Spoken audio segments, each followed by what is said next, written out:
Imagine being born into a world where your skin could determine where you lived, where you worked, where you went to school, and even how the government treated you. Now imagine spending 27 years in prison, knowing that the world outside was changing, but not knowing whether you would ever walk through those prison gates as a free man. And then imagine walking out of that prison, not seeking revenge, but becoming one of the most important symbols of freedom and reconciliation the world had ever seen.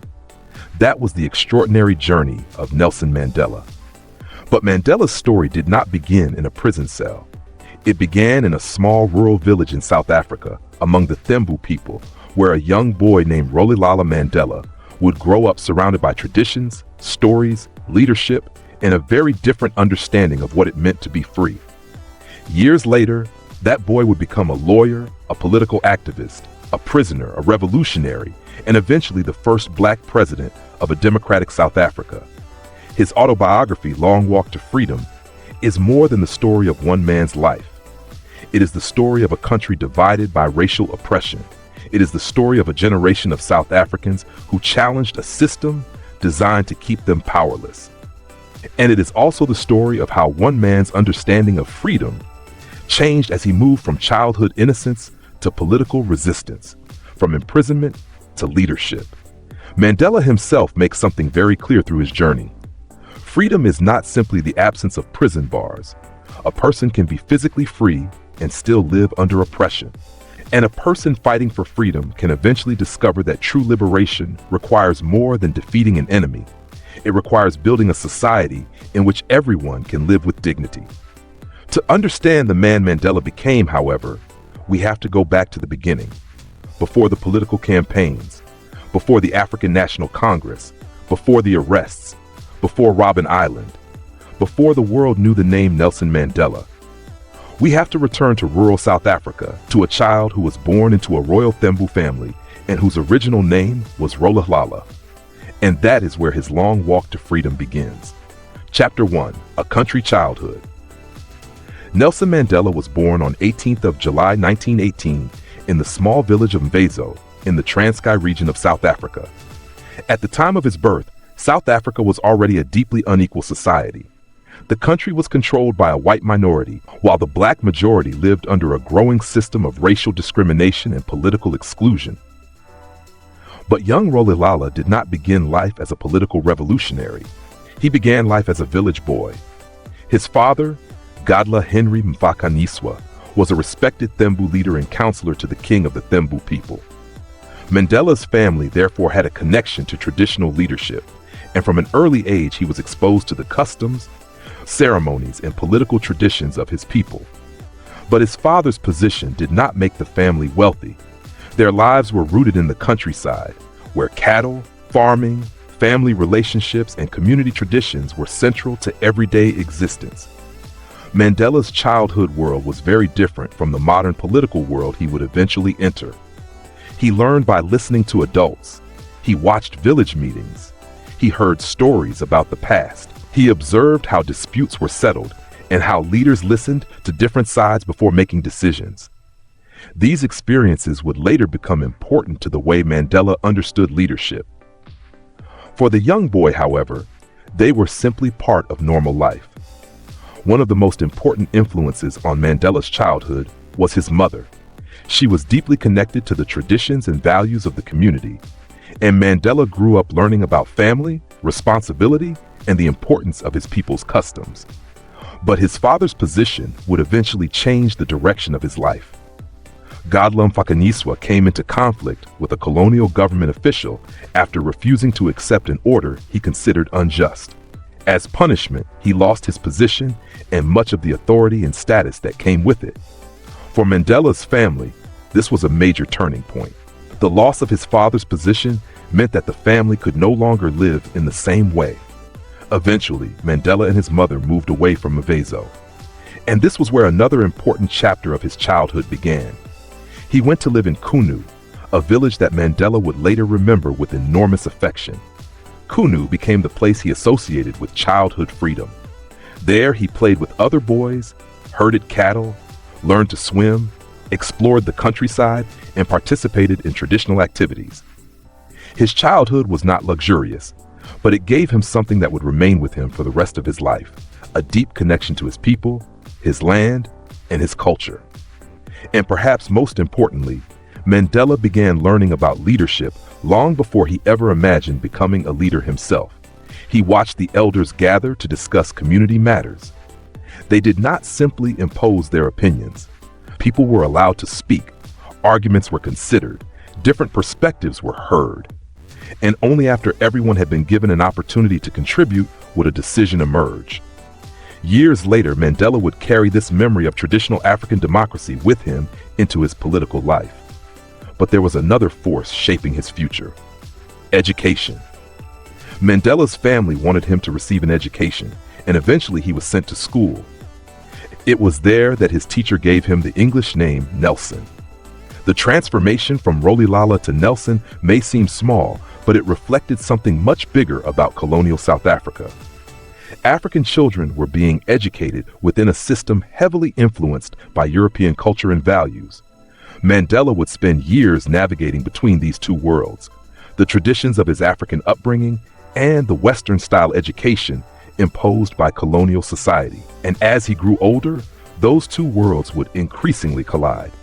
The boy from Kunu had not yet become a politician. He had not yet decided to fight apartheid. He had not yet imagined spending decades behind prison walls. But the foundations were already being laid. His father's experience with colonial authority had shown him that power could be unjust. His childhood had taught him the importance of community. Traditional leadership had introduced him to the idea that people should be heard.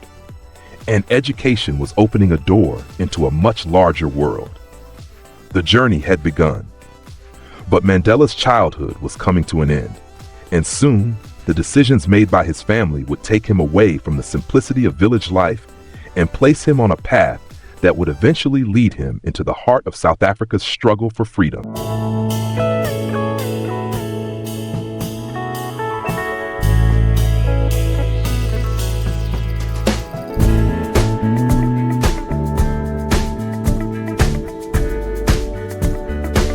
Chapter 2: Theko and the Great Place. As Mandela's childhood came to an end, the world around him began to change. The boy who had grown up running through the hills of Kunu was slowly being introduced to a very different life, one shaped by education, tradition, authority, and responsibility. After the death of his father, Mandela's life took another decisive turn. He was taken under the guardianship of Chief Jongintaba Dalindyebo, the acting regent of the Thembu people. This was not simply a change of home. It was a change of status, environment, and expectations. Mandela went to live at the Great Place in Mahekizweni, the royal residence of the Thembu region. For a young boy, the experience was extraordinary. The Great Place was a center of traditional authority. People came there to bring disputes, seek advice, discuss community affairs, and interact with the regent. And Mandela had a front row seat. He listened. He watched. He absorbed everything. The meetings at the Great Place would leave a lasting impression on him. When people came before the regent with disagreements, the regent would allow them to speak. Sometimes the discussions became heated. Sometimes people strongly disagreed. But the important thing was that everyone had an opportunity to be heard. Mandela later understood that these experiences had quietly shaped his ideas about leadership. A leader, he learned, did not necessarily have to be the loudest person in the room. Sometimes leadership meant listening. It meant allowing people to express themselves, even when their opinions were uncomfortable. And it meant trying to reach a decision that the community could accept. But there was another lesson Mandela learned at the Great Place. He began to understand that traditional authority was not simply about power. It came with responsibility. The regent had obligations to his people, just as his people had obligations to the community. For Mandela, this was his first real exposure to politics. Not politics as elections, political parties, and campaign speeches, but politics as the management of human relationships. And without realizing it, the future president of South Africa was already studying leadership. At the same time, Mandela's education continued. He attended school and was exposed increasingly to Christianity and Western education. This created an interesting tension in his life. He was being educated in a system introduced by European missionaries and colonial institutions, while simultaneously being raised within the traditions of his own people. Mandela did not simply abandon one world for the other. Instead, he carried both experiences with him. His education gave him access to a wider world. His traditional upbringing gave him a strong sense of identity, and the combination would eventually help shape the political thinker he became. But life at the Great Place also introduced Mandela to the complicated realities of family and succession. He was growing up among people who expected him to understand his responsibilities as a member of the Thembu royal family. There were expectations about marriage, adulthood, and social position. Mandela's future seemed, at this stage, relatively predictable. He could become a respected member of the community. He could marry.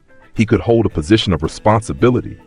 He could live within the established traditions of Thembu society. But Mandela was beginning to imagine something different. He wanted education. He wanted independence. And eventually he wanted to make his own decisions. That desire would soon bring him into conflict with the expectations placed upon him. The young Mandela was approaching adulthood, and adulthood would force him to choose between the life that had been planned for him and the life he wanted to create for himself. That choice would take him away from the Great Place. It would take him toward Johannesburg, and Johannesburg would introduce him to a South Africa far removed from the peaceful rural world of his childhood, a South Africa where racial discrimination was becoming increasingly difficult to ignore, a South Africa where Black people could work, live, and travel under restrictions imposed by a white-controlled state, and a South Africa that would eventually transform a young village boy into a political revolutionary. But before Mandela could challenge the system, he first had to escape the life that others had chosen for him.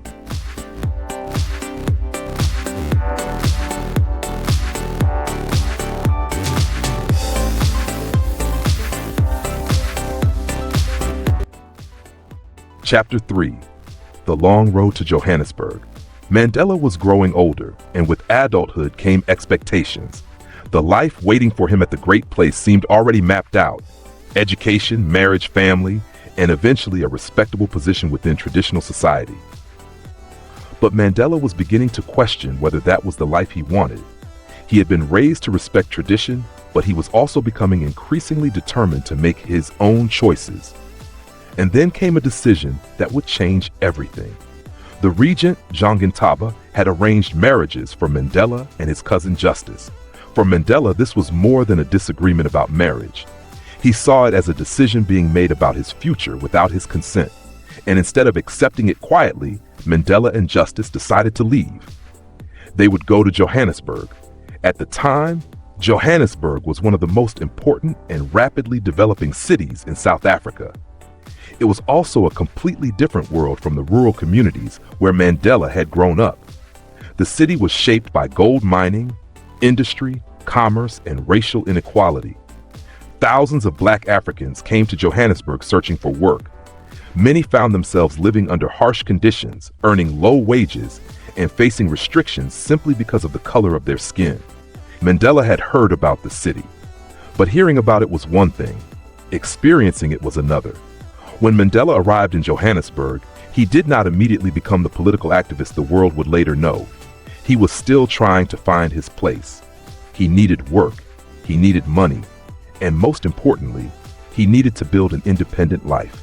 His first major opportunity came through his connection with Walter Sisulu.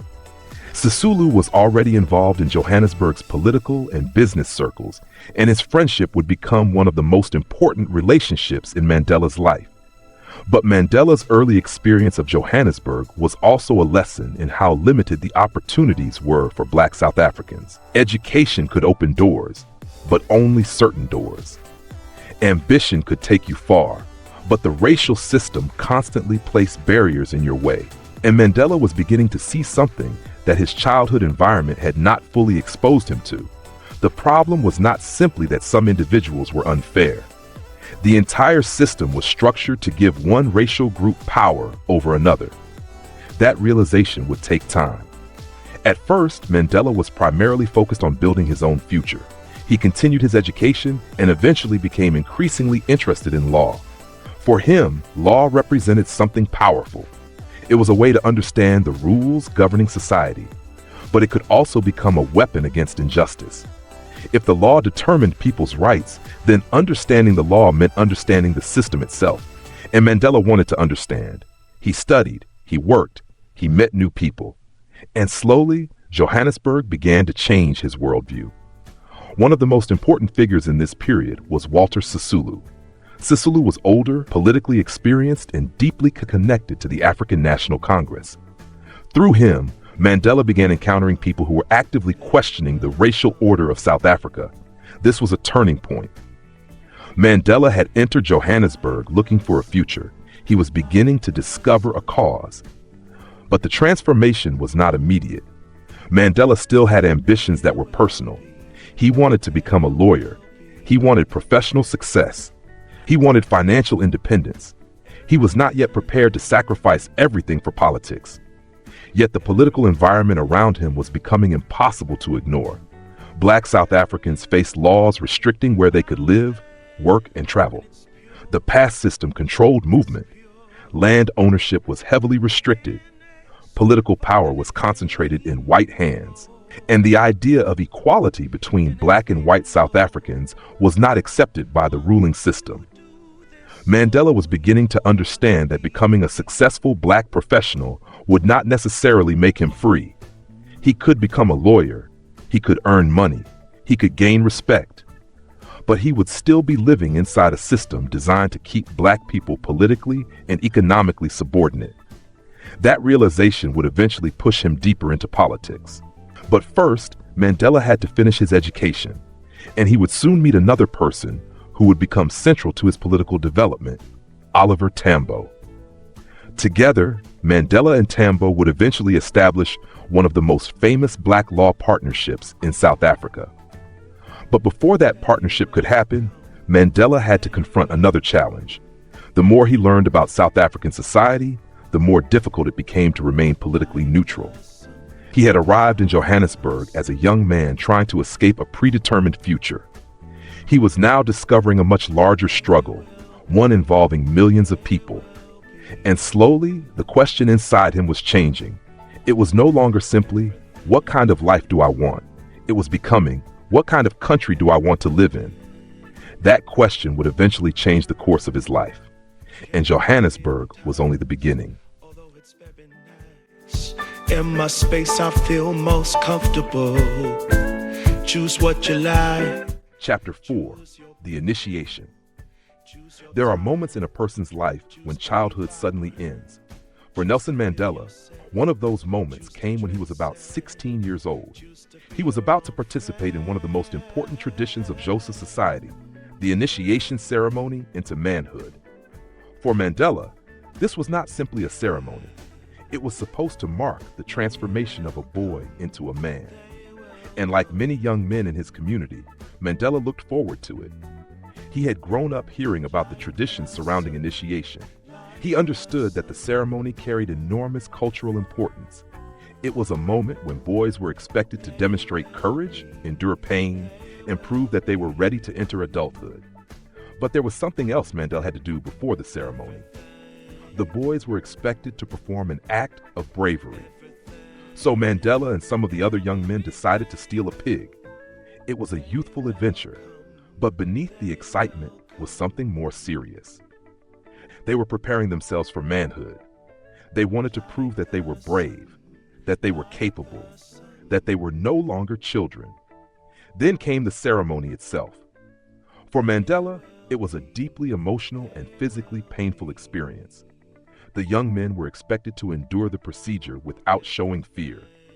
The traditional expectation was that a man should demonstrate strength and courage, but Mandela later admitted that the experience did not go exactly as he had imagined.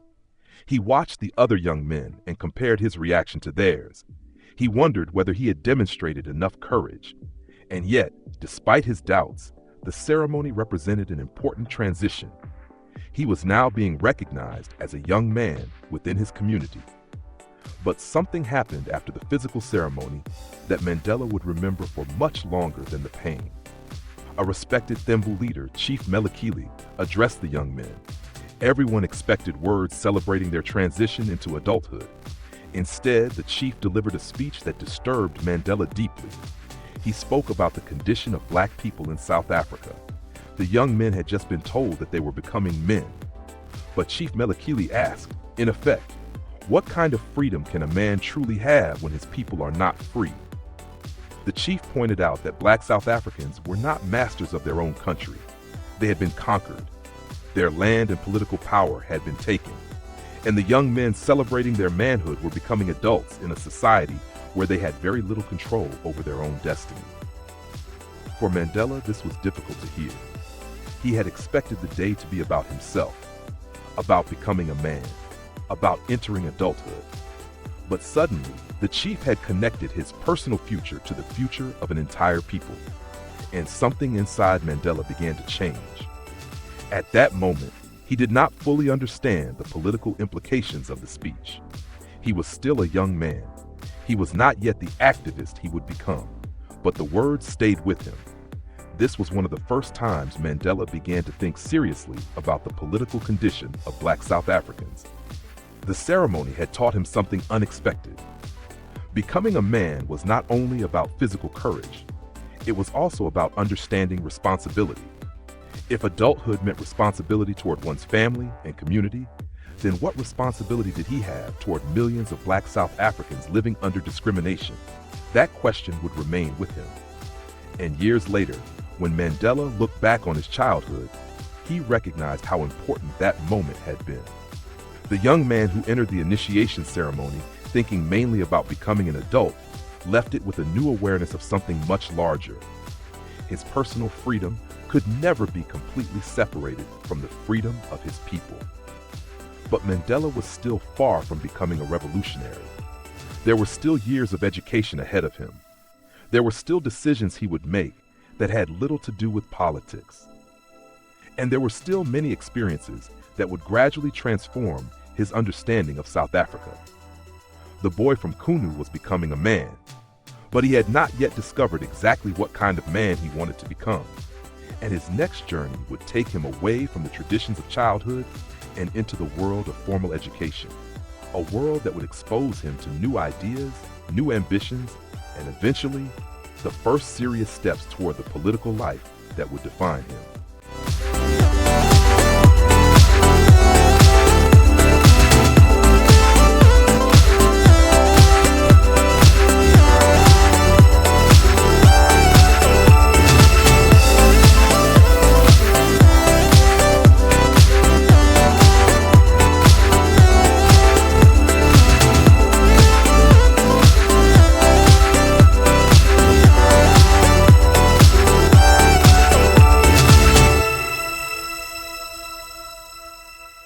Chapter 5.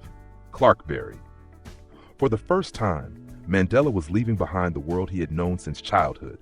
The hills of Nkrummah, the traditions of the Great Place, the stories of elders, and the familiar rhythm of village life were becoming part of his past. Now, at about 16 years old, Mandela was being sent away to school, and this school would expose him to a much wider world. It was called Clarkberry Boarding Institute, one of the most respected educational institutions in Thembuland. Mandela's education there was also connected to the expectations surrounding his future. He was being prepared to become a counselor to the young Thembu king, Sabata. But Mandela arrived at Clarkberry carrying a certain confidence. He came from the royal household. He had grown up at the Great Place. He knew that his family had status, so he initially assumed that his background would make him stand out among the other students. He quickly discovered that he was wrong. Many of the young men at Clarkberry came from prominent families themselves. Suddenly, Mandela was no longer simply the young man from the regent's household. He was just another student, and that meant he had to prove himself. For perhaps the first time, Mandela was being forced to compete on his own ability rather than his family name. The adjustment was not easy. Clarkberry was very different from the environment in which Mandela had grown up. It was larger, more formal, and strongly influenced by Western education. Mandela even remembered struggling with some of the unfamiliar aspects of school life, including wearing shoes, something that had not been a normal part of his rural childhood. But gradually, he adapted, and although he was not naturally gifted at everything, he began to discover where his strengths lay. Sports did not make him a star, but academically, he began to make progress. His teachers included educated African men who had obtained university degrees, and Mandela was impressed by what they represented. They showed him that an African could receive a higher education and occupy positions of respect and responsibility. That mattered, because Mandela was beginning to imagine possibilities beyond the narrow future that society seemed to have designed for Black South Africans. Education was opening his mind, and Clarkberry was doing something else as well. It was bringing him into contact with young Africans from different backgrounds. These were people who, like Mandela, had ambitions. They wanted education. They wanted professional careers. They wanted better lives. And some of them were beginning to think seriously about the condition of their people. Mandela was still not a political revolutionary, but the ideas that would eventually transform his life were slowly gathering around him. He was learning that progress required patience. He was learning that education could be a source of power. And he was learning that his background did not automatically guarantee success. He would have to earn it. Mandela eventually performed well enough academically to complete his studies at Clarkberry earlier than expected. Looking back, he recognized that his time there had broadened his horizons, but it had not completely removed the limitations of the young man he was. He was still developing, still learning, still carrying some of the assumptions of the society in which he had been raised. And that is important because Mandela's transformation was not sudden. He did not wake up one morning and become the great freedom fighter the world would eventually know. His political consciousness developed gradually through education, relationships, experiences, and encounters with injustice. Clarkberry was one of those important steps. But his education was far from over. His next destination would be Fort Hare, a prestigious institution that would bring him into contact with some of the brightest young Black South Africans of his generation. And there, Mandela's growing desire for independence would collide directly with authority. The young man, who had already run away once to escape a marriage arranged for him, was about to discover that challenging authority could have much bigger consequences.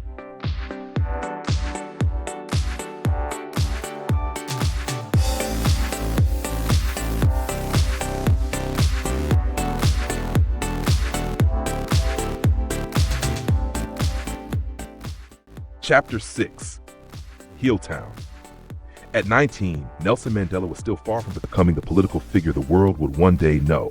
He was a young man with ambitions, a growing education, and a strong desire to succeed. But the next stage of his education would expose him to something he had never experienced on this scale before: a community of young Africans from different backgrounds, tribes, and regions, all being prepared for the future. In 1937, Mandela went to Hilltown, a Methodist boarding school near Fort Beaufort. At the time, it was one of the largest educational institutions for African students in the region. Hilltown was highly disciplined. The students followed a strict daily routine. There were classes, religious activities, meals, study periods, and other responsibilities. For Mandela, this was another step away from the freedom of his childhood, but it was also an opportunity. He was surrounded by students from different parts of South Africa, and this forced him to look beyond his own immediate community. The young Thembu boy was slowly becoming an African aware of a much larger world. Mandela also began developing his sense of responsibility. During his second year, he was appointed a prefect, giving him authority over other students. But an incident involving students breaking school rules would teach him something important about fairness. One day, Mandela discovered a group of students behaving improperly. Among them was another prefect. The rules suggested that the students should be reported. But Mandela faced a dilemma. If he reported the ordinary students while protecting the other prefect, that would be unfair. So he chose not to report any of them. It was a small incident, but it revealed something important about the young Mandela. He was beginning to understand that leadership was not simply about enforcing rules. It was about applying principles consistently. Then came an encounter that would challenge Mandela's understanding of his own identity. During his final year at Hilltown, the famous Xhosa poet Nkrummah visited the school. Mandela was initially unimpressed. He expected the appearance of a great intellectual to be more dramatic. But once Mackay began speaking, everything changed. The poet spoke about Africa, African identity, and the future of African people. His words made Mandela reconsider some of the assumptions he had absorbed through his education. Until then, Mandela had been heavily influenced by the institutions around him. He had been educated through a system shaped by European Christianity and British traditions. But Mackay reminded him that African history, culture, and identity had value of their own. And that raised a difficult question. Who was Nelson Mandela first? Thembu, Xhosa, or African? At this stage of his life, Mandela's identity was still developing. He was proud of being Thembu. He was Xhosa. But he was also beginning to recognize that the struggles faced by Africans went beyond the boundaries of individual tribes. That realization would become enormously important later in his political career. Because apartheid did not simply divide black people from white people. It also exploited ethnic and tribal divisions among black South Africans. Mandela would eventually become one of the people arguing that Africans needed to unite across those divisions. But at Hilltown, he was only beginning to understand this. By the time he completed his studies there, Mandela had become more educated, more disciplined, and increasingly aware of the world beyond his own community. He was still ambitious. He still wanted a successful career. He still imagined himself becoming an educated member of the Thembu community. But his world was expanding, and his next destination would be even more significant: Fort Hare. For black South Africans at the time, the University College of Fort Hare was more than just a university. It was one of the most important centers of higher education for black students in South Africa and attracted young Africans from across the region. Mandela was about to enter a world filled with intellectuals, future political leaders, and young Africans who were beginning to question the society around them. He thought he was going to Fort Hare to obtain a university education and prepare himself for a respectable career. He had no idea that the university would introduce him to his first serious confrontation with political authority. And that confrontation would teach him a lesson that would follow him for the rest of his life. Sometimes standing up for what you believe is right means risking the future you have carefully planned for yourself.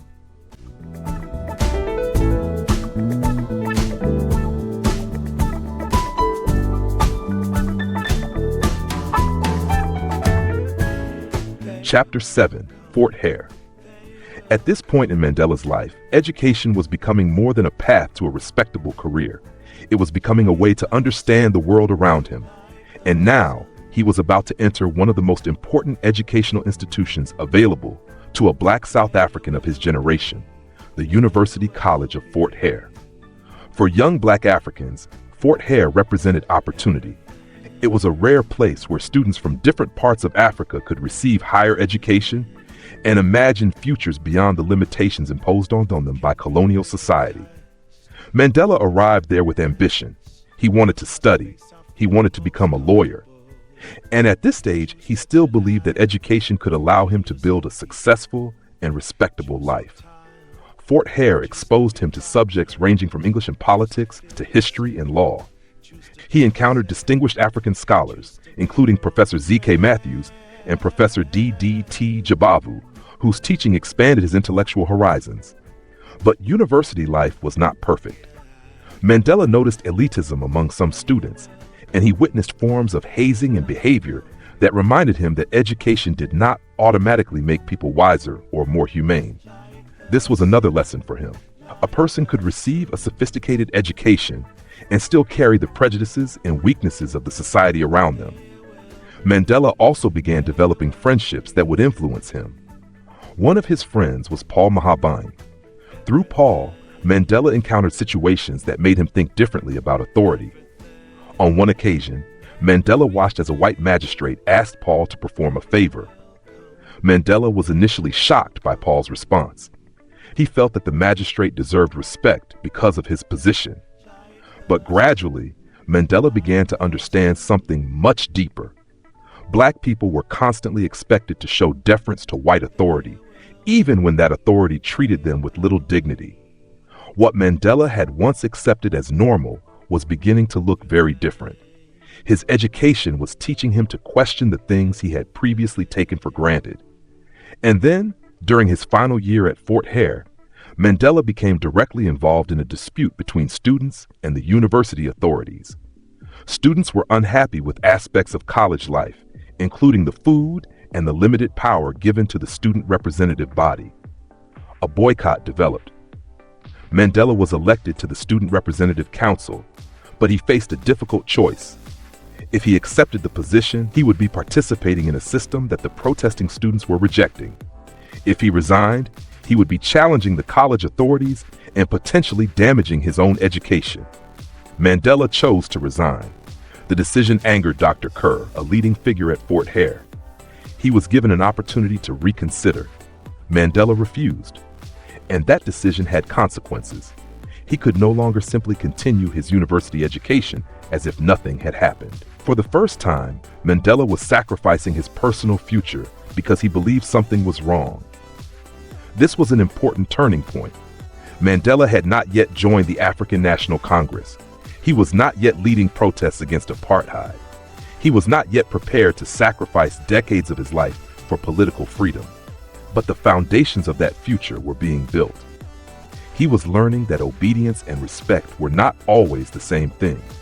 He was learning that authority could be challenged. And perhaps most importantly, he was learning that principles sometimes require personal sacrifice. Leaving Fort Hare meant that Mandela's formal university education had been interrupted. But ironically, the experience may have taught him more about leadership and resistance than any classroom could have. He had entered Fort Hare hoping to prepare himself for a successful career. He left having taken one of his first meaningful stands against authority, and now he had to decide what came next. He returned to Mqhekezweni, uncertain about his future. But the regent was already making plans for Mandela and his cousin Justice. Those plans involved marriage, and once again, Mandela would find himself facing a choice between the future others wanted for him and the future he wanted for himself. This time, however, Mandela would not simply disagree. He would run, and his escape would take him and Justice toward the city that would transform Mandela's life forever, Johannesburg.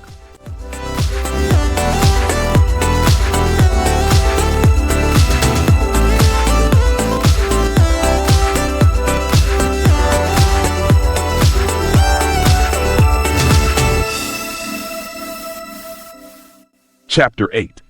The Runaway. Mandela had just taken one of the first major stands of his young life. He had refused to accept the university's decision at Fort Hare and had returned to Mqhekezweni with an uncertain future. But what awaited him at home was even more difficult. The regent was angry. Mandela knew that his decision to leave Fort Hare had disappointed Ntaba, the man who had raised him and whose authority he respected. Yet Mandela was not prepared to simply surrender his independence. He had begun to develop his own ideas about how his life should be lived. And now those ideas were about to collide head-on with traditional expectations. Mandela's return was therefore uncomfortable. He was back in the household that had raised him, but he no longer felt like the same young man who had left. Education had changed him. His experiences at Healdtown and Fort Hare had introduced him to new ideas about authority, individual choice, and responsibility. And then came the announcement that would change everything. The regent summoned Mandela and Justice. He told them that he wanted to see them married before he died. He had already selected suitable wives for both young men. To Ntaba, this was not an unreasonable demand. It was part of his responsibility as guardian and regent. Marriage was an important social institution, and arranging marriages was part of the traditional system in which he had been raised. But Mandela saw the situation differently. He did not want someone else deciding who he would marry. And this was not simply because he disliked the woman chosen for him. The deeper issue was control over his own life. Mandela had spent years being educated to think independently. Now he was being told that one of the most important decisions of his life had already been made for him. He could not accept it. Justice felt trapped too. The two young men began discussing their situation privately. They considered their options. Could they negotiate with the regent? Could they somehow delay the marriages? Or was there another way out?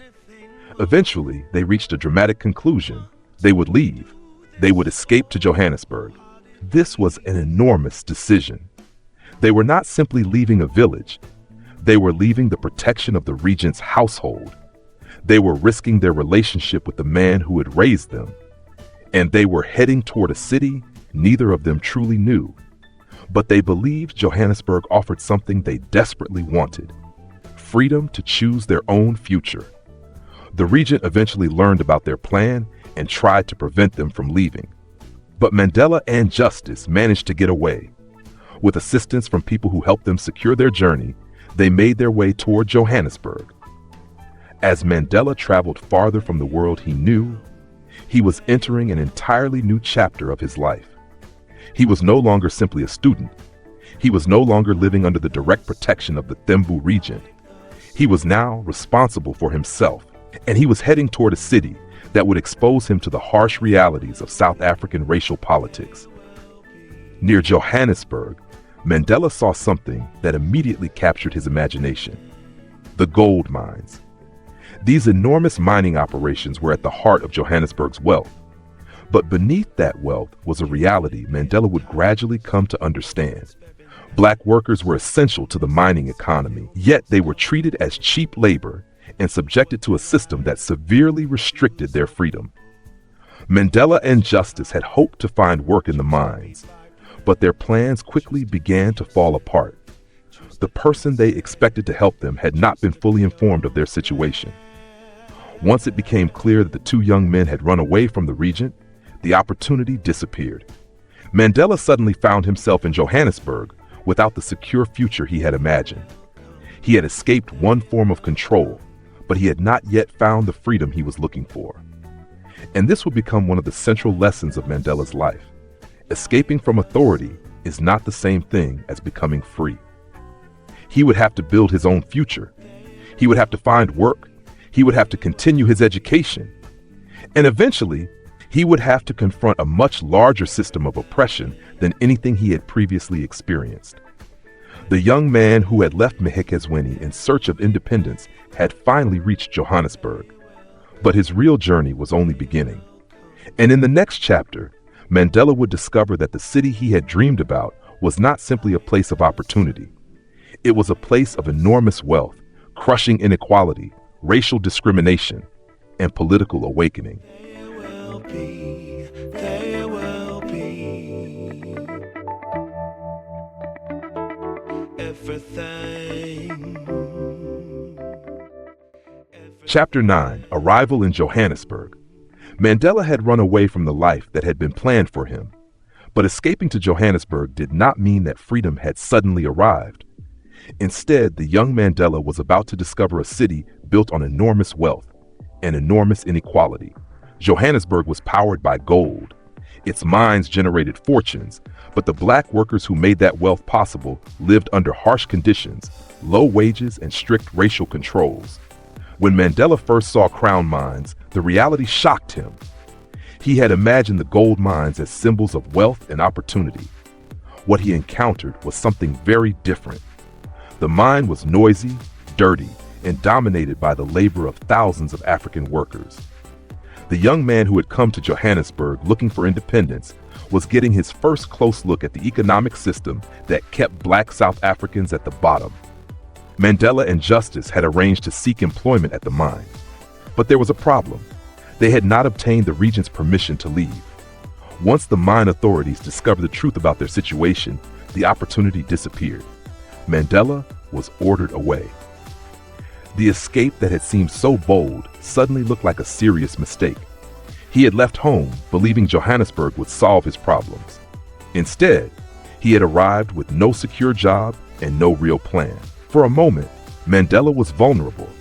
He needed somewhere to stay. He needed employment, and he needed to find a way to build a future for himself without returning to the life he had escaped.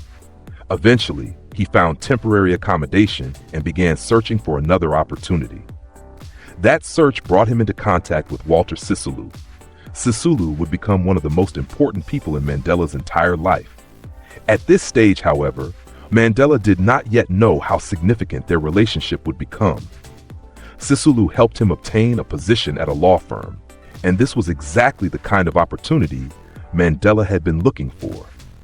He wanted to become a lawyer. Now he had entered the world of law. He began working as a legal clerk for Lazar Sadelsky, a white lawyer who was relatively progressive for his time and believed that educated Africans could improve their position through professional careers. Mandela was learning. He was working during the day and continuing his education through correspondence. But the law office also exposed him to something that education alone could not teach him: the everyday reality of racial discrimination. Even when Mandela performed his duties professionally, his race still mattered. He could be educated. He could be intelligent. He could work in a respectable office, but he was still black in a society where white people were generally treated as superior. One incident particularly stayed with him. A white secretary who worked in the office once asked Mandela to perform a menial personal task for her in front of a white client. It was humiliating, and Mandela complied. He was learning a painful lesson. Education could change a person's knowledge, but it could not by itself dismantle a system built around racial hierarchy. At the same time, Johannesburg was giving Mandela a social life he had never experienced before. He met young Africans from different ethnic backgrounds. He attended gatherings and parties. He encountered people who did not fit neatly into the traditional categories he had known growing up. This broadened his understanding of South African society. The world was much larger than the Thembu community, and the divisions among Africans themselves were becoming increasingly visible to him. Mandela began to see that tribal identity could create barriers even among people who shared the same racial oppression. This realization would later become extremely important to his political thinking, because one of the great challenges facing South Africa was not simply the conflict between black and white. It was also the division among black South Africans themselves. If the oppressed remained divided, the system that oppressed them would remain stronger. But Mandela was still not fully politicized. He was primarily focused on education, work, friendships, and building an independent life. Yet, Johannesburg was slowly changing him. Everywhere he looked, he saw evidence that the society he had been raised in was deeply unequal. And the more he learned, the more difficult it became to believe that education and personal success alone would solve the problem. Mandela had entered Johannesburg hoping to become a lawyer. He was beginning to understand that the law itself existed within a political system that treated people differently based on race. And soon, another important relationship would develop. Mandela would become increasingly close to Walter Sisulu. Through Sisulu, he would meet people who were actively involved in African political organizations. He would encounter ideas that challenged the cautious path his employers had encouraged him to follow. And eventually, he would begin moving from personal ambition toward political consciousness. The runaway young man had come to Johannesburg searching for freedom for himself. But Johannesburg was slowly teaching him that his freedom could not be separated from the freedom of millions of other South Africans. He had arrived looking for a career. He was beginning to discover a cause. And the next chapter would bring him deeper into the world of relationships, love, family expectations, and the political awakening that would eventually transform him into a freedom fighter.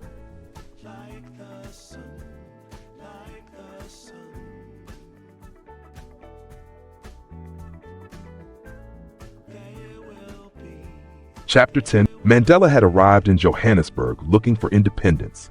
He wanted an education, a legal career, and the freedom to make his own decisions. But Johannesburg was slowly teaching him that personal freedom was difficult to separate from the political reality surrounding him. Every day, Mandela encountered a society in which race determined opportunity, and the more he saw, the harder it became to remain simply an observer. At the same time, his personal life was changing. Mandela was becoming increasingly close to Walter Sisulu, whose influence would prove crucial in his political development. Sisulu was more experienced, more politically aware, and already connected to people who were challenging the racial order of South Africa. Through him, Mandela began meeting a wider circle of African professionals and activists. And one of the people he encountered was A.P. Mda, a lawyer and political thinker who would later become an important figure in the African National Congress Youth League. These relationships were exposing Mandela to ideas that went beyond his earlier ambition of simply becoming a successful professional. He was beginning to ask whether success meant anything if the society around him remained unjust. But Mandela's political awakening did not happen overnight. He still had a personal life to build. He was studying, he was working, and he was thinking about marriage. The young man who had once run away from an arranged marriage was now forming relationships on his own terms. Eventually, Mandela married Evelyn Mays, a young woman from the Eastern Cape who was also connected to Walter Sisulu's family circle. Their marriage marked another important stage in Mandela's life. He was no longer simply the runaway young man trying to survive in Johannesburg. He was becoming a husband, and soon, a father. But family responsibilities also brought new pressure. Mandela needed a stable income. He needed to complete his education, and he needed to build a future that could support his growing family. At the same time, his involvement with politics was increasing. He began attending meetings where African political questions were openly discussed. He listened to people debate the future of South Africa. Some believed Africans should work within the existing system and seek gradual reform. Others argued that Black South Africans needed to organize themselves more aggressively. Mandela listened carefully. He was still developing his own political philosophy, and one question kept returning. Should Black South Africans simply try to succeed within the existing system, or should they challenge the system itself? That question became more urgent as Mandela witnessed the realities of racial discrimination. Black South Africans could not simply vote their way into equality. They had limited political power. Their movement was restricted. Their land rights were limited. Their access to economic opportunity was controlled. And the government continued to create laws that strengthened racial separation. Mandela began to understand that the problem was structural. The issue was not that a few white individuals were prejudiced. The entire political system was designed around white supremacy. And if the system itself was the problem, then changing individual attitudes would never be enough. There would have to be organized resistance. This was where the African National Congress, or ANC, became increasingly important to Mandela. The organization had existed for decades, but its approach had often been cautious. A younger generation of African activists believed that something more forceful was required. They wanted to build a movement led by young Africans themselves, and Mandela was moving closer to that generation. The friendships he had developed in Johannesburg were gradually turning into political alliances. Walter Sisulu, Oliver Tambo, Abe Mda, Anton Lembede. These men and others would eventually become central to Mandela's political journey. But at this stage, Mandela was still learning. He was not yet the commanding leader the world would later see. He could be stubborn, he could be impatient. He sometimes held strong views without fully understanding the complexity of the issues. And importantly, he was still influenced by some of the traditional and tribal attitudes with which he had grown up. Politics would challenge those attitudes. His friendships would challenge them. And the struggle itself would change him. The man who eventually became a symbol of reconciliation was still being formed. Meanwhile, South Africa was approaching a political turning point. The white electorate was becoming increasingly divided over the country's future. And in 1948, the National Party would come to power. That election would mark the beginning of a new and far more systematic phase of racial oppression, apartheid. Mandela had already witnessed discrimination. But what was coming would be something much more organized.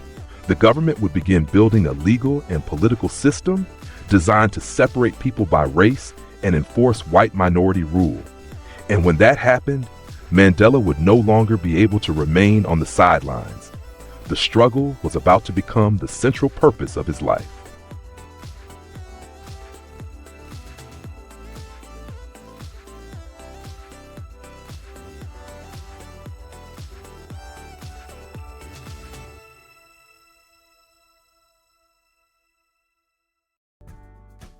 Chapter 11. The Struggle Begins. There was no single day when Nelson Mandela suddenly decided to become a freedom fighter. There was no dramatic moment when he woke up and announced that he would devote the rest of his life to liberating South Africa. Instead, his political awakening happened slowly. It came through years of humiliation, through laws that treated black people as inferior, through witnessing injustice, through conversations with politically conscious Africans, and through the growing realization that the problems facing him were not personal problems. They were the problems of an entire people. Mandela later reflected that he could not identify one particular moment when he became politicized. His political consciousness developed through what he described as a gradual accumulation of countless indignities and injustices. And that realization changed the direction of his life forever. Mandela's friendship with Walter Sisulu became especially important. Sisulu was different from many of the people Mandela had known before. He was practical, he was disciplined, he was politically committed, and he believed that the African National Congress could become an instrument through which black South Africans could fight for their rights.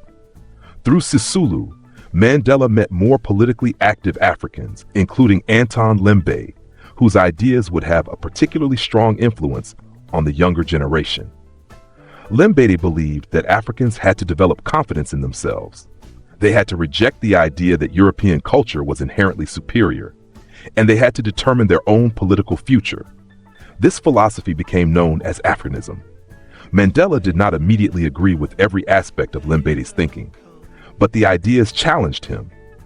For years, Mandela had been educated within institutions heavily influenced by European traditions. Now he was being encouraged to look at African history and identity from an African perspective. And the more Mandela listened, the more he began to understand that political freedom required psychological freedom as well. You could change laws, you could change governments, but if an oppressed people continued believing that they were inferior, genuine liberation would remain difficult. The young activists around Mandela wanted a more energetic ANC. They believed the older leadership was too cautious. The ANC had existed since 1912, but its methods had often focused on petitions, appeals, and negotiations with the government. The younger generation wanted mass political action. They wanted ordinary Africans involved. They wanted the ANC to become an organization that could mobilize millions of people. And in 1944, that younger generation took an important step. The ANC Youth League was formed. Mandela became one of its leading members, alongside figures such as Walter Sisulu, Oliver Tambo, and Anton Lembe. Their objective was not simply to criticize the ANC. They wanted to transform it. They believed that African people themselves had to become the driving force behind the liberation struggle. Mandela's own political thinking was developing rapidly. He was beginning to understand that the struggle was larger than his personal ambitions. He could still become a lawyer. He could still build a family. He could still pursue a comfortable professional life. But something had changed. He could no longer ignore the suffering around him. Then came another important development. The 1940s were bringing new political ideas around the world. The Second World War had forced governments to talk about freedom, human rights, and self-determination. African leaders began asking an obvious question. If freedom was important for Europeans, why shouldn't Africans have the same freedom? The ANC responded by developing its own political demands. African leaders increasingly called for full citizenship and political rights. But while these ideas were developing, South Africa itself was moving in the opposite direction. In 1948, the National Party won the election. Its victory would transform the country's racial system. The National Party openly embraced a policy that would become known as apartheid. Mandela had already experienced racial discrimination, but apartheid would take racial separation and inequality and turn them into a much more systematic legal structure. The government would classify people according to race. It would control where people could live. It would restrict movement. It would strengthen segregation. And it would protect white political domination. Mandela now faced a choice. He could continue concentrating on his career and family, or he could dedicate himself increasingly to the political struggle. The decision was becoming clearer. The struggle was no longer something happening around him. It was becoming his struggle. And soon, Mandela and his comrades would discover that opposing apartheid would require much more than speeches and meetings. It would require organization, courage, discipline, and a willingness to break unjust laws. The political awakening of Nelson Mandela was complete. The lawyer was becoming an activist. The activist was becoming a leader. And South Africa was about to discover what this new generation of African leaders was prepared to do.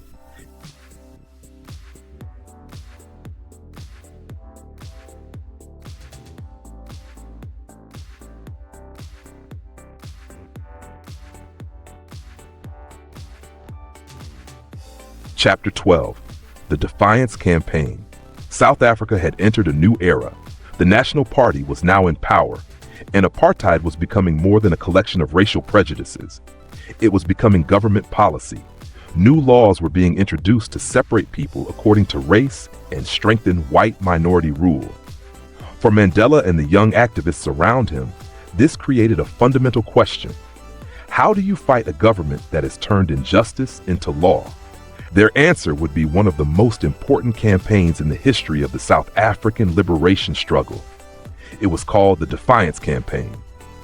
But before the campaign could begin, the ANC Youth League had to convince the older ANC leadership to adopt a more confrontational strategy. Mandela and his comrades believed that petitions and appeals alone were no longer enough. They wanted ordinary people to participate directly in resistance. Their idea was simple but powerful. If a law was unjust, people should deliberately break it, but do so peacefully and without violence. They would enter places they were forbidden to enter. They would ignore discriminatory regulations. They would accept arrest rather than obey unjust laws. The goal was not to defeat the police physically. The goal was to demonstrate that an unjust system could not function if ordinary people refused to cooperate with it. In 1952, the Defiance Campaign began. Volunteers were carefully organized. They were trained to remain peaceful even when confronted by police. This was important. Mandela understood that the government could easily use violence against protesters and then portray the protesters as criminals. The movement therefore wanted to show the world exactly what was happening. Peaceful people were being punished simply for demanding equality. Mandela himself became one of the campaign's most prominent leaders. He traveled, organized meetings, and encouraged people to participate. For the first time, he was no longer simply an activist speaking to a small circle of educated Africans. He was helping organize mass resistance, and the response was enormous. Thousands of people participated. Black South Africans were joined by members of other racial groups who opposed apartheid. The campaign demonstrated something that had previously been difficult to prove. The government could control people through laws, but it could not completely control their willingness to resist those laws. Mandela's reputation grew rapidly. He was becoming one of the most recognizable young leaders in the ANC, but success came with a price. The government responded with arrests, prosecutions, and restrictions. Mandela himself was arrested and charged under the Suppression of Communism Act. He received a suspended sentence and was subjected to restrictions on his movement and political activities. Yet the government's actions had an unintended effect. They pushed Mandela deeper into politics. The man who had once dreamed of becoming a successful lawyer was now spending increasing amounts of his time organizing political resistance. And something else was changing. Mandela was beginning to understand the enormous responsibility that came with leadership. People were listening to him. People were following his instructions. And people were being arrested because they believed in the cause he was helping lead. Leadership was no longer an abstract idea. It had consequences. The Defiance Campaign also brought different groups closer together. The ANC began cooperating more closely with organizations representing Indian South Africans and other opponents of apartheid. This was significant because Mandela's political thinking was gradually moving beyond his earlier emphasis on African nationalism. He was beginning to see that the struggle against apartheid would require cooperation across racial and ethnic boundaries. But there was still a long way to go. Apartheid was becoming more deeply entrenched. The government was passing new laws.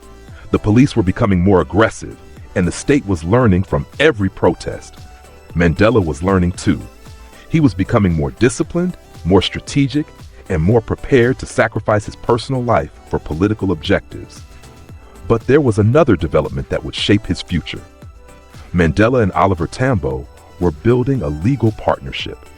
Their law firm would become one of the few places where Black South Africans could seek legal assistance from Black lawyers who understood the discrimination they faced. For Mandela, the law and politics were now becoming intertwined.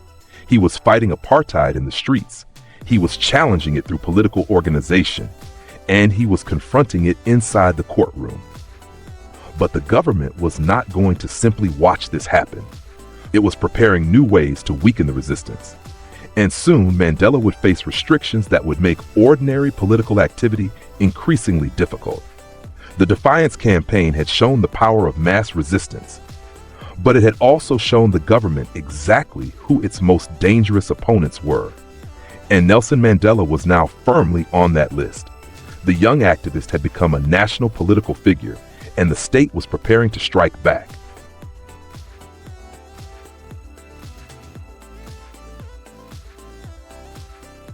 Chapter 13, Freedom Charter. By the early 1950s, Mandela had learned an important lesson. Winning a protest was not the same thing as winning freedom. The Defiance Campaign had shown that thousands of ordinary people were willing to challenge apartheid. But South Africa's government was not collapsing. Instead, it was becoming more determined to strengthen racial segregation and suppress opposition. So the liberation movement had to answer a much bigger question. What kind of South Africa were they actually fighting to create? The answer would emerge through one of the most important documents in South African history, the Freedom Charter. But before the charter could be written, the ANC and its allies needed to discover what ordinary South Africans themselves wanted. The idea was remarkably ambitious. Instead of allowing a small group of political leaders to decide the future of the country, activists would go directly to the people. They would ask them, what should a free South Africa look like? Across the country, volunteers began collecting people's demands. Workers, farmers, students, shopkeepers, professionals, ordinary families. People were invited to contribute their hopes for the future. Their demands were remarkably broad. They wanted political equality. They wanted the right to vote. They wanted land. They wanted decent housing. They wanted education. They wanted employment opportunities. They wanted freedom from racial discrimination. And they wanted a country where the government represented all its people rather than only the white minority. These ideas were eventually brought together into what became known as the Freedom Charter. Then came the moment when the charter would be formally adopted. In June 1955, thousands of delegates and supporters gathered at Kliptown near Johannesburg for the Congress of the People. It was an extraordinary gathering. People from different racial groups came together to discuss the future of South Africa. And at the center of the meeting was a simple but revolutionary idea. South Africa belonged to all who lived in it. That statement challenged the very foundation of apartheid. The government claimed that South Africa belonged politically to the white population. The Freedom Charter rejected that idea completely. It envisioned a democratic South Africa in which all citizens would have equal rights. It called for democratic government. It demanded equality before the law. It called for land reform. It demanded access to education. It advocated better working conditions and economic opportunities. And it rejected racial domination. The charter was not simply a protest document. It was a blueprint for the country Mandela and his comrades wanted to build. But there was an immediate problem. The government saw the Freedom Charter as a threat. Authorities accused the movement of plotting against the state. Security forces began investigating activists, and eventually the government launched a massive crackdown. Mandela was among those targeted. In December 1956, he and more than 150 other activists were arrested and charged with treason. The case would become known as the Treason Trial. For Mandela, this was a major turning point. He had spent years organizing protests and building political movements. Now the government was attempting to portray him and his colleagues as enemies of the state. But there was something the authorities had failed to understand. The trial did not destroy the movement. Instead, it brought the activists together. The defendants had an opportunity to defend not only themselves, but also the principles behind the Freedom Charter. And Mandela's own political thinking continued to develop. He was becoming increasingly convinced that South Africa's future could not be built on domination by one racial group over another. But at the same time, the struggle was becoming more dangerous. The government was closing political space. Activists were being arrested. Meetings were being restricted. And Mandela himself was repeatedly subjected to bans and restrictions. His personal life was also suffering. His political commitments demanded enormous amounts of time. His marriage was under increasing strain. His work as a lawyer was affected. And the possibility of a normal family life was becoming increasingly difficult. The struggle was taking more and more from him. Yet Mandela continued, because by now, the question was no longer whether he could return to an ordinary life. The question was whether an ordinary life was even possible while apartheid remained. The Freedom Charter had given the liberation movement something it had not previously possessed on such a clear scale, a vision. They were no longer simply saying what they opposed. They were saying what they wanted to build. A democratic South Africa. A country where citizenship was not determined by race. A country where political power belonged to the people. And for Mandela, this vision would eventually become one of the foundations of his political philosophy. But the government was preparing for an even more dramatic confrontation. The treason trial would drag on for years. And while Mandela and his comrades were fighting their legal battle, events outside the courtroom would push South Africa toward a crisis. Then, in 1960, something happened that would change Mandela's strategy forever. A peaceful protest in a township called Sharpeville ended in bloodshed. And after Sharpeville, Mandela would begin asking a question he had previously tried to avoid. Can a peaceful movement survive when the state responds to peaceful protest with violence?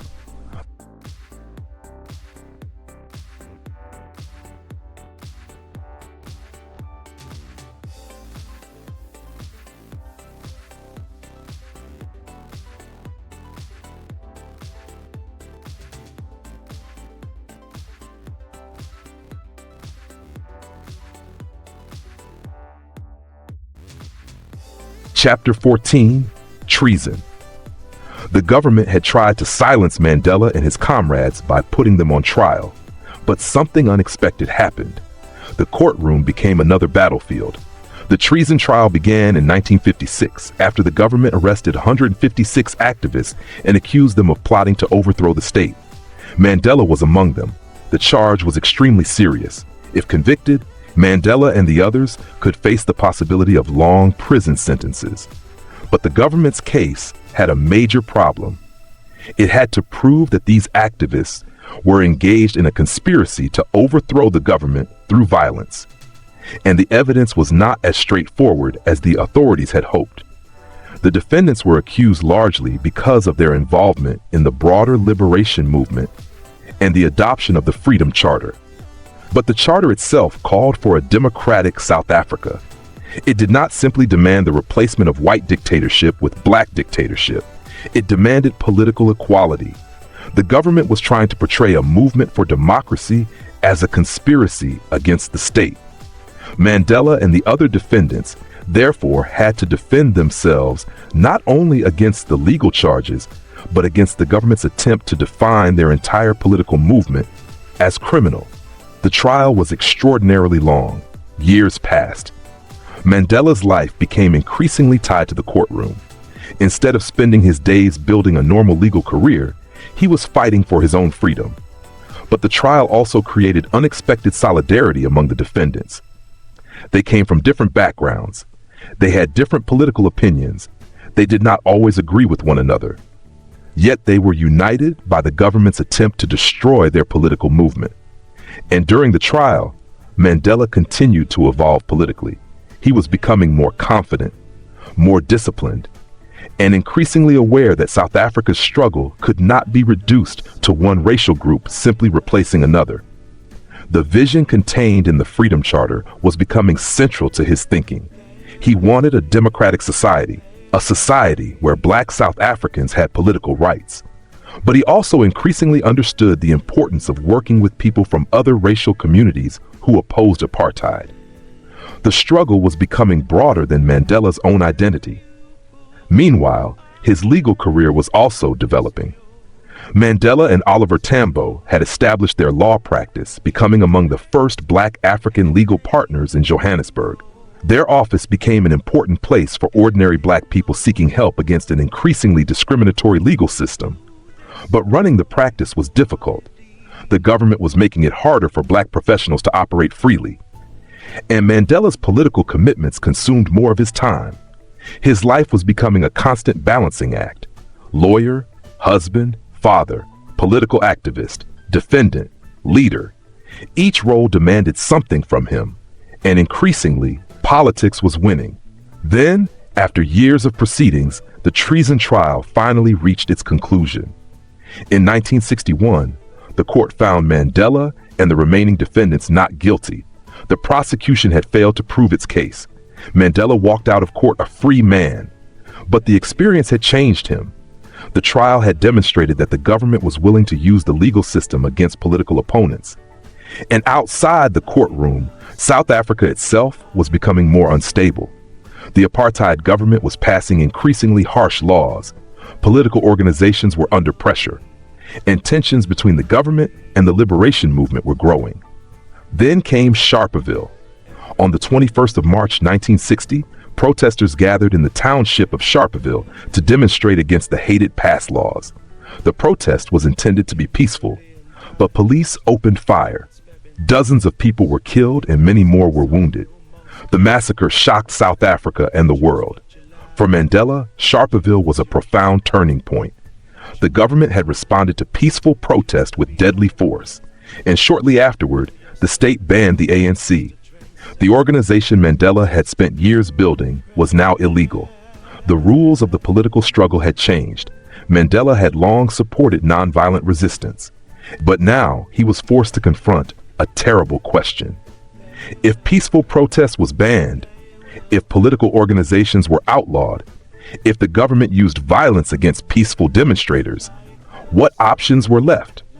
Mandela's answer would eventually lead him to one of the most controversial decisions of his life. He would support the creation of an armed wing of the liberation movement. The man who had once believed strongly in peaceful resistance was about to enter a new and dangerous phase. He would go underground. He would leave his family behind. And eventually he would secretly leave South Africa to seek military and political support abroad. The lawyer was about to become a fugitive, and the next stage of Mandela's journey would take him far beyond the courtroom, into the world of underground resistance, armed struggle, and international politics.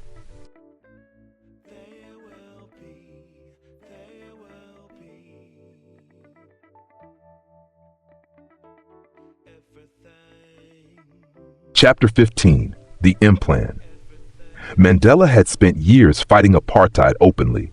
He had organized protests. He had addressed crowds. He had worked through the ANC. But now the government was changing the rules. Mandela was being banned from political activity.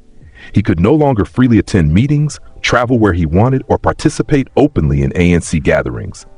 And this created a dangerous problem. What happens to a political movement when its leaders are suddenly prevented from meeting? Mandela understood that the government was trying to destroy the ANC, not only by arresting people, but by making it impossible for its leaders to communicate and organize. So Mandela began thinking about something he had never previously needed on such a scale: an underground organization. At the ANC conference at the end of 1952, Chief Albert Luthuli was elected president of the ANC. Mandela supported Luthuli's leadership, but because of his banning order, Mandela could not freely participate in the conference or ordinary ANC activities. Luthuli himself would soon face intense pressure from the government. The authorities wanted him to choose between his political leadership and his traditional position, but Luthuli refused to abandon the ANC. His courage impressed Mandela. Here was a man who had been given an opportunity to protect his personal position by surrendering his political principles. He chose the struggle instead. Mandela was beginning to see that resistance required people who were prepared to sacrifice comfort, status, and security. But Mandela also realized that courage alone was not enough. The ANC needed a system that could survive repression. So he developed what became known as the M Plan, or Mandela Plan. The idea was to reorganize the ANC into smaller local units. Instead of depending entirely on large public meetings, activists could operate through smaller groups within their communities. Information could move through local structures. Leaders could communicate with supporters. And if the government banned the ANC completely, the organization would still have a way to function. It was a remarkable change in thinking. The ANC had traditionally operated as a relatively open political organization. Mandela was now preparing it for the possibility that openness might no longer be possible. The government was forcing the freedom movement to learn how to survive underground. But Mandela soon discovered that designing a plan was much easier than implementing one. The M Plan faced practical problems. Communication was difficult. Different regions had different levels of organization. Not everyone immediately understood the urgency of preparing for an underground existence. And Mandela himself remained under restrictions. He could not simply travel around the country and build the organization as he wished. The plan, therefore, had only limited success. But its importance went beyond how effectively it operated. It demonstrated that Mandela's political thinking was changing. He was beginning to understand that the struggle required organization, secrecy, and preparation, not just courage and public demonstrations. And this was happening while Mandela was trying to maintain his personal life. He continued working as a lawyer, he continued supporting his family, and he continued dealing with the enormous pressures created by his political activities. His political life was becoming increasingly demanding. The more the government tried to restrict him, the more determined he became. Yet Mandela was also beginning to confront a difficult reality. The government was becoming better organized at suppressing resistance. The freedom movement would have to become better organized at resisting it. The M Plan was an early attempt to prepare for that future, but Mandela's next challenge was much more immediate.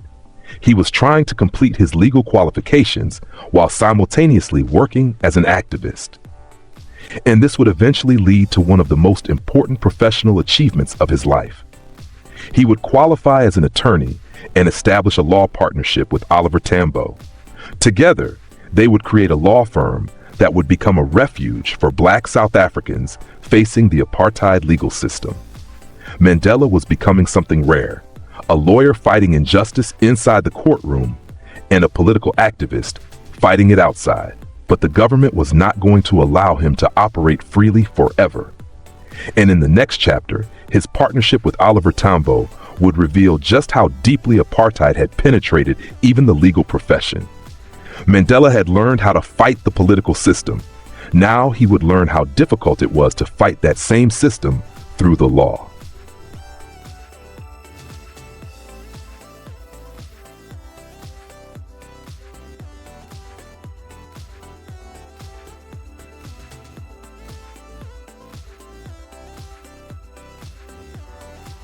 Chapter 16.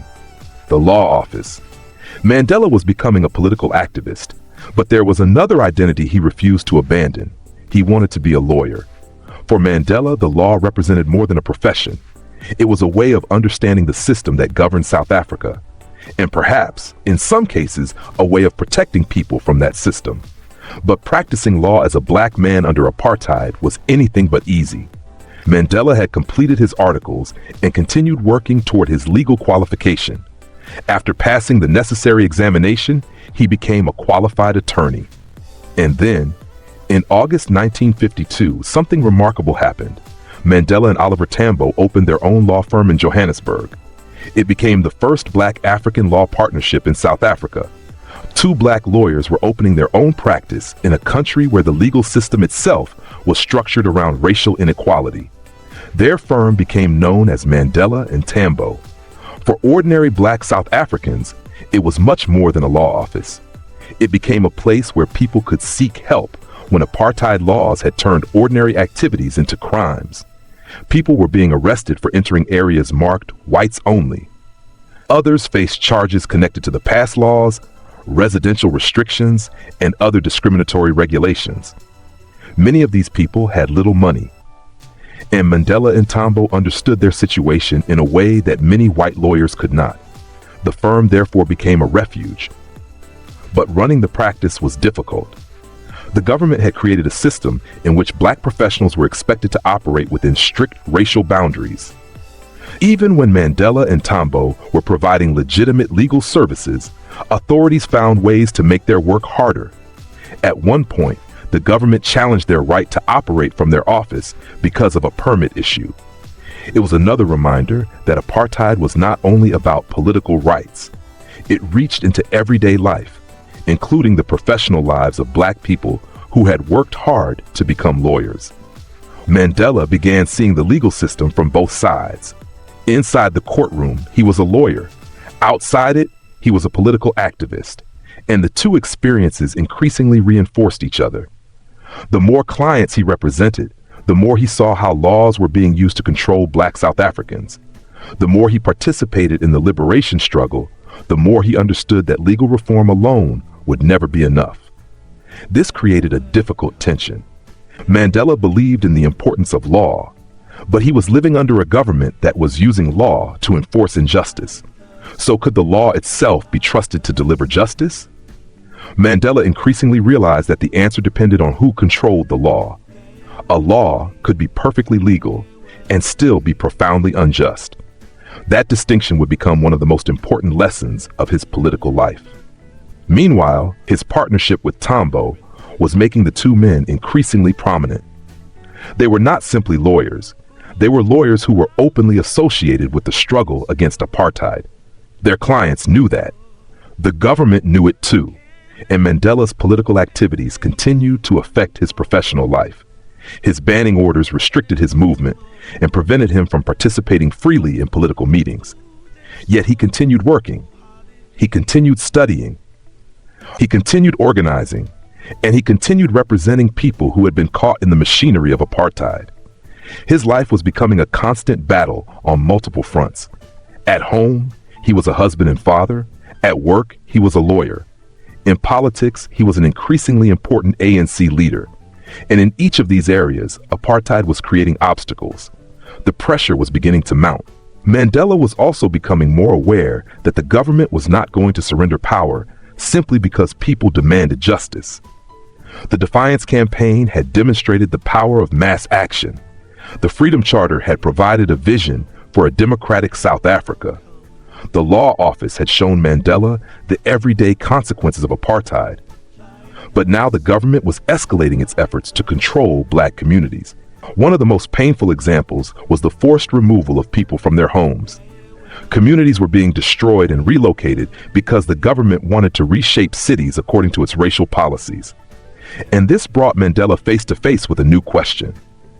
If peaceful resistance continued to fail, if the government ignored petitions, if communities were forcibly removed, how far should the liberation movement go in resisting the state? That question would push Mandela into territory he had previously avoided.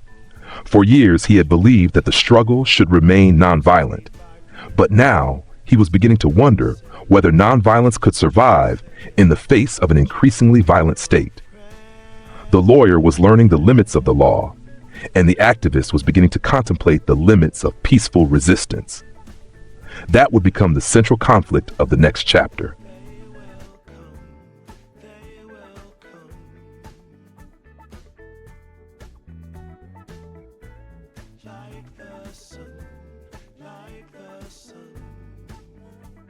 Chapter 17, Sophiatown.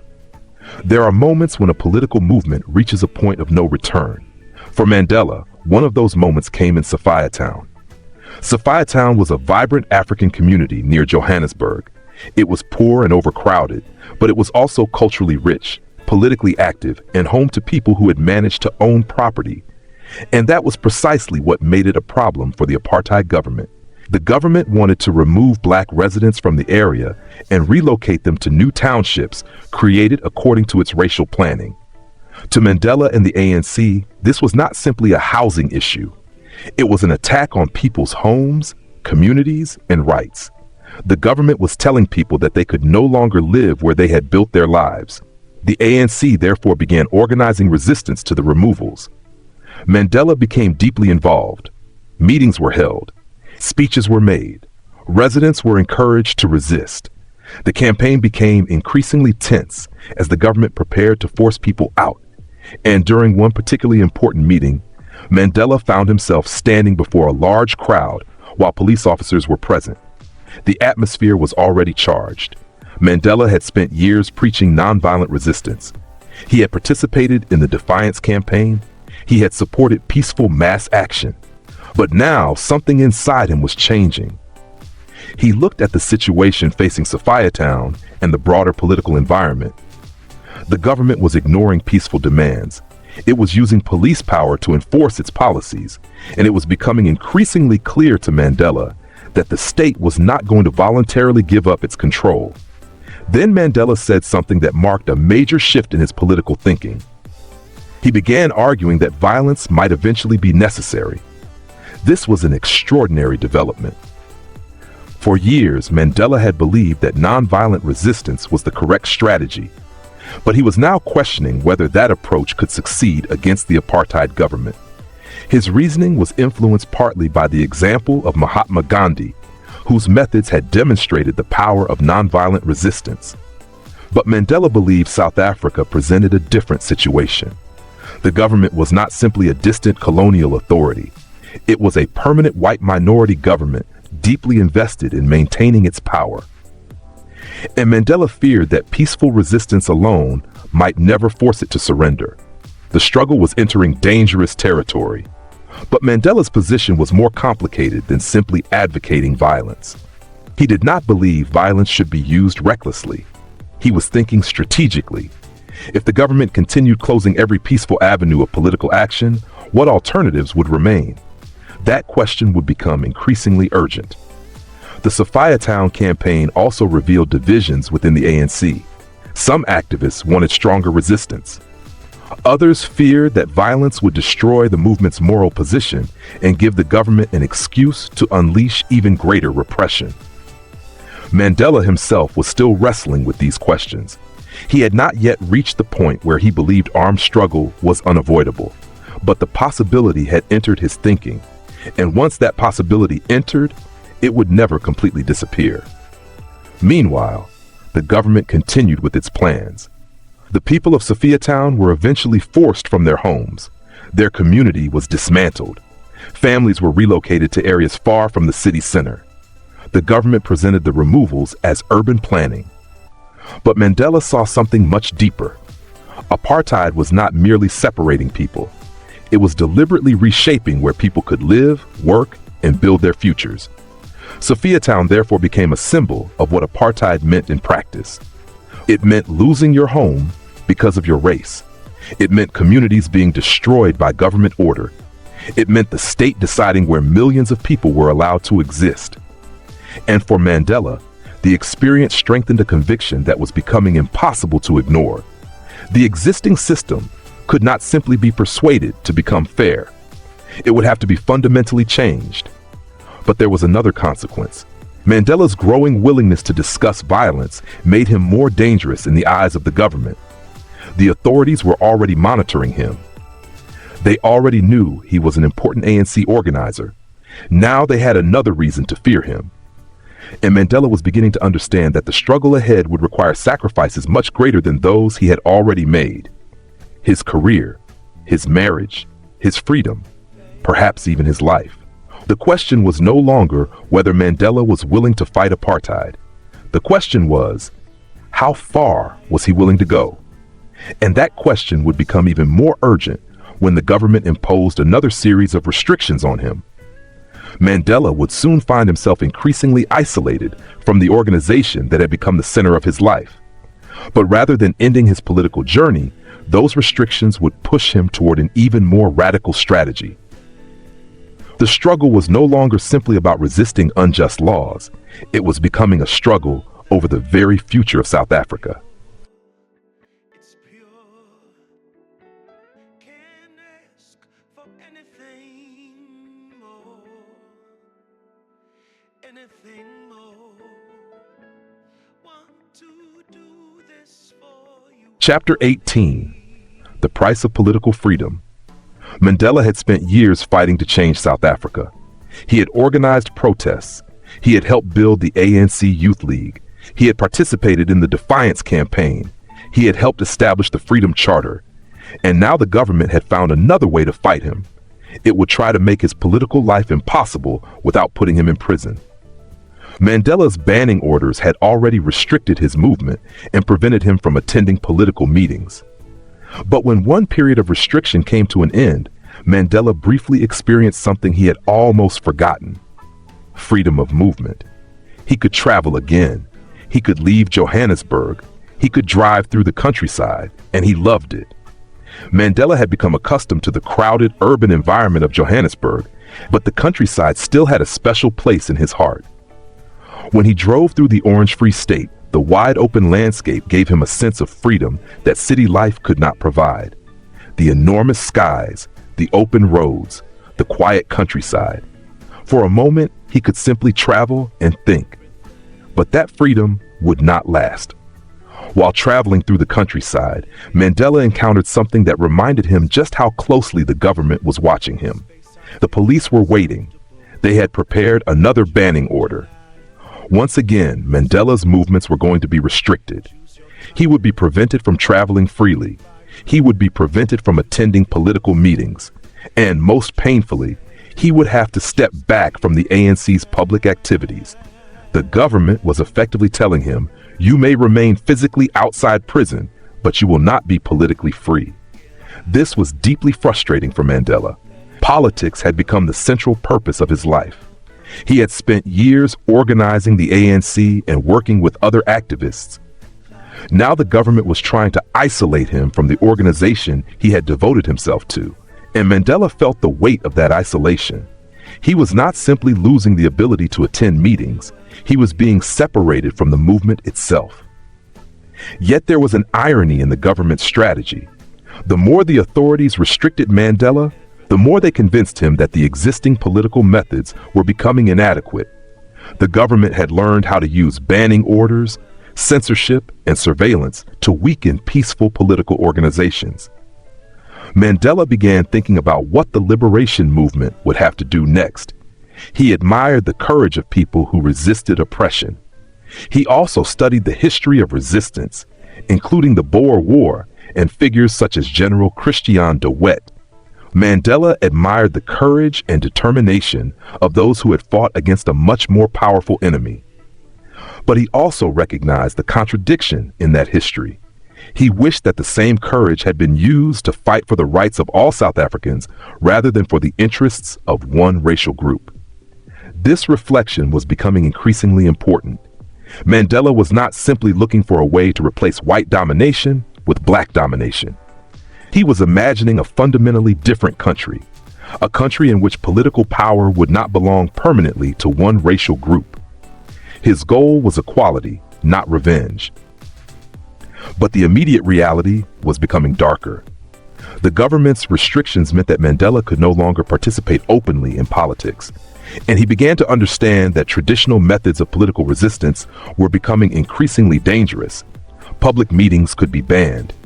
Political leaders could be restricted. Newspapers could be pressured. Activists could be arrested. The state was closing the doors through which peaceful political action had previously operated. This forced Mandela to confront a difficult question. If the government keeps closing every peaceful avenue, what happens to the people who still want freedom? His answer would begin to emerge in his famous political thinking about the need for new forms of struggle. But there was another battle Mandela had to fight. The government was not only attacking his political career, it was also threatening his professional career as a lawyer.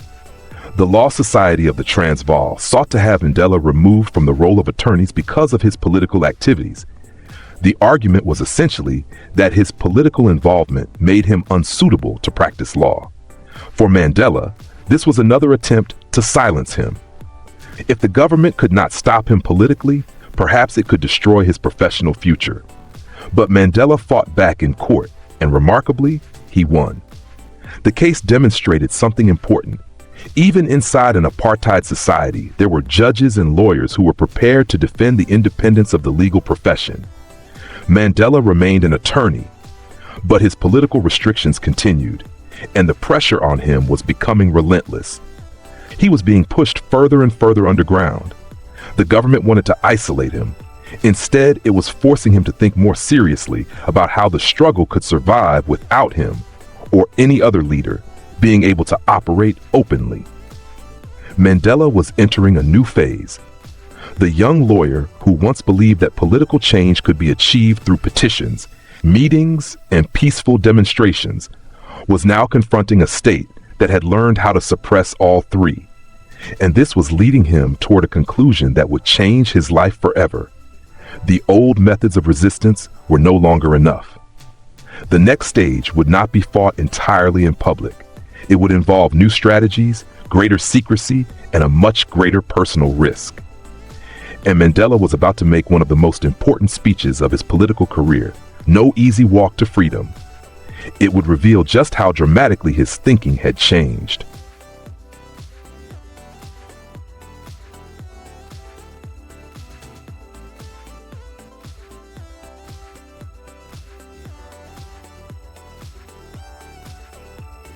Chapter 19. No Easy Walk to Freedom. Mandela had reached a point where the government was trying to control not only what he could do, but whether he could participate in politics at all. His banning order prevented him from attending the Transvaal conference of the ANC, but Mandela refused to allow his physical absence to silence his political voice. Before the conference, he had already prepared his presidential address. Since he could not deliver it himself, another ANC executive member, Nkrummah, read it to the delegates. The speech would become known as No Easy Walk to Freedom, and its message was striking. Mandela argued that South Africa had entered a new stage. The government's increasingly harsh laws had made the old methods of political resistance, public meetings, press statements, and traditional forms of mass protest far more difficult and dangerous. Newspapers were afraid to publish opposition statements. Printing presses were reluctant to produce political material. The government had created an environment in which openly organizing resistance could lead to prosecution. So, Mandela argued that the liberation movement had to develop new forms of political struggle. The government was closing the doors of legal political activity, and Mandela was beginning to look for another way through. This was a significant moment in his political development. Mandela was not yet calling for a full-scale armed struggle, but he was clearly moving beyond the methods that had dominated the ANC's earlier campaigns. He believed the movement had to adapt. The people could not simply continue using the same tactics while the government changed the rules around them. The struggle itself had to evolve, and Mandela's speech contained another important idea. He believed that the conflict between the oppressed and the oppressor was approaching a decisive stage. The bitterness among Black South Africans was growing. The government was becoming more repressive, and Mandela believed that sooner or later the confrontation would become unavoidable. Freedom, he understood, would not simply be handed to the people. It would have to be fought for. But Mandela's own freedom was also under attack. His political activities had already caused problems in his legal career.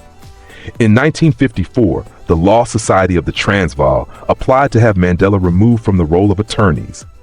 The argument was that his political activities made him unfit to remain a legal professional. For Mandela, this was deeply personal. He had worked hard to become a lawyer. His legal practice with Oliver Tambo was flourishing. He was appearing in court regularly. He had built a professional identity that he valued. Now the authorities were attempting to take that away. But Mandela refused to surrender. He fought the application. And once again, the importance of an independent judiciary became clear. The judge in the case did not simply accept the government's political argument. Mandela won. He remained a practicing attorney. It was a victory, but it was also a warning. The government was becoming increasingly willing to use every available institution to weaken its opponents. Political restrictions, police surveillance, banning orders, legal pressure, censorship, and eventually criminal prosecutions. Mandela was beginning to see the pattern. The apartheid government was not merely defending itself against political opposition. It was systematically narrowing the space in which opposition could exist. And this was pushing Mandela toward a difficult conclusion. If the government continued closing peaceful avenues of resistance, the liberation movement would eventually have to decide whether it was willing to take greater risks. That decision was approaching. But Mandela's political evolution was not happening in isolation. Across South Africa, resistance was becoming more organized.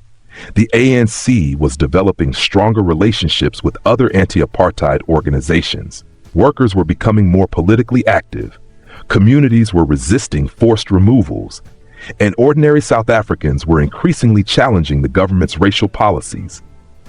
At the same time, Mandela's own life was becoming more complicated. His political commitments were putting enormous pressure on his marriage. His legal career was demanding. His movements were restricted. And the state was watching him closely. The price of political leadership was becoming heavier.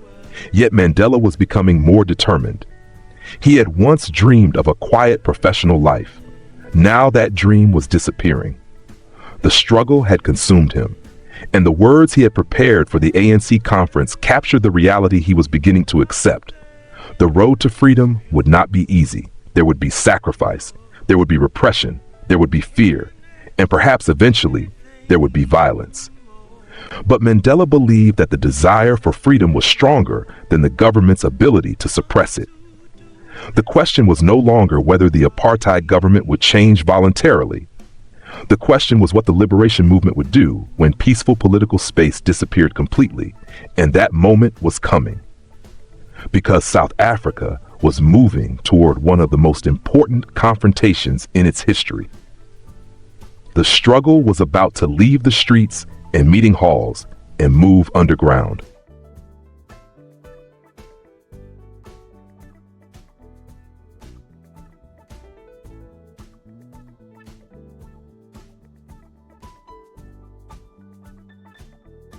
Chapter 20. The Struggle for Sophiatown. By the middle of the 1950s, Mandela was facing a painful reality. The apartheid government was not retreating, it was becoming more aggressive. And one of the clearest examples was Sophiatown. The government wanted to remove black residents from the area and move them to a new township called Meadowlands. For the people of Sophiatown, this was not simply a change of address. It meant losing homes, businesses, neighbors, and an entire community. So the ANC launched an anti-removal campaign. The message was defiant. Over our dead bodies. The slogan captured the anger of residents who were determined not to surrender their homes. But Mandela would later recognize that the campaign exposed serious weaknesses within the liberation movement. The ANC had encouraged people to resist the removals, but when the government prepared to use overwhelming force, the organization was not prepared to fight a violent confrontation. And this created a painful contradiction. The people had been told to resist, but what exactly were they supposed to do when the state arrived with overwhelming force? Mandela and other leaders faced an extremely difficult decision. Should they encourage residents to fight physically, or should they prevent a confrontation that could result in widespread deaths?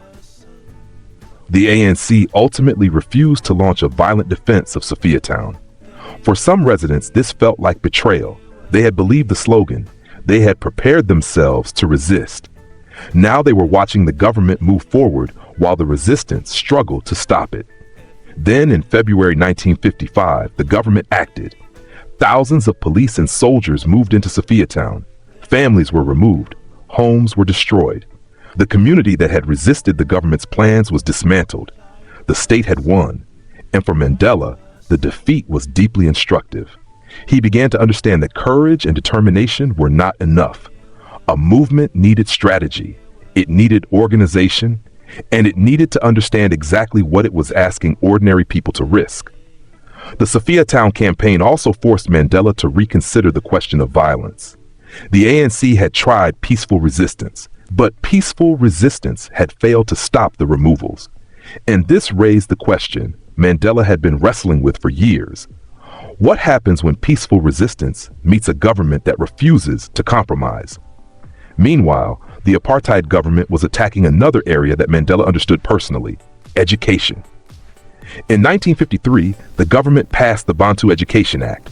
The law transferred greater control over African education to the state and was designed to shape the education of Black South Africans according to the government's racial ideology. Mandela understood the significance immediately.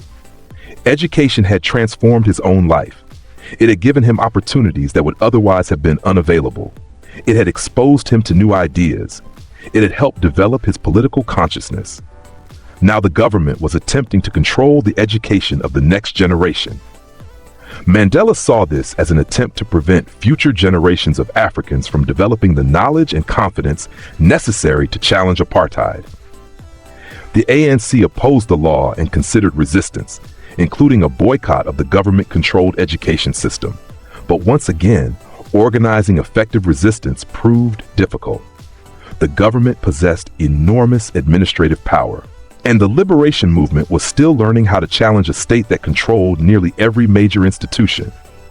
Yet Mandela was learning too. Every defeat was teaching him something.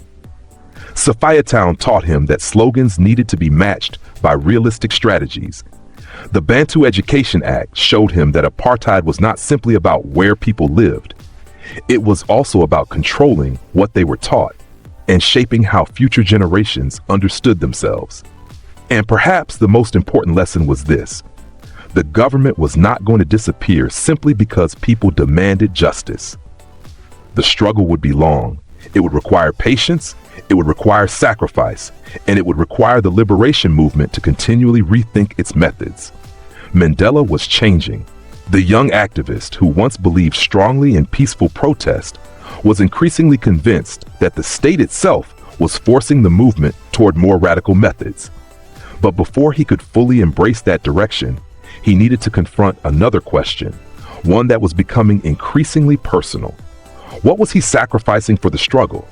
His career, his marriage, his time with his children, his freedom, and even his connection to the rural home where he had grown up. In September 1955, Mandela's travel ban would expire. For the first time in years, he would be able to travel freely again. He would use that opportunity to return to the places of his childhood. And the journey would force him to confront something he had been avoiding. The more deeply he entered the struggle, the further he was moving away from the ordinary life he had once imagined for himself.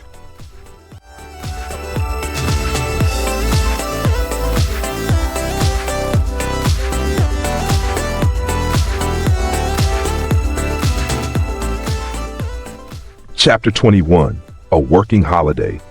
For years, Mandela had been fighting for South Africa's future, but in September 1955, something unusual happened. His travel ban expired. For the first time in years, Mandela could travel freely again, so he decided to return to the places that had shaped him. He drove through the countryside, revisiting parts of the Transkei and eventually returning to Kunu, where his mother still lived. The journey was deeply emotional. Mandela was reconnecting with the world of his childhood, but he was also realizing how much he had changed. He could return to his homeland, but he could no longer return to the life he once had. Even while traveling, however, Mandela could not escape politics. He was constantly aware that the government was watching him. At one point, a police sergeant stopped and questioned him. On another occasion, Mandela picked up a hitchhiker and became suspicious that the man might secretly be a police informant. This paranoia showed how deeply apartheid's surveillance had affected political activists. The government did not need to arrest everyone. Sometimes, simply making people suspicious of one another was enough to weaken a movement. But Mandela's journey also took him to Cape Town, where he attended an ANC meeting. There, he saw something that encouraged him. Despite government repression, ordinary people were still willing to organize. The enthusiasm of the activists reminded Mandela that the struggle was alive far beyond Johannesburg. The movement was bigger than any individual leader. Yet Mandela was also confronting a painful personal question. His political responsibilities kept taking him away from his family. He was a husband. He was a father. But he was increasingly becoming a full-time political leader. And sometimes he wondered whether he was neglecting the people closest to him in order to fight for millions of people he did not personally know. It was a question that would follow him for years. By the time Mandela returned to Johannesburg, he was more convinced than ever that the struggle had entered a new phase. But he would soon face another restriction. The government would impose a 5-year banning order on him, limiting his movement and political activities once again. And this time, the pressure would be even greater. Because while Mandela was being restricted, the government was implementing a policy that threatened the political future of millions of black South Africans, the creation of the Bantustan system, and Mandela was preparing to fight it.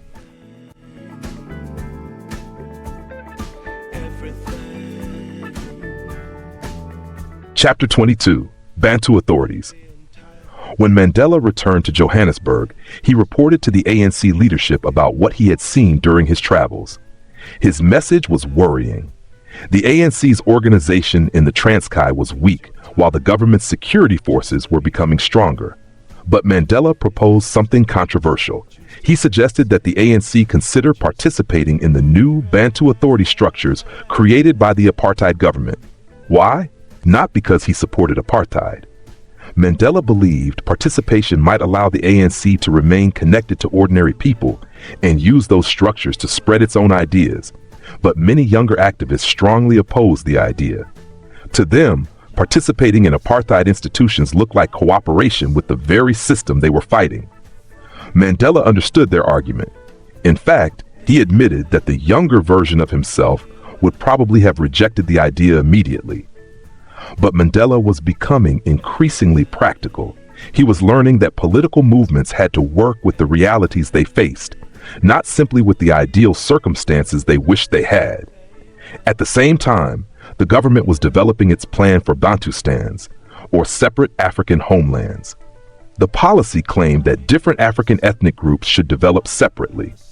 But Mandela saw the deeper purpose. The system would divide black South Africans, weaken their political unity, and preserve white control over most of South Africa's land and power. Divide the people, and controlling them becomes easier. Mandela strongly opposed this vision. He believed South Africa's future could not be built by separating people according to race and ethnicity. Then, in 1956, Mandela received another 5-year banning order. He was once again restricted from traveling and participating openly in political meetings. But this time, something had changed. The restrictions no longer frightened him as they once had. Mandela had become accustomed to living under surveillance and political pressure. He was increasingly prepared to continue the struggle despite the government's attempts to silence him. And yet, during this difficult period, Mandela found an unexpected passion: boxing. He trained at a local boxing gym and admired the discipline, courage, and determination of the fighters. For Mandela, boxing offered a lesson that went beyond sport. A fighter could be knocked down without being defeated. He could be exhausted and still continue. And Mandela increasingly saw his own political struggle in much the same way. The government could restrict him, it could ban him, it could surveil him. But as long as he remained determined, the struggle continued. And then came the knock on the door that would change everything. December 5th, 1956. Before dawn, police arrived at Mandela's home. This time, they were not there to warn him. They were there to arrest him for treason. And Mandela was about to enter one of the longest and most important trials of his life.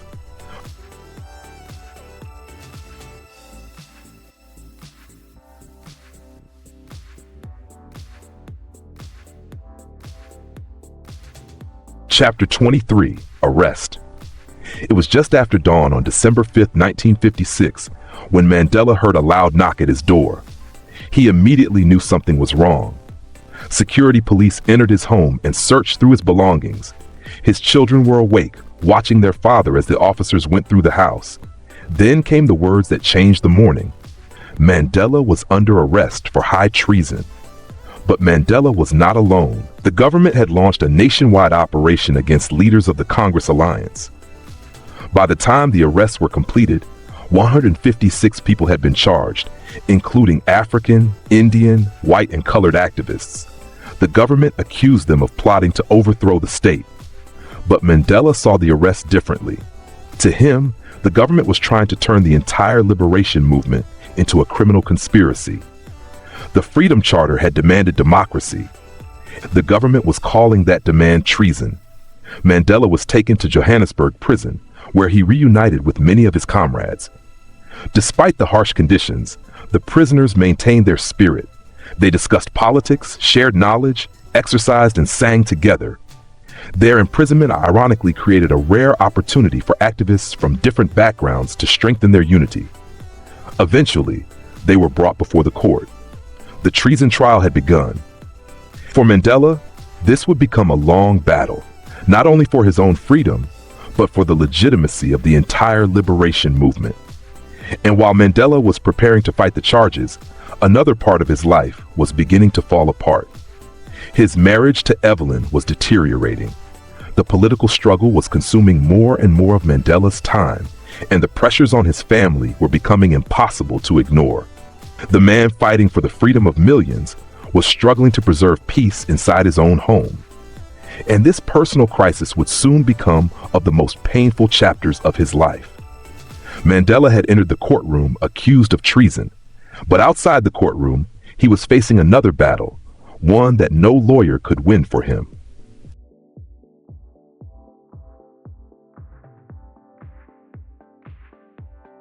Chapter 24, A Broken Marriage. While Mandela was preparing to face the treason trial, another part of his life was falling apart. His marriage to Evelyn was ending. The problems had existed for some time. Evelyn had returned to nursing and later became involved with the Jehovah's Witnesses, while Mandela's commitment to the ANC and the struggle against apartheid was becoming almost all-consuming. Their differences were becoming impossible to ignore. Evelyn wanted a more peaceful family life. Mandela increasingly saw politics not as a temporary activity, but as his life's mission. For Mandela, the struggle was no longer something he could simply put aside when he came home. The couple also disagreed over religion and how their children should be raised. Eventually, the tension became too great. Their marriage ended, and Mandela later reflected painfully on the effect the separation had on their children. He acknowledged that his political commitment had demanded enormous sacrifices from his family. And this is one of the most revealing parts of Mandela's autobiography. The man fighting to free millions of people was struggling to maintain his own family. Freedom had a price, and Mandela's family was paying part of it. But as painful as the separation was, Mandela's political struggle continued. The treason trial was still underway, and while his marriage was collapsing, something unexpected was about to happen. Mandela was about to meet a young woman named Nomzamo Winifred Madikizela, Winnie. Their meeting would begin a new chapter in Mandela's personal life, and Winnie would eventually become one of the most controversial and important figures in South Africa's liberation struggle. Chapter 24, A Broken Marriage. While Mandela was preparing to face the treason trial, another part of his life was falling apart. His marriage to Evelyn was ending. The problems had existed for some time. Evelyn had returned to nursing and later became involved with the Jehovah's Witnesses, while Mandela's commitment to the ANC and the struggle against apartheid was becoming almost all-consuming. Their differences were becoming impossible to ignore. Evelyn wanted a more peaceful family life. Mandela increasingly saw politics not as a temporary activity, but as his life's mission. For Mandela, the struggle was no longer something he could simply put aside when he came home. The couple also disagreed over religion and how their children should be raised. Eventually, the tension became too great. Their marriage ended, and Mandela later reflected painfully on the effect the separation had on their children. He acknowledged that his political commitment had demanded enormous sacrifices from his family. And this is one of the most revealing parts of Mandela's autobiography. The man fighting to free millions of people was struggling to maintain his own family. Freedom had a price, and Mandela's family was paying part of it. But as painful as the separation was, Mandela's political struggle continued. The treason trial was still underway, and while his marriage was collapsing, something unexpected was about to happen. Mandela was about to meet a young woman named Nomzamo Winifred Madikizela, Winnie. Their meeting would begin a new chapter in Mandela's personal life, and Winnie would eventually become one of the most controversial and important figures in South Africa's liberation struggle.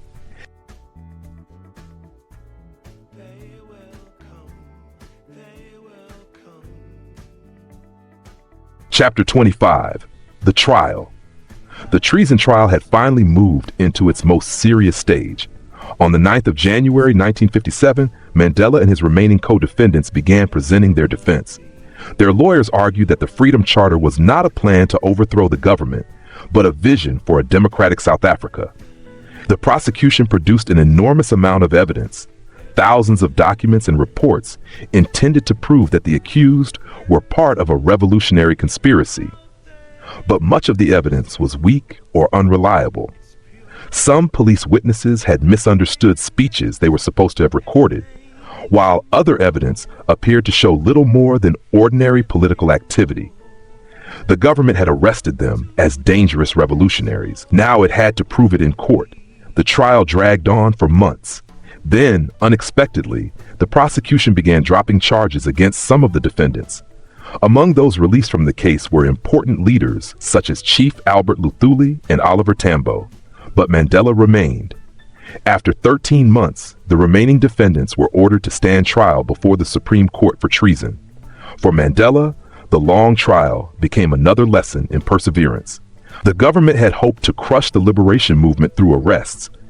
Instead, the defendants were using the courtroom to defend their political ideals. And Mandela was becoming increasingly convinced of something fundamental. The struggle for freedom would not be won quickly. It would take years, perhaps decades, and he would have to be prepared for that. But while the trial continued, Mandela's personal life was changing dramatically. He had separated from Evelyn, and a new woman had entered his life. Her name was Nomzamo Winifred Madikizela. The woman the world would eventually know as Winnie Mandela was about to become an important part of Mandela's extraordinary journey. But neither of them could have known how much suffering, separation, and political struggle their marriage would eventually endure. In my space, I feel most comfortable.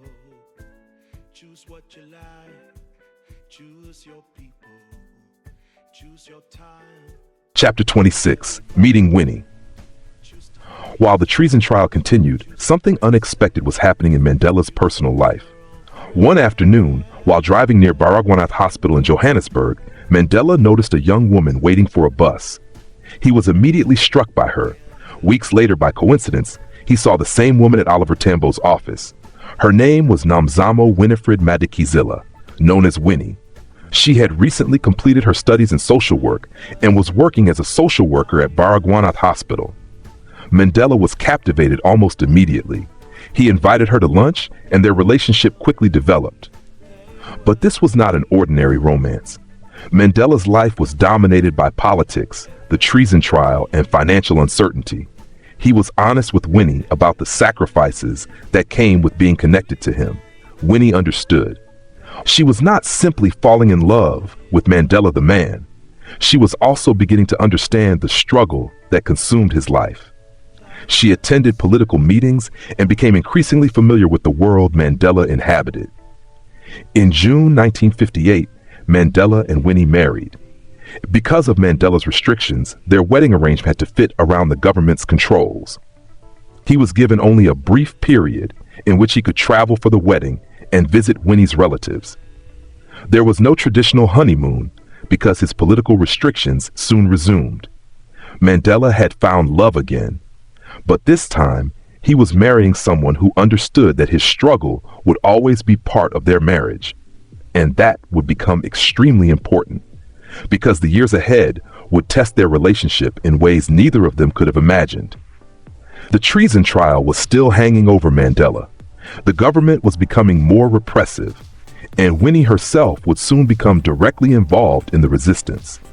Their marriage was beginning just as South Africa was moving toward another major confrontation. The struggle was no longer only changing Mandela's life, it was about to change Winnie's life too.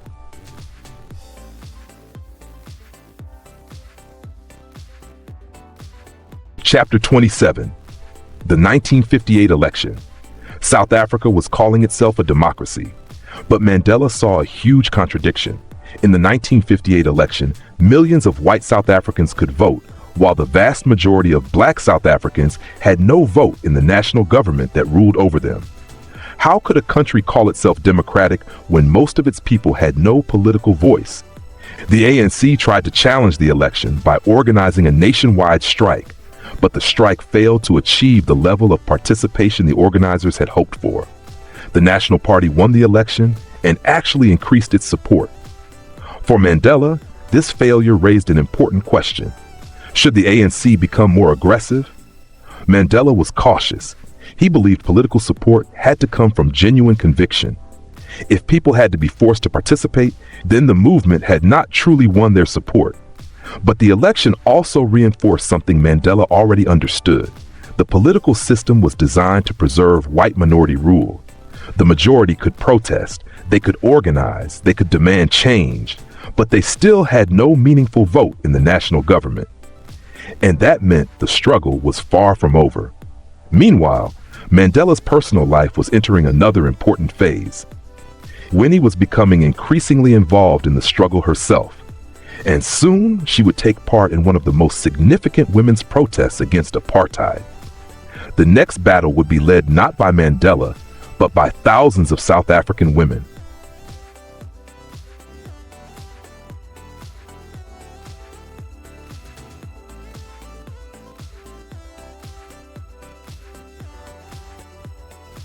Chapter 28. The Women Resist Apartheid was trying to control almost every part of black South Africans' lives. Now the government wanted to extend that control to black women through the pass system. The government called these documents reference books, but women understood what they really meant: another instrument of control. Women could face fines or imprisonment for failing to produce them, and women across South Africa decided they had had enough. In 1957, thousands organized protests through the ANC Women's League, with demonstrations spreading from rural communities to major cities. The women were no longer willing to wait for men to fight the battle for them. In Johannesburg, hundreds gathered at the Central Pass office. The police responded with mass arrests. And then Winnie made her decision.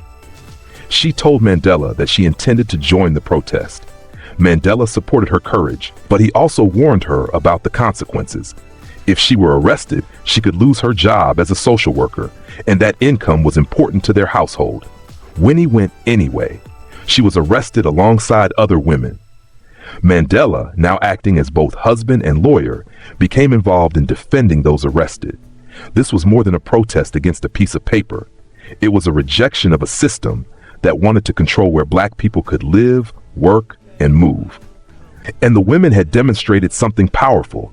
The liberation struggle could not succeed without women at its center. The protests also marked an important development in Winnie's own political life. She was no longer simply Mandela's wife. She was becoming an activist in her own right, and her political journey was only beginning. Meanwhile, Mandela's treason trial was approaching its next major stage. In August 1958, he and the remaining defendants would finally face formal proceedings.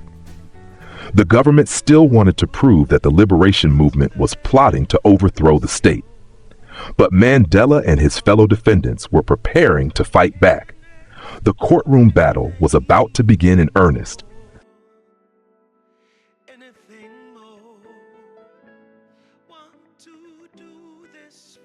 Chapter 29. The treason trial moves forward. By August 1958, Mandela and the remaining defendants had already spent years living under the shadow of the treason trial. Now the formal trial was finally beginning. But the government changed the venue from Johannesburg to Pretoria, making things even more difficult for the defendants and their lawyers. The government was making the trial longer, harder, and more expensive, but Mandela's defense team was ready to fight back. Their first major move was surprisingly bold. They challenged the impartiality of the judges and asked some of them to withdraw from the case. One judge agreed to step aside. Another remained, insisting that he could be fair. The defense then attacked the government's indictment itself. They argued that the charges were too vague and that the state had failed to demonstrate that Mandela and the others actually intended to overthrow the government through violence. The judges agreed that parts of the indictment were inadequate. As the legal battle continued, the number of defendants gradually fell. The government's enormous treason case was beginning to shrink. By the middle of 1959, only about 30 defendants remained, including Mandela. But while the trial continued, Mandela's personal life was changing. His daughter Zenani, born in February 1958, brought happiness to Mandela and Winnie. Yet Mandela's political responsibilities meant he could not be the husband and father he wanted to be. Once again, his political life and family life were colliding. And outside the courtroom, South African politics was becoming increasingly divided. A new African nationalist movement was beginning to emerge from within the broader liberation struggle. It rejected the ANC's non-racial approach and argued for an exclusively African political vision. That movement would soon become the Pan-Africanist Congress, or PAC. The liberation movement itself was beginning to split, and this division would have enormous consequences. Because while Mandela was fighting his treason case in court, a completely new political force was preparing to challenge the ANC. And soon, South Africa would face one of the most tragic days in its history. Sharpeville was coming.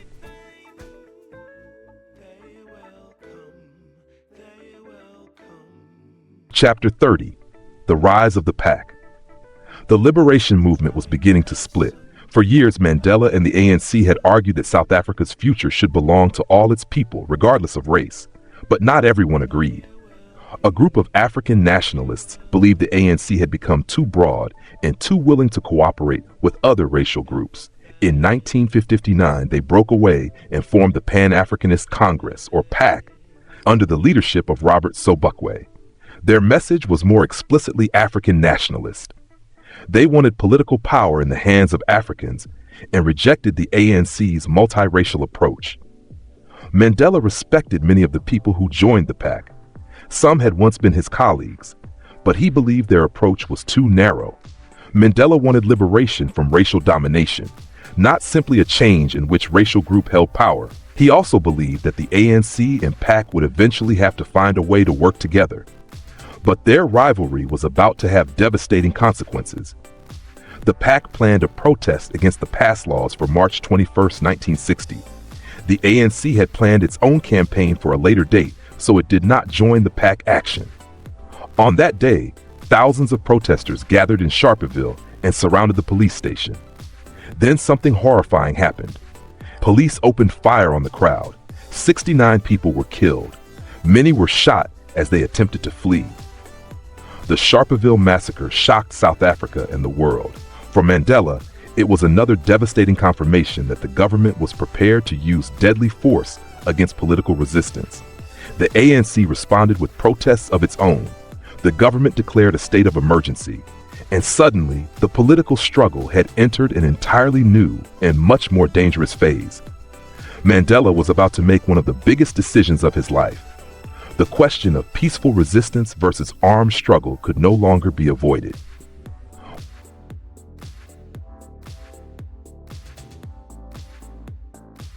Chapter 31. The crisis deepens.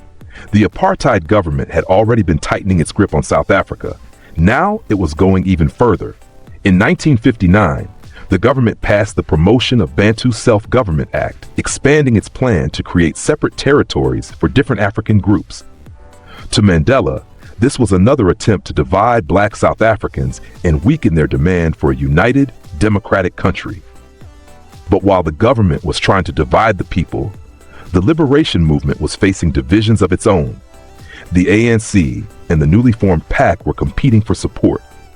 Mandela respected many PAC activists, but he believed their African nationalist approach was too narrow. He continued to support the ANC's vision of a democratic South Africa belonging to everyone. Meanwhile, The treason trial was finally moving forward. Mandela and his fellow defendants had been arrested almost 3 years earlier, yet the government still had not secured a conviction. The prosecution tried to portray the ANC as a revolutionary organization planning to overthrow the state, but the defense repeatedly challenged the evidence. Then came March 21st, 1960. The PAC organized a protest against the passed laws at Sharpeville. Thousands gathered. The demonstration was supposed to be peaceful. Then police opened fire. 69 people were killed. Many were shot while fleeing. The massacre shocked Mandela. It also shocked the world. For Mandela, Sharpeville represented something much bigger than a tragic protest. It demonstrated the terrible limits the government was willing to place on peaceful resistance. The ANC immediately organized a nationwide response. Chief Albert Luthuli called for a national day of mourning and protest, while Mandela and other leaders burned their passes publicly. Hundreds of thousands participated in the stay-at-home protest. The government responded by declaring a state of emergency and giving itself sweeping powers to detain political opponents, and Mandela now faced a question he could no longer postpone. If peaceful protest could end in massacre, and political organizations could simply be banned, what form should the struggle take next? Chapter 32. The trial continues. The treason trial had already lasted for years. Mandela and his fellow defendants had been arrested in 1956, but the actual trial did not begin until August 1959. The government claimed that the ANC was secretly planning to overthrow the state, but the prosecution struggled to prove it. Witnesses were questioned, documents were examined, and the defense repeatedly challenged the government's interpretation of ANC speeches and policies.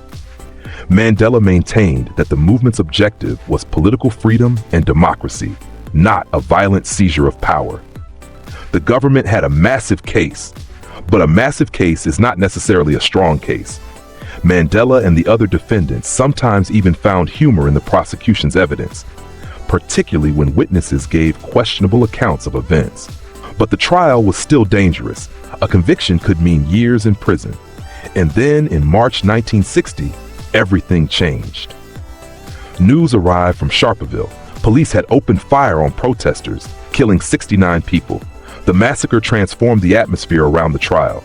South Africa was no longer simply dealing with political disagreement. The country was entering a national crisis. The government responded by declaring a state of emergency and intensifying its crackdown on opposition groups. The ANC was eventually banned. Mandela and his comrades were now fighting a government that had made their organization illegal. The treason trial continued, but Mandela's political world had changed completely. The question was no longer simply whether the defendants would be found guilty. It was becoming, how could the liberation struggle continue when the ANC itself had been outlawed? Mandela was about to answer that question by disappearing from public life. He would go underground. And soon, the man once known simply as Nelson Mandela would become something very different, the Black Pimpernel.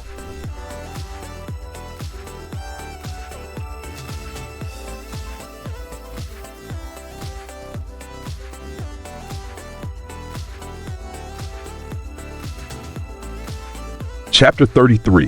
Sharpeville, South Africa had reached a breaking point. The ANC and the PAC were both campaigning against the hated pass laws, which restricted the movement of black South Africans. The PAC decided to act first. On the 21st of March 1960, thousands of protesters gathered at the police station in Sharpeville, peacefully demonstrating against the passes. Then the unthinkable happened. Police opened fire. 69 people were killed, many of them shot while trying to escape. The massacre shocked South Africa and attracted international condemnation. For Mandela, Sharpeville was a turning point. He had spent years believing that disciplined, nonviolent resistance could force the government to change. But now he had witnessed something devastating. The state was willing to use deadly violence against peaceful protesters. Mandela and other ANC leaders organized a nationwide protest in response. The government reacted by declaring a state of emergency, giving itself sweeping powers against political opponents. And then came the decisive blow. The government banned the ANC. The organization Mandela had devoted years to was suddenly illegal. There was now no normal political path left for him. Mandela understood that the struggle had a completely new phase. Soon he would abandon his public identity, go underground, and begin operating secretly across South Africa. The police would hunt him. The newspapers would give him a nickname, and Mandela would become known as the Black Pimpernel. But beneath the disguise and the secrecy, a much bigger transformation was taking place. Nelson Mandela was preparing to lead the liberation struggle into its most dangerous chapter yet.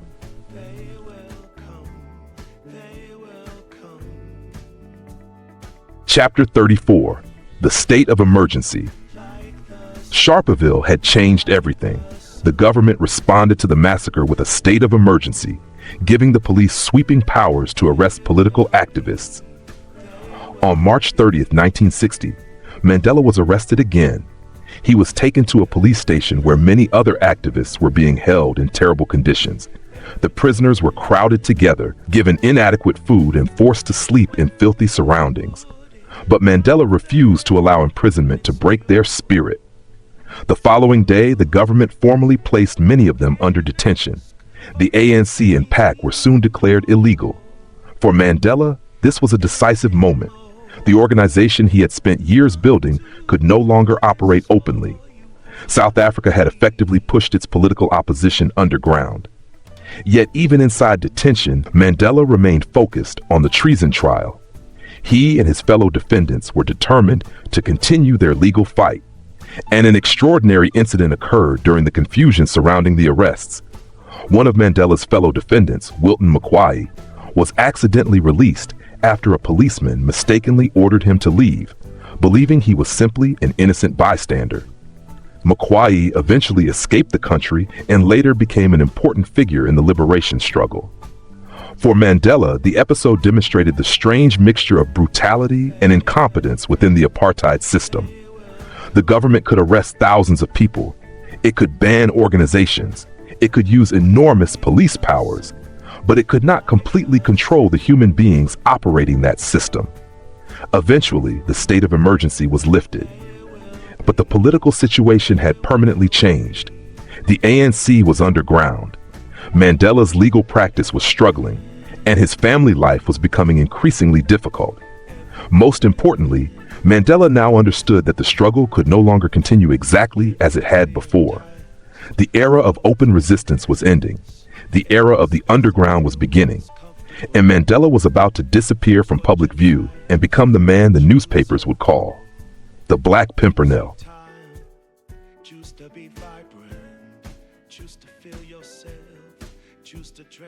Chapter 35, Behind Bars. Mandela was now one of thousands of people caught in the government's state of emergency. More than 2,000 people were detained without trial, and the authorities treated prisoners differently according to race. Even their food portions reflected the apartheid system. Even inside prison, apartheid followed them. Mandela was particularly angered when he learned that Chief Albert Luthuli had been assaulted while in detention. But the government was also beginning to lose control of the situation in unexpected ways. One of Mandela's fellow defendants, Nkrummah, was accidentally released after police mistook him for someone who had merely come to interfere with the proceedings. He eventually escaped the country. The incident was almost absurd. The government had enormous police powers, yet its own mistakes were allowing political opponents to escape. Meanwhile, Mandela remained behind bars, waiting for the treason trial to continue. But imprisonment did not stop the defendants from preparing their defense. They were determined to prove that their political struggle was not treasonous.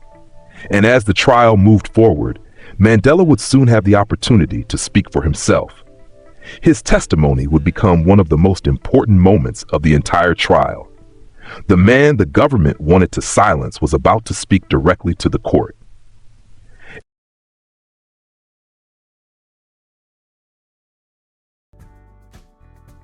Chapter 36, Fighting the Trial. From prison. The treason trial had become almost impossible to conduct normally. The state of emergency had made it extremely difficult for Mandela and the other defendants to communicate with their lawyers. So the defense decided to do something extraordinary. They would defend themselves. Their strategy was to prolong the proceedings until the state of emergency ended. The defendants began calling one another as witnesses, questioning each other, and deliberately slowing the trial. It was a legal strategy designed to buy time. They were turning the government's own courtroom into a weapon against the government. Eventually, the state of emergency ended on August 31st, 1960, allowing the defendants and their lawyers to return to a more normal trial process. Then came Mandela's moment to speak. On August 3rd, he began giving his own testimony. The prosecution wanted to portray him as a dangerous revolutionary and a communist seeking to destroy the state. Mandela challenged that characterization. He explained his belief in political equality and argued that education could not be measured simply by whether someone had attended school. A person who had never received formal education could still possess knowledge, wisdom, and an understanding of life that could not be found in textbooks. His testimony became an opportunity to explain why he had joined the struggle. He was not simply defending himself. He was defending the principles of the liberation movement. And as Mandela finished speaking, the defense presented its final arguments. The trial had already lasted years, but the verdict was still ahead. Would Mandela walk free, or would the courtroom become the place where his freedom finally ended? Chapter 37. The underground begins. The state of emergency had ended. Mandela was technically free again, but South Africa was anything but free. The ANC had been banned, and its leaders could no longer operate openly. So in September 1960, the organization began preparing to work underground. Mandela was now living two lives, a family man in private and an underground political organizer in secret. His personal life was changing too.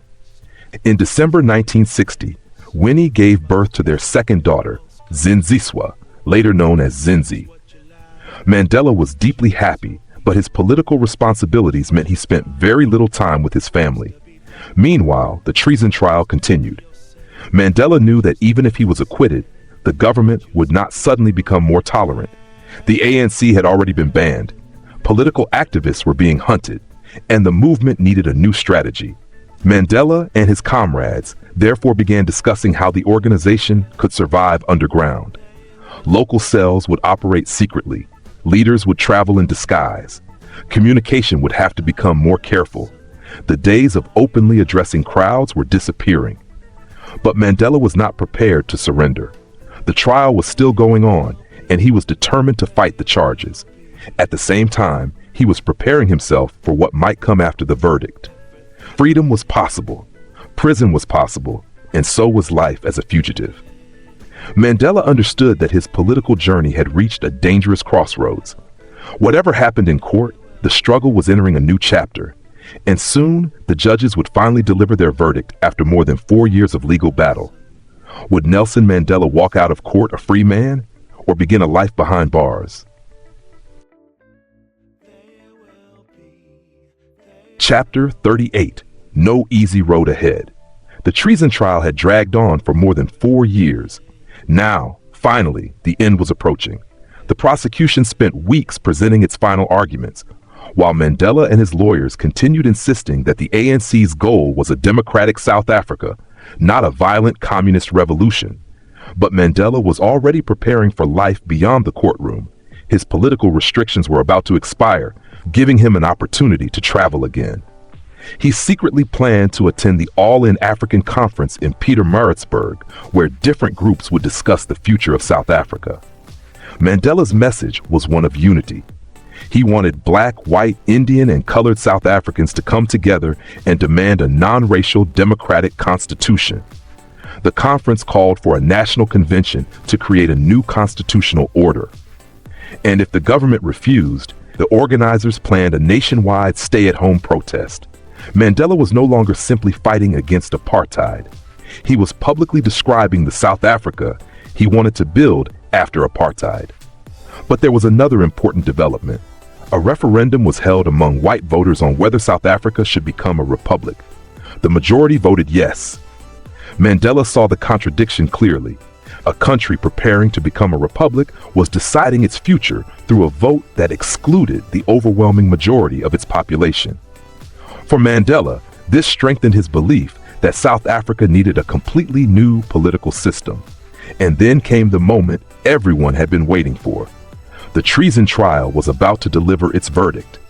After years of arrests, accusations, evidence, and courtroom battles, Mandela and his remaining comrades would soon discover whether the government had succeeded in proving its case.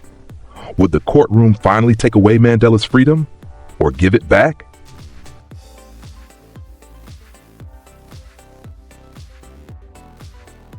Chapter 39, The Verdict. After more than 4 years of uncertainty, the treason trial finally reached its conclusion. On the 29th of March 1961, Mandela and the other remaining defendants gathered at the old synagogue in Pretoria to hear the verdict. The courtroom was packed with supporters and journalists. Then came an unexpected development. The prosecution made a last-minute attempt to change the indictment. The judges rejected it. The courtroom fell silent as Justice Rumpf began reading the judgment.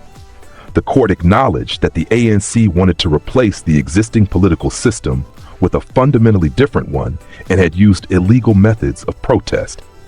But there was a crucial problem with the prosecution's case.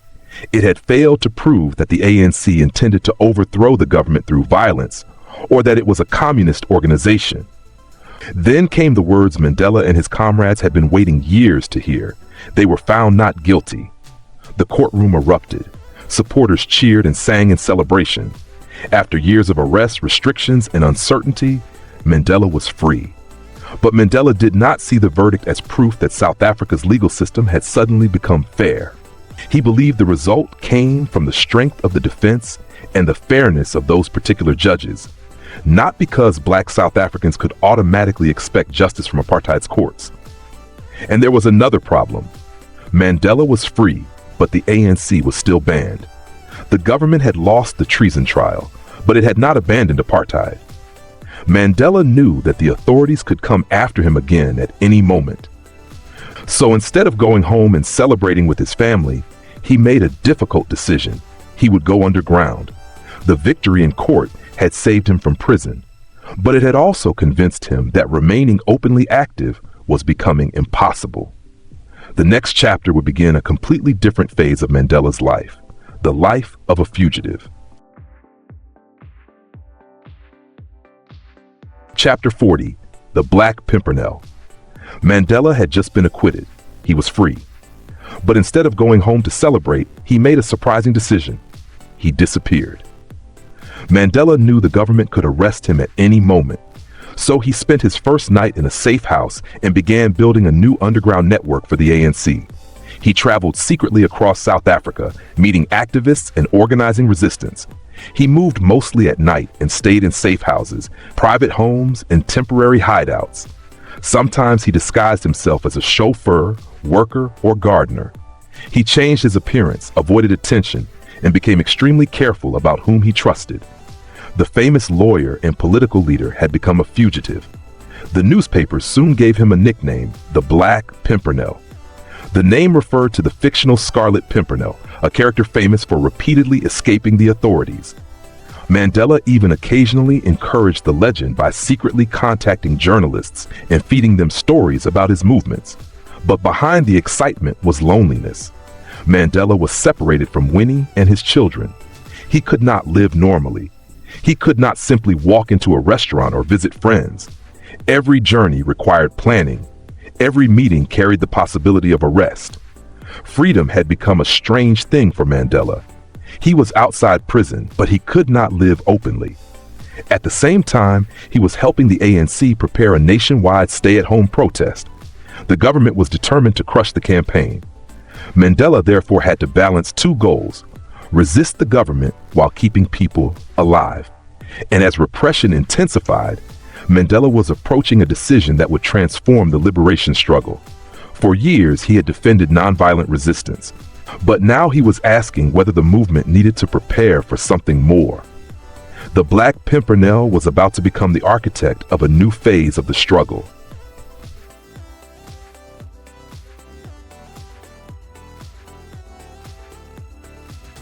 Chapter 41. The Final Break with Nonviolence. Mandela was now living underground, and the government was becoming increasingly aggressive. He was helping organize a nationwide stay-at-home protest for May 29, 1961, demanding a new democratic constitution. The government responded with intimidation. Soldiers and police were deployed across the country, while Prime Minister Verwoerd warned people not to participate. Yet hundreds of thousands of South Africans stayed home. The protest demonstrated that Mandela still had enormous support, but it also revealed the limits of peaceful resistance. Mandela began to believe that the government had closed almost every peaceful avenue for political change. He met with Chief Albert Luthuli and other ANC leaders to discuss what should happen next. Luthuli remained deeply committed to nonviolence. Mandela understood his position. But Mandela also believed the situation had changed so dramatically that the movement needed another strategy.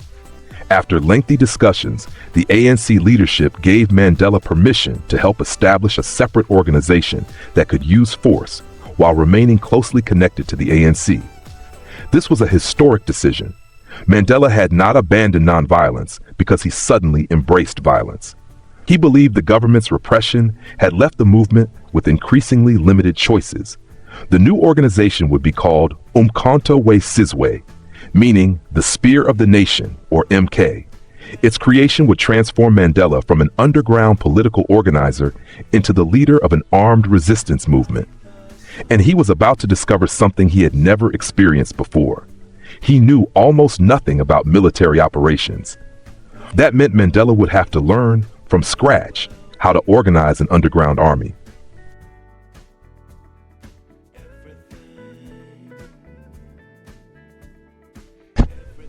Chapter 42. Mandela had never been a soldier. He had never fought in a war. He had never even fired a gun at an enemy. Yet now, this political lawyer who had spent years advocating peaceful resistance was given the responsibility of helping create an armed organization. Its name was Umkhonto we Sizwe, meaning the Spear of the Nation, or MK. Mandela was entering territory he had never imagined for himself. He worked with Walter Sisulu and Joe Slovo to establish the organization's leadership. Unlike the ANC, MK was open to members of different racial backgrounds, reflecting Mandela's belief that the struggle was ultimately about creating a democratic South Africa for everyone. But Mandela knew that enthusiasm was not enough. He needed to understand military strategy. So he began studying revolutionary movements around the world, including the experiences of Fidel Castro, Mao Zedong, and Che Guevara. He also studied South Africa itself, thinking about how an armed organization could operate in a country where the government possessed overwhelming military power. But Mandela did not want uncontrolled violence. The leadership considered different forms of armed struggle and concluded that sabotage was the most appropriate starting point because it could target government infrastructure while minimizing loss of life. Then on June 26, 1961, Mandela sent a message to South African newspapers from hiding. He made it clear that he would not surrender himself to a government he did not recognize as legitimate. The struggle, he declared, had become his life. The transformation was now complete. The young man who had once dreamed of becoming a lawyer was now leading an underground movement, and the government was hunting him. Mandela was about to discover just how difficult life in hiding could become. Chapter 43. Life in Hiding. Mandela's life had completely changed. He was no longer a public political leader who could walk freely through Johannesburg. He was now an underground operative, constantly moving from one hiding place to another. During the day, Mandela studied military theory and revolutionary strategy. At night, he worked on plans for Umkhonto we Sizwe and sabotage operations. Every ordinary activity had become a security risk. Mandela initially stayed with a family and later lived with Wolfie Kodesh, a Jewish communist and member of the Congress of Democrats, in a flat in Berea. Kodesh helped Mandela adjust to his new underground existence and introduced him to military literature that Mandela studied intensely. But hiding was exhausting. Mandela had to constantly think about who might recognize him, who might be watching, and whether his presence could endanger the people sheltering him. On one occasion, he realized that people nearby were beginning to suspect that a black man was secretly staying in the area. He could not afford to become comfortable, so he moved again. Mandela's underground life also involved secret meetings and experiments with the explosives that MK was developing. He understood that the organization had to be extremely careful. The purpose of its initial campaign was to damage government infrastructure while avoiding unnecessary loss of life. But beneath all the planning, Mandela was facing another struggle. He was increasingly separated from Winnie and his children. He was fighting for the freedom of millions of South Africans, yet he could barely live a normal family life himself. Still, he continued moving, studying, and organizing. And eventually, his underground journey would bring him to a place that would become one of the most important locations in the entire liberation struggle, Lily's Leaf Farm. There, Mandela and other members of MK would begin turning their underground plans into a more organized campaign. And the first major acts of sabotage were about to begin.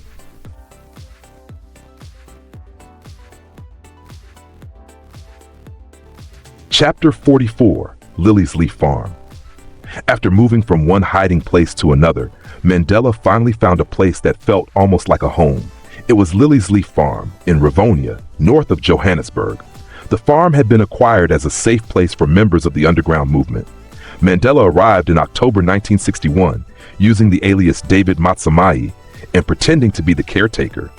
For a man being hunted by the police, hiding in plain sight became his greatest protection. Mandela dressed like a servant and worked around the property while other workers came and went. At night, however, the farm became a secret political headquarters. Activists arrived, meetings were held, and plans for Umkhonto we Sizwe were developed. One of the important people to join Mandela there was Raymond Mlaba, who helped him work on the constitution and organization of MK. Mandela also enjoyed something he rarely had anymore: time with his family. Winnie and the children occasionally visited the farm. Ironically, Mandela felt that they sometimes had more privacy there than they had at home. But even at Lily's Leaf, danger was never far away. Mandela knew that if the police discovered the farm, everyone there could be arrested. And there was another side of Mandela that this chapter reveals. While practicing with an air rifle, he shot a sparrow. Arthur Goldreich's young son became upset and reminded Mandela that the bird had a mother that would now be sad. The incident stayed with him. Even as Mandela was preparing for armed struggle, he remained deeply uncomfortable with taking life. That contradiction is important. Mandela was preparing for violence because he believed the circumstances had left few alternatives, but he did not become someone who enjoyed violence. At Lily's Leaf, the plans for MK were becoming more serious.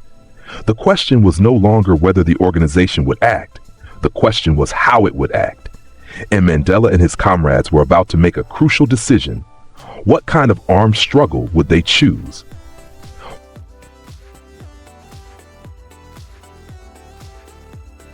Chapter 45, the first acts of MK at Lily's Leaf Farm. Mandela and his comrades now had to answer a crucial question. What would Umkhonto we Sizwe actually do? They considered four possibilities: sabotage, guerrilla warfare, terrorism, and open revolution. For a new and inexperienced organization, open revolution was unrealistic. Terrorism could destroy public support, while guerrilla warfare required resources and training they did not yet possess. So, they chose sabotage as the starting point. The intention was to target government infrastructure while avoiding the loss of human life. Mandela wanted the struggle to damage the apartheid system without creating a racial bloodbath that would make future reconciliation impossible. MK was organized with a national command, regional commands, and smaller local cells. Members were instructed to avoid putting people's lives in danger. Then came an extraordinary coincidence. In December 1961, Chief Albert Luthuli was awarded the Nobel Peace Prize for his leadership in the struggle against apartheid. Mandela was proud that the world was finally recognizing the South African struggle. But almost at the same time, MK announced its existence through its first sabotage operations against government installations. The contrast was striking. Luthuli was being honored internationally for nonviolent resistance, while Mandela's new organization was beginning an armed campaign. Mandela understood the contradiction. He did not pretend that violence was without consequences, but he believed that apartheid had closed the peaceful avenues of political resistance so severely that the movement had to adapt. The struggle had entered a new era, and Mandela's next challenge was even bigger. He needed to leave South Africa, learn from other liberation movements, and find international support for the struggle.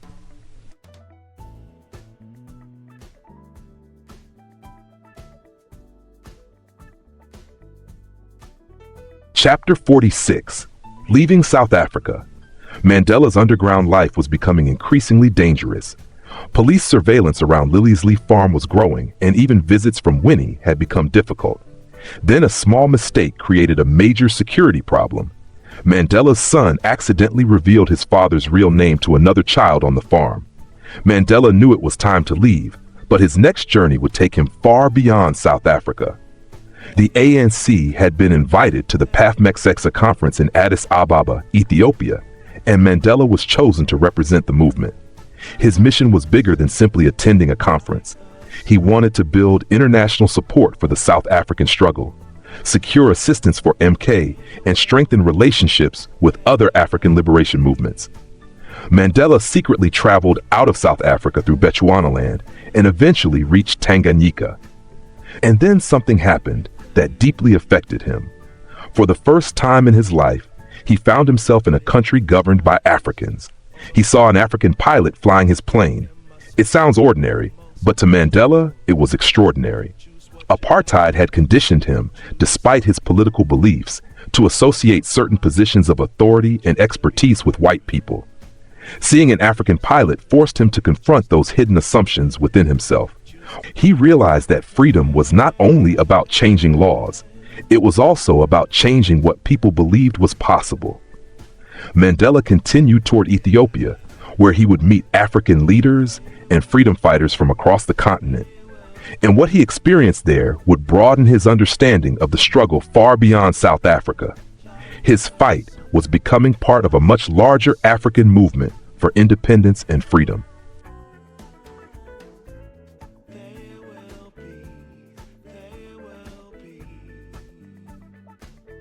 Chapter 47.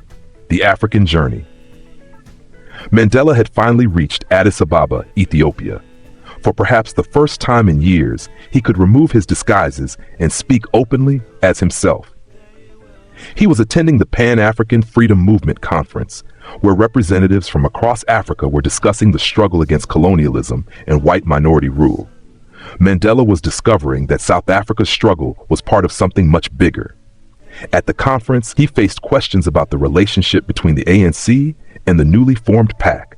Some delegates had heard claims that the ANC was controlled by white communists and therefore did not truly represent Africans.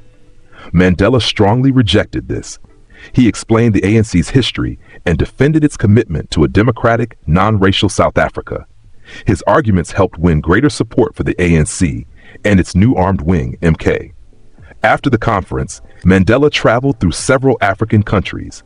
He met political leaders and freedom fighters, sought financial assistance, and explored possibilities for military training for South African recruits.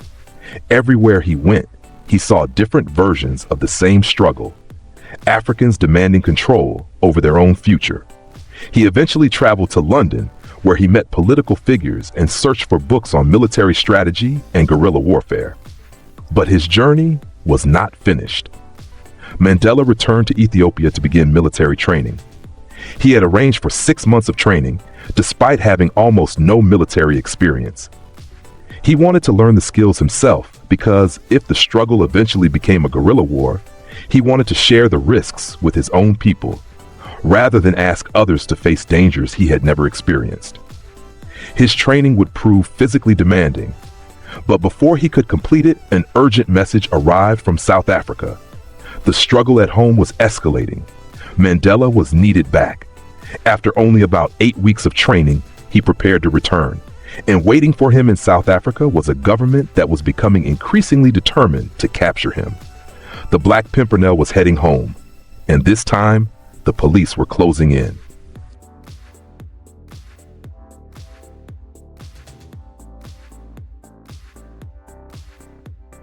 Chapter 48. The Black Pimpernel returns. After traveling through Africa and visiting London, Mandela returned to Ethiopia to continue his military training. He had arranged for several months of instruction, learning military science, weapons, explosives, and basic combat skills. But after only a few weeks, an urgent message arrived. He was needed back in South Africa. Mandela left his training before completing the program and began the dangerous journey home. He eventually made his way back into South Africa and returned to Liliesleaf Farm, where he briefed his comrades about his travels, the support he had secured, and the military training he had received. But Mandela was no longer thinking only about MK. He believed the ANC itself needed to become more independent and more clearly recognized as the leading political organization in the liberation struggle. That meant difficult discussions with other members of the Congress Alliance. Mandela was then sent to Durban to meet with Chief Albert Luthuli and other ANC leaders. But before he could continue his work, his freedom finally came to an end. On August 5, 1962, while traveling by car with Cecil Williams, Mandela noticed another vehicle signaling for them to stop. He immediately suspected the truth. The police had found him. Mandela was arrested and taken to a police station. When asked for his name, he refused to cooperate with the authorities and maintained his defiance. The Black Pimpernel had finally been captured. He was charged with inciting workers to strike and leaving South Africa illegally. But Mandela did not see himself as a criminal. He saw the government itself as the true defendant. And when his trial began, he would make the courtroom a platform for explaining why he had chosen the path of resistance. The man who had spent years running from the police was now going to stand openly before a judge and challenge the entire apartheid system.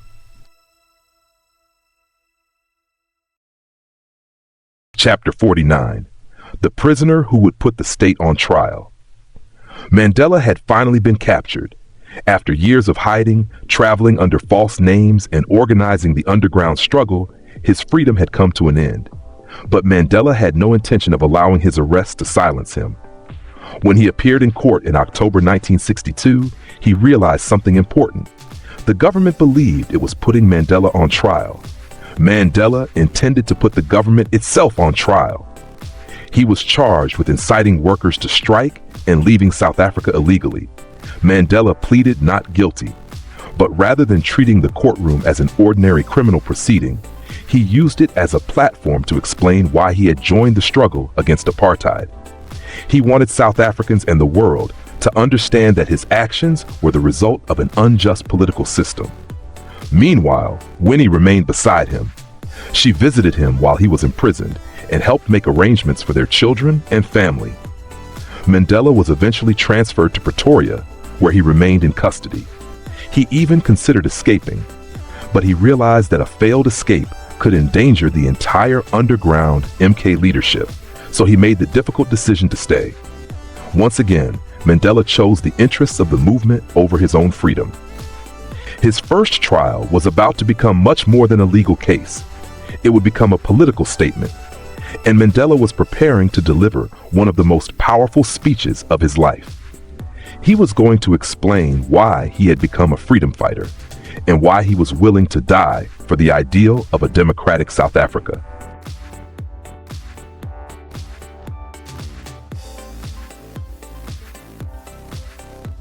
Chapter 50. Preparing for the worst.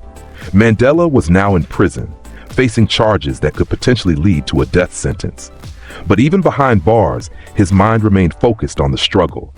He was transferred to Pretoria local prison, where he was reunited with Walter Sisulu and other political prisoners. Mandela and Sisulu communicated whenever they could, carefully discussing what should happen if either of them was released.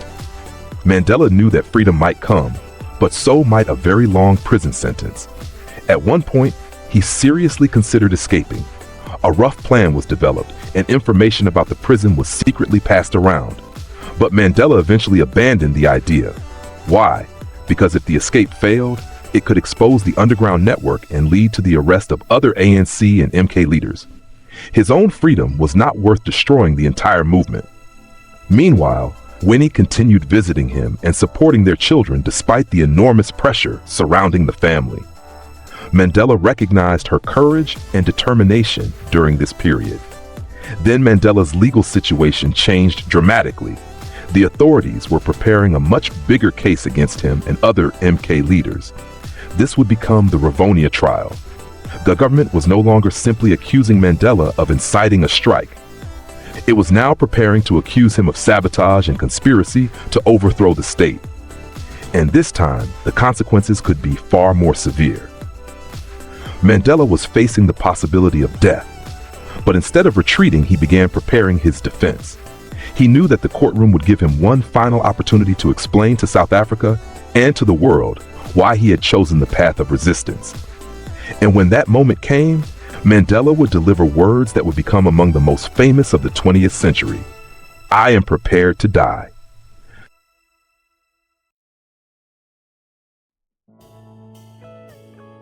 Chapter 51, The First Trial. Mandela's first hearing began on October 15, 1962. When he entered the courtroom, he deliberately wore traditional Xhosa clothing instead of the formal suit expected in court. He wanted his appearance to make a statement. He was an African standing before a predominantly white legal system. The prosecution presented a large number of witnesses, but Mandela had already decided that this would not be an ordinary criminal trial. He told the court that he regarded the proceedings as political and intended to use them to explain why he had resisted apartheid. He was not simply defending himself. He was challenging the system that had put him there. When the time came for the defense to present its case, Mandela made another surprising decision. He called no witnesses. He understood that the evidence against him was strong enough to make a conventional defense difficult, but he still wanted the courtroom to hear his political argument. On the day of sentencing, Mandela delivered a lengthy statement explaining his life, his political beliefs, and why he had concluded that armed resistance had become necessary. He spoke about the South Africa he wanted to see, a democratic society in which people of every race could live with equal rights. And then came the sentence. The court sentenced Mandela to 5 years in prison without the possibility of parole, 2 years for inciting a strike, and 3 for leaving the country illegally. Mandela was going to prison, but he did not leave the courtroom like a defeated man. As he was taken away, he raised his fist in the liberation salute. His supporters responded with songs. Mandela had lost his freedom, but his voice had become even more powerful. And he had no idea that this 5-year sentence would soon become something much bigger. Within months, the government would uncover the underground headquarters at Lily's Leaf Farm. Mandela's 5-year sentence would no longer be the end of his story. It would become the beginning of his long imprisonment.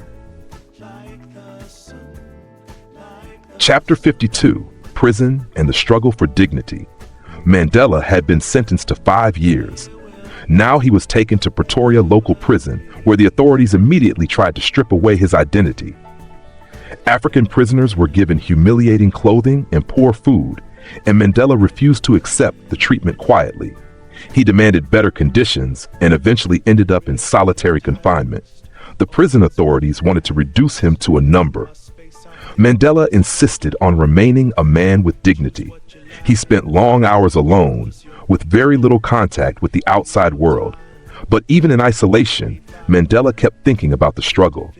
He also had an unexpected opportunity to meet Robert Sobukwe, the leader of the PAC.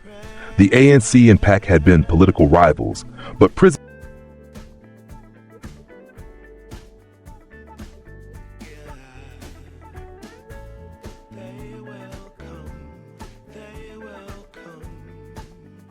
had Chapter 52, Prison and the Struggle for Dignity. Mandela had been sentenced to 5 years. Now he was taken to Pretoria local prison, where the authorities immediately tried to strip away his identity. African prisoners were given humiliating clothing and poor food, and Mandela refused to accept the treatment quietly. He demanded better conditions and eventually ended up in solitary confinement. The prison authorities wanted to reduce him to a number. Mandela insisted on remaining a man with dignity. He spent long hours alone, with very little contact with the outside world. But even in isolation, Mandela kept thinking about the struggle. He also had an unexpected opportunity to meet Robert Sobukwe, the leader of the pack. The ANC and PAC had been political rivals, but prison gave Mandela and Sobukwe a chance to recognize that, despite their differences, they were both fighting against the same apartheid system. Mandela also experienced how vulnerable a prisoner could be. At one point, prison officials gave him the wrong dosage of his blood pressure medication. He collapsed, injured himself, and required medical attention. Even Mandela, the fearless political leader, was not invincible. But he refused to allow prison to destroy his determination. And outside his cell, the struggle was continuing. The ANC was strengthening its relationship with Umkhonto we Sizwe, while the apartheid government was introducing even harsher laws to crush resistance. Mandela was about to discover that his 5-year sentence would not be the end of his imprisonment. A much bigger case was already developing. The police were closing in on the underground leadership of MK. And somewhere in Johannesburg, at Lily's Leaf Farm, evidence was being gathered that could send Mandela and his comrades to prison for life, or even to the gallows. The Rivonia trial was about to begin. Chapter 53, The Road to Rivonia. While Mandela was serving his 5-year sentence, the struggle outside prison continued. In October 1962, the ANC held its first annual conference since 1959 and formally strengthened its relationship with Umkhonto we Sizwe, the armed wing of the movement. But the government was becoming even more ruthless. New laws gave the authorities greater power to detain people without trial. The 90-day detention law allowed suspects to be held for long periods without being brought before a court. The state was building a legal system designed to make resistance increasingly difficult. Then came a major development. Police raided Lily's Leaf Farm in Rivonia and discovered documents, equipment, and evidence linking the property to the underground leadership of MK. Several senior activists were arrested. Mandela was already in prison, but suddenly his earlier activities were connected to a much larger investigation. The government now had an opportunity to build an enormous case against the leadership of the liberation movement, and that case would become known as the Rivonia trial. On the 9th of October 1963, Mandela and the other accused were taken in a heavily guarded police convoy to the Palace of Justice in Pretoria. The charges were far more serious than those in Mandela's first trial. They included sabotage and conspiracy to overthrow the government. The possible punishment was terrifying: death. Mandela knew exactly what that meant. This was no longer a trial where he expected to receive a short prison sentence. His life was genuinely at stake. Yet when the defendants entered the courtroom, they raised their fists in the liberation salute. They were prisoners, but they refused to behave like defeated men. The Rivonia trial had begun, and Mandela was about to deliver the most important political defense of his life. His words would travel far beyond that courtroom and eventually around the world.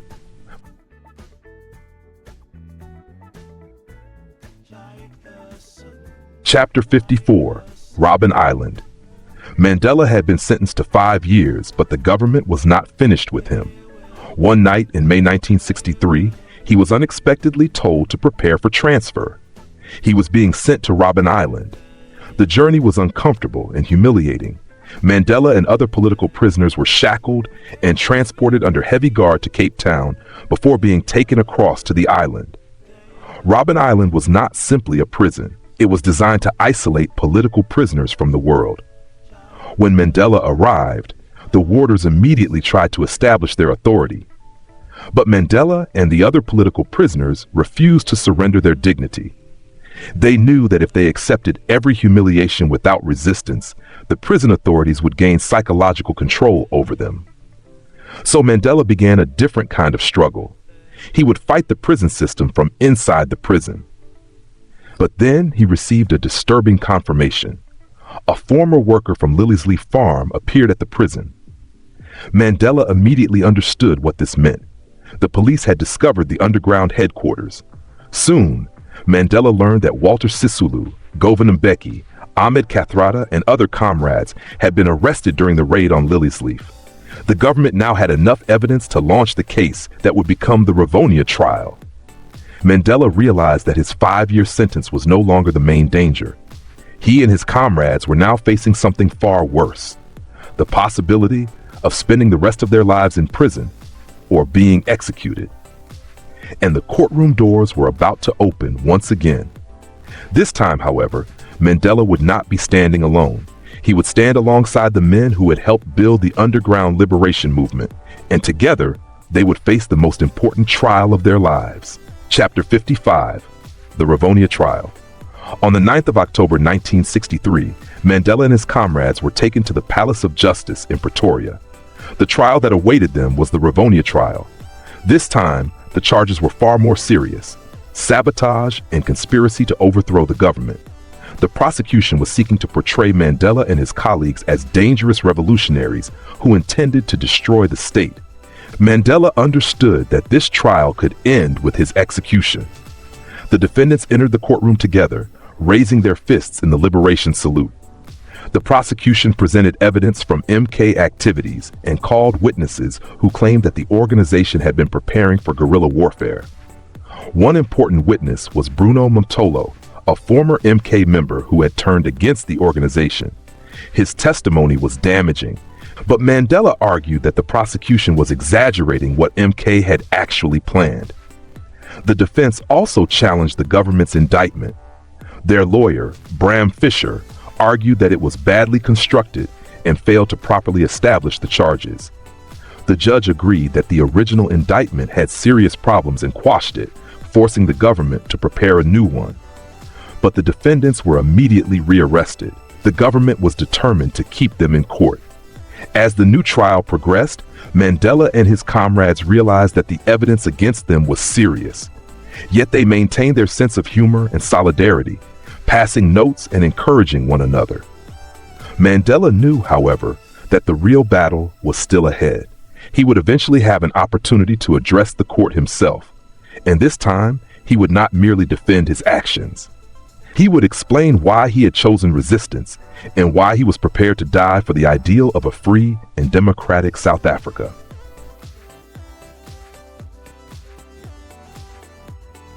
Chapter 56, Mandela Speaks. The prosecution had spent months presenting its case. By February 1964, it had finished. Now it was Mandela's turn. The stakes could hardly have been higher. A conviction could mean death. But Mandela decided not to approach the courtroom simply as a prisoner defending himself. He would use the trial to explain the entire history of his struggle. On April 20, 1964, Mandela began his famous statement from the dock. He explained how apartheid had shaped his life, why he had joined the ANC, and why he eventually supported the creation of Umkhonto we Sizwe. He acknowledged that MK had prepared for guerrilla warfare, but argued that the organization had initially chosen sabotage because it was designed to minimize loss of life. He also rejected the government's attempt to portray him as simply a communist revolutionary. Mandela explained that his political relationships were based on the realities of South Africa's struggle, not blind loyalty to another ideology. His argument was simple. Apartheid had closed the peaceful political avenues, and the government itself had pushed the liberation movement toward armed resistance. But Mandela's speech went beyond politics. He described the kind of South Africa he wanted to create, a democratic society in which people of all races could live together with equal opportunities and equal rights. Then he reached the most powerful part of his statement. Mandela declared that the ideal of a free and democratic society was an ideal for which he was prepared to die. The courtroom fell silent. Mandela knew he might have just given the judge the justification needed to sentence him to death. Yet he had said what he believed needed to be said. He had turned a criminal trial into a declaration of his political and moral principles. The prosecution eventually finished its arguments. Then came an extraordinary development. Judge Quartus DeWitt indicated that the prosecution had not adequately proved some of its claims, including that MK had already embarked upon a guerrilla war. For the first time, Mandela and his comrades saw a small possibility of survival. But they were not safe yet. The verdict was still coming. And when the judges finally returned to court, Mandela would discover whether his famous declaration had led him toward freedom, prison, or death. Chapter 57, The Verdict. The world was watching the Rivonia trial. International pressure was growing, and appeals for Mandela and his comrades were coming from outside South Africa. Even the United Nations Security Council called for the trial to end and for an amnesty to be considered. But inside the courtroom, Mandela was preparing himself for the worst. On June 11, 1964, Judge Quartus de Wet finally delivered the verdict. Mandela was found guilty on all 4 counts. Walter Sisulu and several other leading defendants were also convicted. Rusty Bernstein, however, was acquitted. The courtroom became tense. The verdict was guilty, but the judge did not announce the sentence that day. Mandela now had one more night to wonder whether he would live or die. He knew that the death penalty was a real possibility. He later explained that he had prepared himself psychologically for death because he did not want to secretly hope for mercy while publicly claiming to be ready for the consequences of his actions. That night must have been extraordinarily difficult. Mandela was only 46 years old. He had a wife, children, a mother, and a future he still hoped to see. But he had also spent his life fighting for an ideal he believed was bigger than himself. The next morning, the final sentence would be announced, and the question was no longer whether Mandela would go to prison. It was much more frightening. Would Nelson Mandela leave the courtroom alive? Chapter 58: Life Imprisonment. On June 12, 1964, Mandela and his co-defendants returned to court for the final time. Security was extremely tight. Supporters gathered outside. While inside the courtroom, Mandela saw 2 people who meant everything to him: Winnie and his mother. Everyone knew what was at stake. The judge could sentence Mandela to death. Lawyers and prominent South Africans, including writer Alan Paton, made appeals for mercy, but the judge ultimately decided that the death penalty would not be imposed. Instead came the sentence: life imprisonment. Mandela, Walter Sisulu, Govan Mbeki, Ahmed Kathrada, Andrew Mlangeni, Raymond Mlaba, Elias Matsoaledi, and Dennis Goldberg were sentenced to life. For a moment there was relief. They were going to prison for life, but they were going to live. Mandela later reflected that the sentence could have been far worse. The judge had noted that the crimes were extremely serious, but because the defendants had not been charged with high treason, he chose not to impose the ultimate punishment. As Mandela and his comrades were taken away, supporters outside sang and shouted their support. But Mandela understood the reality. Chapter 60: Holding on to hope. Robben Island was supposed to be the end of Mandela's political life. He had been sentenced to life imprisonment, and at 46 years old, the possibility of spending the rest of his life behind bars was becoming painfully real. But Mandela refused to surrender mentally. He decided that if the prison could not be escaped physically, then he would make sure it never captured his mind.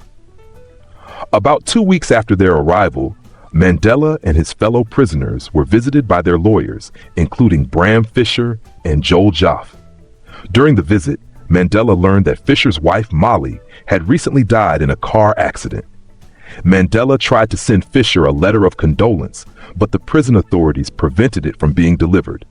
The incident reminded Mandela of how completely the prison authorities controlled their lives. Even a simple letter expressing sympathy could be blocked.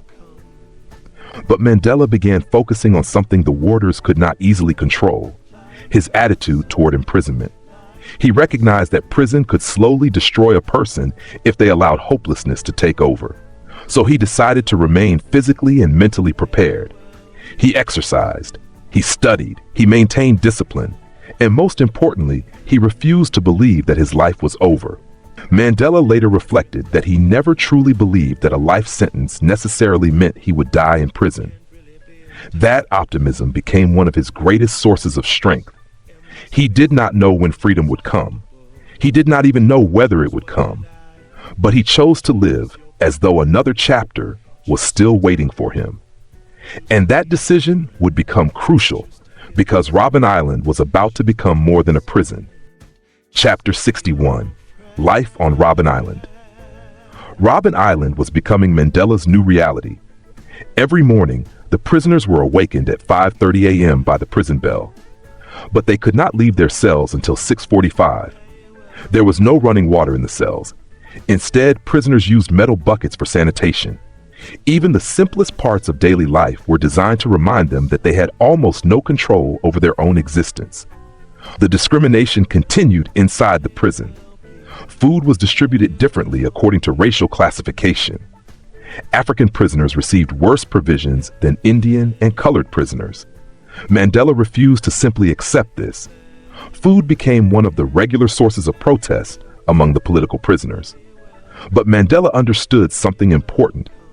If the prison authorities could control what prisoners ate, wore, read, and received from their families, they could gradually control their dignity as well. So the prisoners began challenging the system in small but deliberate ways. They argued for better food. They challenged unfair rules. They demanded equal treatment. And they learned how to use the prison regulations against the very authorities who created them. Meanwhile, the political prisoners were building a community inside Robben Island. They debated politics. They educated one another. They shared news and information. They continued to think about the future of South Africa. The prison was supposed to silence them, but instead it was becoming a school for the liberation movement. And Mandela was beginning to realize that surviving prison would require more than physical strength. It would require patience, discipline, and the ability to understand the people who controlled his life. That lesson would become crucial in the chapters ahead, because Mandela was about to begin fighting the prison authorities on their own terms and slowly turning Robben Island into another front in the struggle for freedom. Chapter 62, Fighting the Prison System. Mandela was beginning to understand something important about Robben Island. The prison had rules, and those rules could be turned against the people enforcing them. Instead of simply resisting through confrontation, Mandela began studying the prison regulations carefully. He wanted to know exactly what the warders were allowed to do and what they were not allowed to do. One day, the authorities wanted to photograph the prisoners. Mandela refused to cooperate unless they could produce the proper authorization. He had discovered a new weapon: knowledge. If a warder broke the prison's own rules, Mandela would challenge him. This approach became part of his leadership style on the island. He understood that prisoners had very little power, so they had to use whatever limited rights they possessed as effectively as possible. Then outside visitors began arriving. Journalists and representatives from international organizations came to inspect the prison and learn about the treatment of political prisoners. Mandela was cautious about the media. He understood that photographs and newspaper reports could either help or harm their cause. Eventually, he agreed to be photographed by a journalist from Britain's Daily Telegraph, making sure that the opportunity could also benefit the political prisoners. Even behind prison walls, Mandela was thinking politically. He wanted the world to know that these men were not ordinary criminals. They were political prisoners fighting against an unjust system. And that distinction mattered enormously. Meanwhile, the prison authorities continued trying to control almost every aspect of their lives. But Mandela was learning how to challenge them without allowing anger to control him. He was beginning to understand that leadership in prison required patience, discipline, and strategy. And soon, the authorities would introduce a classification system that would determine almost everything the prisoners could receive, including letters, visitors, and other basic privileges. For Mandela, this would create a new battle, the fight to be treated not as a common criminal, but as a political prisoner. Chapter 63, The Prisoners Become Numbers on Robben Island. The authorities had another way of controlling prisoners: classification. Every prisoner was placed into one of four groups: A, B, C, or D. Group A had the most privileges, while D had the fewest. Political prisoners automatically started in the lowest category, and these classifications mattered. They determined how often prisoners could receive letters and visitors, their access to studies, and even their ability to purchase additional food and other necessities. For Mandela, this was not simply prison administration. It was another form of apartheid inside the prison. Mandela was determined not to become obedient simply to gain privileges. The warders called him a troublemaker and threatened to keep him in the lowest classification. But perhaps the most painful part was his limited contact with Winnie. Mandela was allowed only one letter and one visit every 6 months. When Winnie eventually visited him, Mandela could see that she was under enormous pressure. She had been banned by the government and had lost her job as a social worker. Mandela was fighting for the freedom of millions, yet he could do almost nothing to protect his own wife and children from the government's harassment. After that visit, he expected to see Winnie again in 6 months. Instead, it would be 2 years before they met again. That separation became one of the deepest personal costs of Mandela's imprisonment. But the prison authorities had underestimated something. They could control Mandela's letters. They could restrict his visits. They could classify him. But they could not control what he believed. And soon, the prisoners would be moved from the prison courtyard to a brutal new workplace, the lime quarry. That assignment would test their bodies, their patience, and their determination like never before. Chapter 64, The Lime Quarry. One morning in January 1965, Mandela and the other political prisoners were unexpectedly taken from their courtyard and transported to the lime quarry. The authorities told them they would work there for only 6 months. They were wrong. The prisoners would eventually spend 13 years working at the quarry. The work was brutal. They used picks, shovels, and wheelbarrows to extract lime from the rocky hillside. The intense heat, dust, and blinding reflection from the white lime made the work especially difficult. Yet Mandela discovered something unexpected. The quarry did not break their spirits.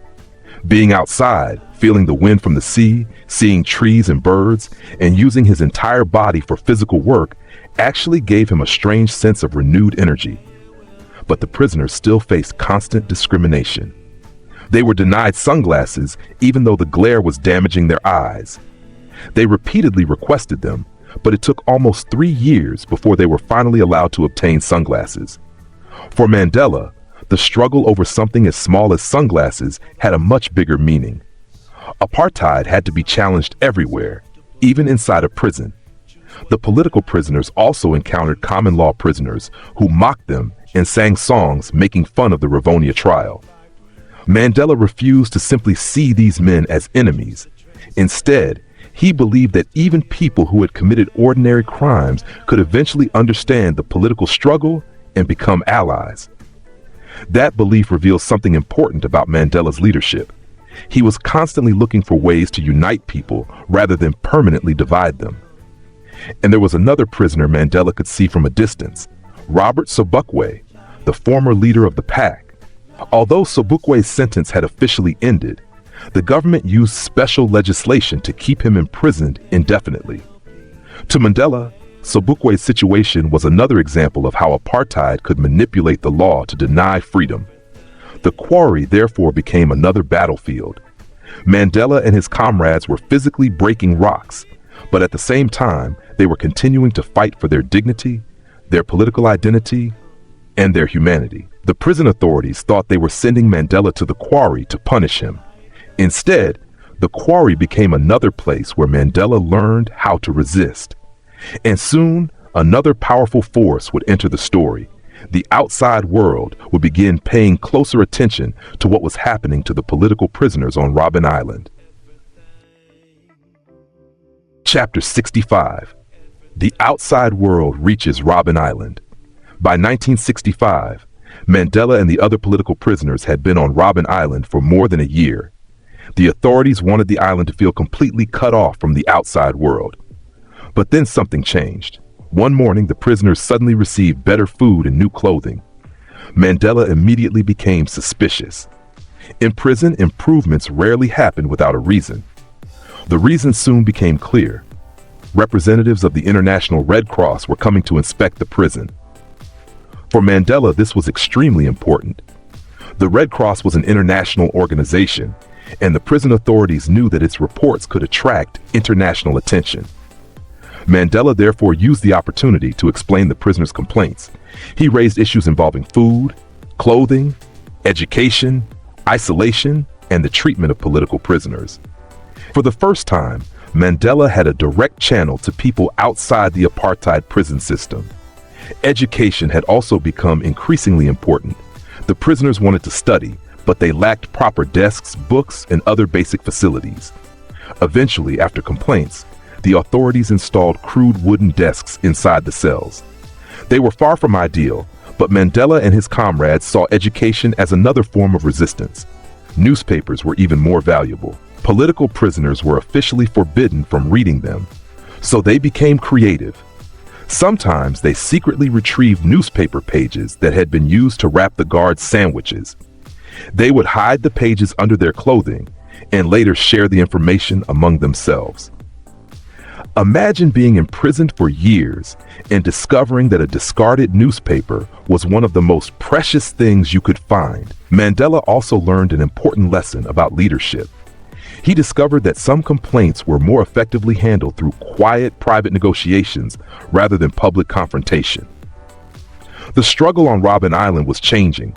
The prisoners were learning how to use every available opportunity: international pressure, education, communication, and even prison regulations to gradually improve their situation.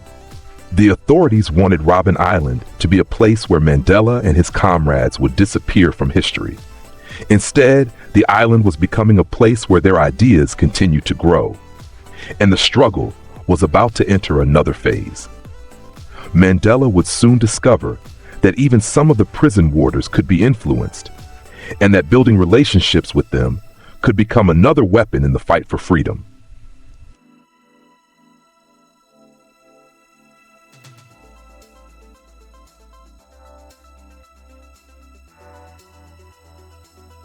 Chapter 66: Winning over the warders. Mandela had spent years fighting the prison authorities, but he was beginning to understand something surprisingly powerful. Not every warder had to remain an enemy. Mandela believed that permanent hostility was counterproductive. If prisoners could establish respectful relationships with individual warders, they could sometimes improve their daily lives and create opportunities to communicate. This was not surrender, it was strategy. Mandela and his comrades tried to explain the ANC's ideas to sympathetic warders. Some guards had been taught that the prisoners were dangerous terrorists and communists. But through conversation, some began to understand that the prisoners were fighting for political equality and a non-racial South Africa. One warder even admitted that the ANC's ideas made more sense to him than the government's propaganda. The prisoners also developed ingenious ways to communicate. Messages could be passed through lawyers, visitors, and prisoners leaving the island. They even developed secret writing methods, including messages written with milk that could later be revealed with disinfectant. Robben Island was supposed to isolate them from one another, but the prisoners kept finding ways to stay connected. Then, in July 1966, prisoners in the general section began a hunger strike to protest poor conditions. When Mandela and the political prisoners learned about it, they decided to join in solidarity. For several days, they refused their food, even as the prison authorities began serving increasingly attractive meals in an attempt to break the strike. Eventually, the general prisoners declared victory and ended their protest. Mandela followed a day later, but he remained skeptical about hunger strikes because, in his view, they primarily harmed the protesters themselves.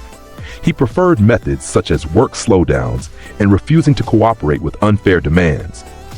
For Mandela, resistance was not about suffering for its own sake. It was about creating pressure on the system. And Robben Island was slowly changing. The prisoners were learning. The warders were beginning to change. And Mandela was discovering that sometimes the most effective way to defeat an opponent was not to destroy him, but to change his understanding of the struggle. But outside the prison walls, Mandela's family was paying an enormous price. And soon he would receive another visit from Winnie after.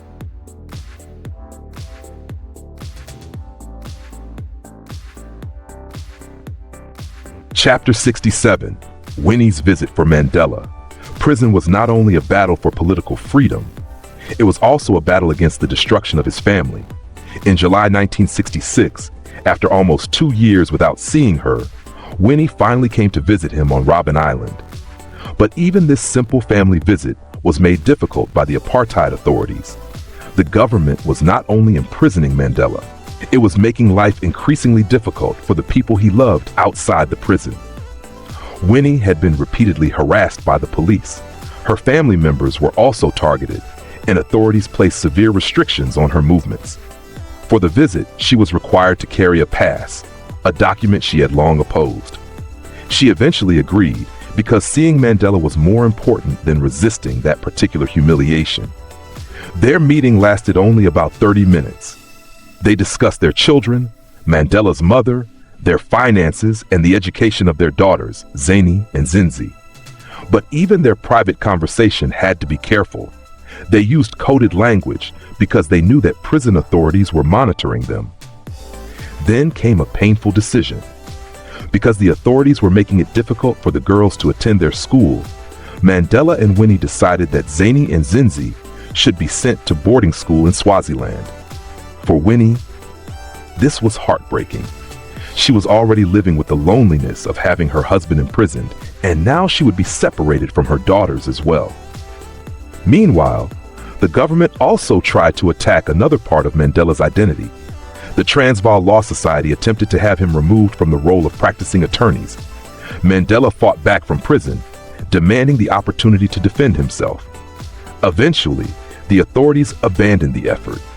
This episode revealed something important about Mandela. Even after years in prison, he refused to surrender the life and dignity he had built before his imprisonment. He was a prisoner, but he still considered himself a lawyer, a father, a husband, and a political leader. And while Mandela's personal life was being torn apart, something else was happening on Robben Island. The prison atmosphere was beginning to change. The prisoners were increasingly allowed to talk while working, and political debates became common. Even behind bars, the struggle for South Africa's future continued.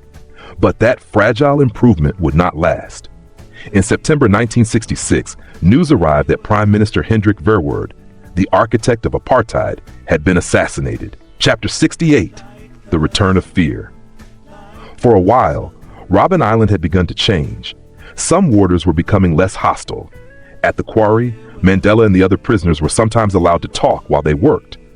One particularly tolerant warder, whom the prisoners called Zithulele, meaning the quiet one, treated them with a degree of respect, but the calm would not last.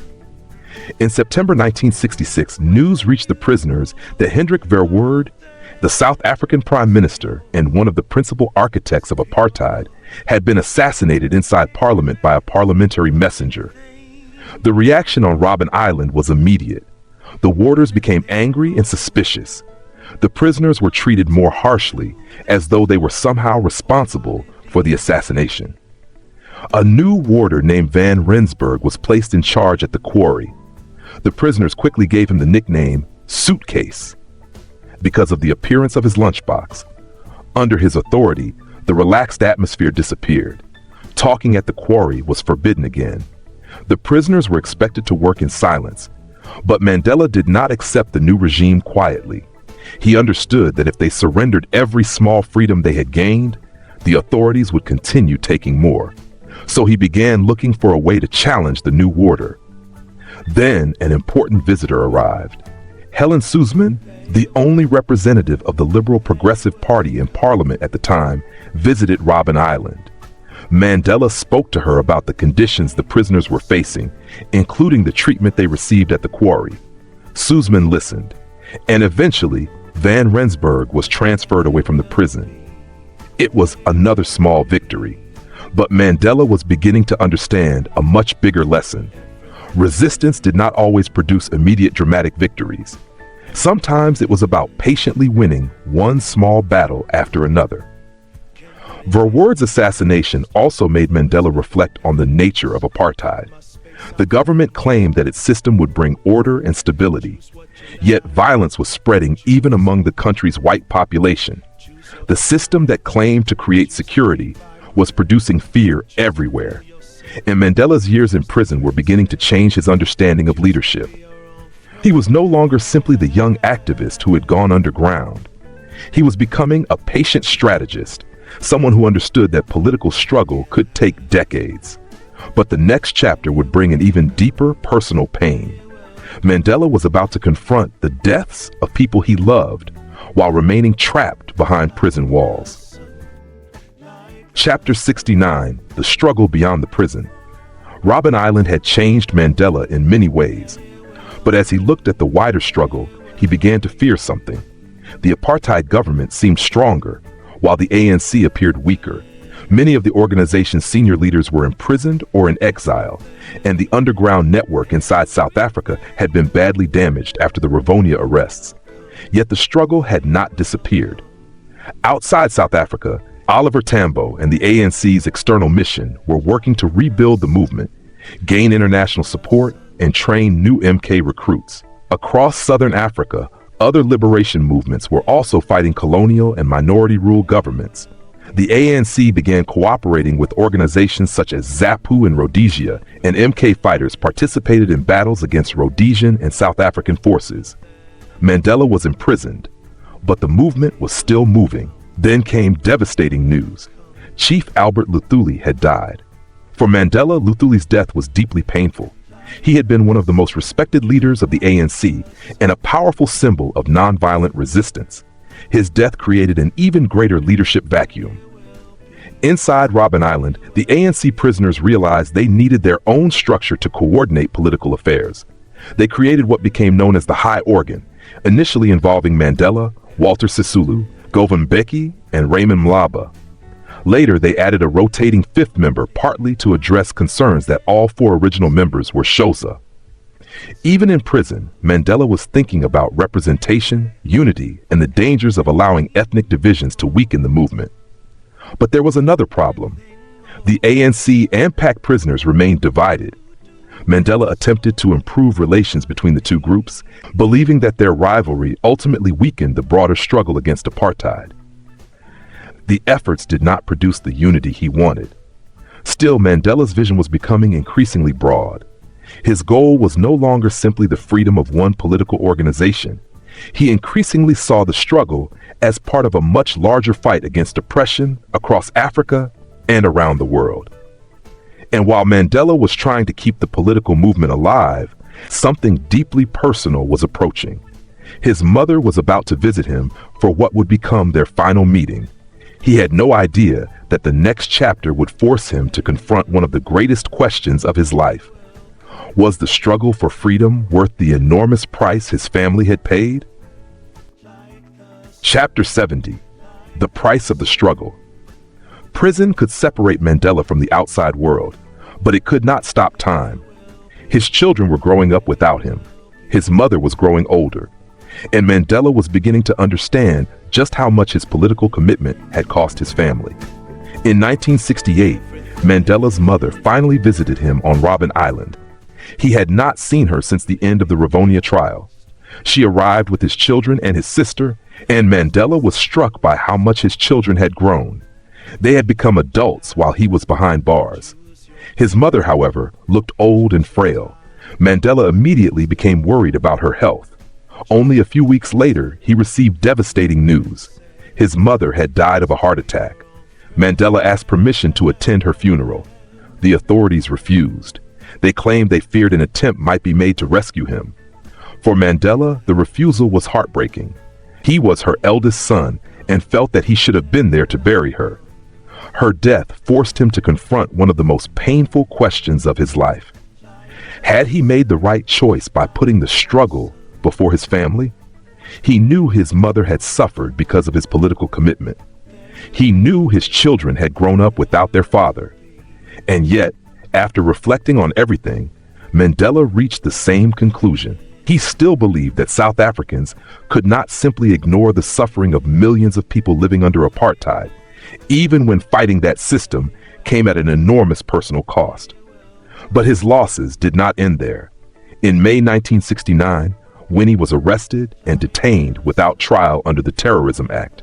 Mandela was devastated. He could do almost nothing from his prison cell. He could not protect her. He could not comfort their daughters.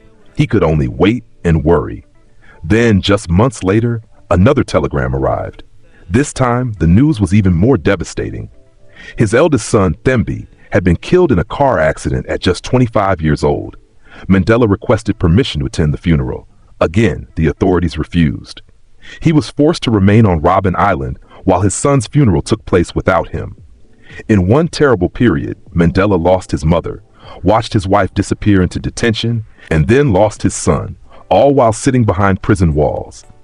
And this was perhaps one of the most painful lessons of his long walk to freedom. A man can dedicate himself to a great cause and still carry deep regret about what that dedication cost the people he loves. Mandela had chosen the struggle, but the struggle had demanded an extraordinary price. And now, as the 1960s came to an end, something unexpected was beginning to happen on Robben Island. The prison authorities were slowly losing their ability to control the political prisoners completely. A new decade was approaching, and with it came the beginning of hope. Chapter 71: A New Life on Robben Island. By the beginning of the 1970s, something remarkable was happening on Robben Island.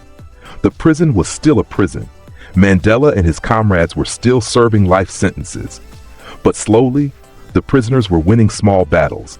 Their clothing improved, their food became better. They gained greater freedom to communicate and socialize, and the atmosphere became less oppressive than it had been during their first years on the island. The prison authorities were beginning to realize that they could not completely crush these men. Religion became another part of prison life. Mandela, who was a Methodist, attended services conducted by different denominations. He did not necessarily agree with every preacher, but he appreciated the opportunity to gather with other prisoners and listen to ideas beyond the prison walls. Then came Christmas. The prisoners were permitted to organize celebrations, including a concert. Music, jokes, and performances temporarily transformed the atmosphere. For a few hours, Robben Island felt less like a prison and more like a community. Mandela also discovered the value of games and theater. The prisoners organized chess and checkers competitions, and they performed plays. Mandela himself took part in a production of Sophocles' Antigone, playing the character Creon. The experience gave him something more than entertainment. He saw parallels between the play and their own struggle. Antigone defied a law because she believed the law itself was unjust. To Mandela, that was a powerful reminder that legality and justice are not always the same thing. Theater also gave the prisoners an opportunity to examine themselves. Mandela realized that prison could reveal people's strengths and weaknesses. Some became more generous. Others became bitter. Some remained disciplined. Others struggled under the pressure. Mandela himself was still learning. Robben Island was no longer simply a place where he endured punishment. It was becoming a place where he continued to develop as a leader. And perhaps most importantly, the prisoners were creating a community in which they could educate, challenge, and support one another. The authorities had intended to isolate them. Instead, Robben Island was slowly becoming a school for the liberation movement. But just as conditions were beginning to improve, a new prison commander arrived. His name was Colonel Piet Badenhorst, and he was about to remind Mandela and the other prisoners that apartheid had not disappeared simply because the prison atmosphere had temporarily improved. A new battle was coming. Chapter 72: The Brutal Commander. By the early 1970s, Mandela and the other prisoners had won several small improvements on Robben Island. Then everything changed. A new commanding officer arrived. His name was Colonel Piet Badenhorst, and he quickly gained a reputation for brutality and authoritarianism. Almost immediately, privileges the prisoners had fought for were withdrawn, including some study and leisure opportunities. Younger, harsher warders were brought in, and the atmosphere became tense again. It was as though the prison had suddenly turned the clock backward. Mandela tried to meet Badenhorst and explain the seriousness of the prisoner's situation, but Badenhorst refused to meet with him. Then, at the quarry, the two finally confronted one another. Badenhorst insulted Mandela, including making a deeply personal remark about his mother. Mandela became angry and responded. Badenhorst used the confrontation as an opportunity to punish the prisoners, reducing their privileges and making conditions even harsher. But Mandela refused to be intimidated. He understood that Badenhorst wanted to establish control through fear. Mandela's answer was resistance, not reckless confrontation, but organized resistance. The prisoners began challenging the new regime, and then an unexpected opportunity appeared. A panel of judges visited Robben Island to inspect conditions. Mandela deliberately used the opportunity to expose Badenhorst's behavior. During the encounter, Badenhorst became threatening in front of the judges. The judges were clearly disturbed by what they witnessed, and the result was significant. Badenhorst was eventually transferred away from Robben Island. But what happened next surprised Mandela. As Badenhorst prepared to leave, the man who had treated the prisoners so brutally actually wished Mandela and the others well. Mandela was stunned. He began to think about something deeper. Was Badenhorst simply an evil man, or had apartheid itself turned an ordinary human being into a cruel prison officer? Mandela concluded that the system had played a powerful role, and this became another important lesson in his political philosophy. If South Africa was ever going to become free, it would not be enough to defeat apartheid. South Africans would eventually have to find a way to live together. The battle on Robben Island continued, but Mandela had once again learned that even the hardest opponent could sometimes reveal another side of himself, and the next chapter would bring a new commander and a new generation of MK prisoners who had grown up during the struggle and arrived on Robben Island with a very different attitude toward authority. Chapter 73, A New Commander. The departure of Colonel Badenhorst was a small victory for Mandela and the political prisoners. But Robben Island was still a prison, and the authorities were still determined to control them. A new commander, Colonel Willemse, arrived. He was not as brutal as Badenhorst. Mandela quickly recognized that difference, and this presented him with a new question. Should he cooperate with a more reasonable opponent? Willemse actually approached Mandela and asked for his help in dealing with the prisoners. Mandela did not immediately agree. He first consulted his comrades. They understood that cooperation did not mean surrender. If working with Willemse could improve conditions or give the prisoners greater influence over their treatment, Mandela believed it was worth considering. This was becoming one of Mandela's greatest strengths, knowing when to resist and knowing when to negotiate. At the same time, something else was happening on Robben Island. A new generation of Umkhonto we Sizwe fighters began arriving in prison. These young men had been involved in the struggle after Mandela and the Rivonia leaders were already imprisoned. They were often more militant and less patient with the authorities. Mandela welcomed their arrival because they brought something extremely valuable, news from the outside world. But their aggressive attitude also created problems. Mandela had spent years developing a disciplined approach to prison resistance. The younger prisoners sometimes wanted immediate confrontation. He had to teach them that courage without discipline could damage the entire movement. Meanwhile, the political prisoners continued educating one another and strengthening their organization. Robben Island was gradually becoming what would later be called the university. They were prisoners, but they were also students, teachers, lawyers, historians, and political organizers. And Mandela was beginning to understand that the struggle for freedom would eventually require something more than resistance. It would require an educated generation capable of governing the country after apartheid. The arrival of the younger MK prisoners would therefore change Robben Island. It would bring new energy, new disagreements, and new ideas. And in the next chapter, Mandela would experience one of the rare pleasures of prison life, being taken to the seashore, and discovering that even prisoners could find moments of freedom in the smallest things. Chapter 75, A Day at the Shore. For years, Mandela and his fellow prisoners had spent their days breaking stones in the quarry. Then, unexpectedly, they were taken somewhere different, the shore. Their new assignment was to collect seaweed, which would eventually be shipped to Japan. The work was still physically demanding, but compared with the quarry, the beach felt almost like freedom. For Mandela, the view of the ocean and the distant mainland had a powerful effect. Cape Town was right there, visible across the water, but Mandela was still a prisoner. The shore also gave the men opportunities they rarely had inside the prison. They could observe marine life, find shells, and gather food from the sea. They collected clams, mussels, and crayfish and used them to prepare a seafood stew. It might sound like something ordinary, but for prisoners who had lived under strict restrictions for years, a simple meal prepared together became a small celebration of freedom and friendship. Mandela also noticed how the prisoners maintained their spirits despite their circumstances. They joked, they talked, they created things from whatever materials they could find. They refused to allow prison to completely control their emotions. This was one of their greatest victories, remaining human in a system designed to dehumanize them. The shore therefore became more than a workplace. It offered Mandela a brief reminder that there was still a beautiful world beyond the prison walls. But when the day's work ended, the prisoners would return to their cells. The ocean could be seen.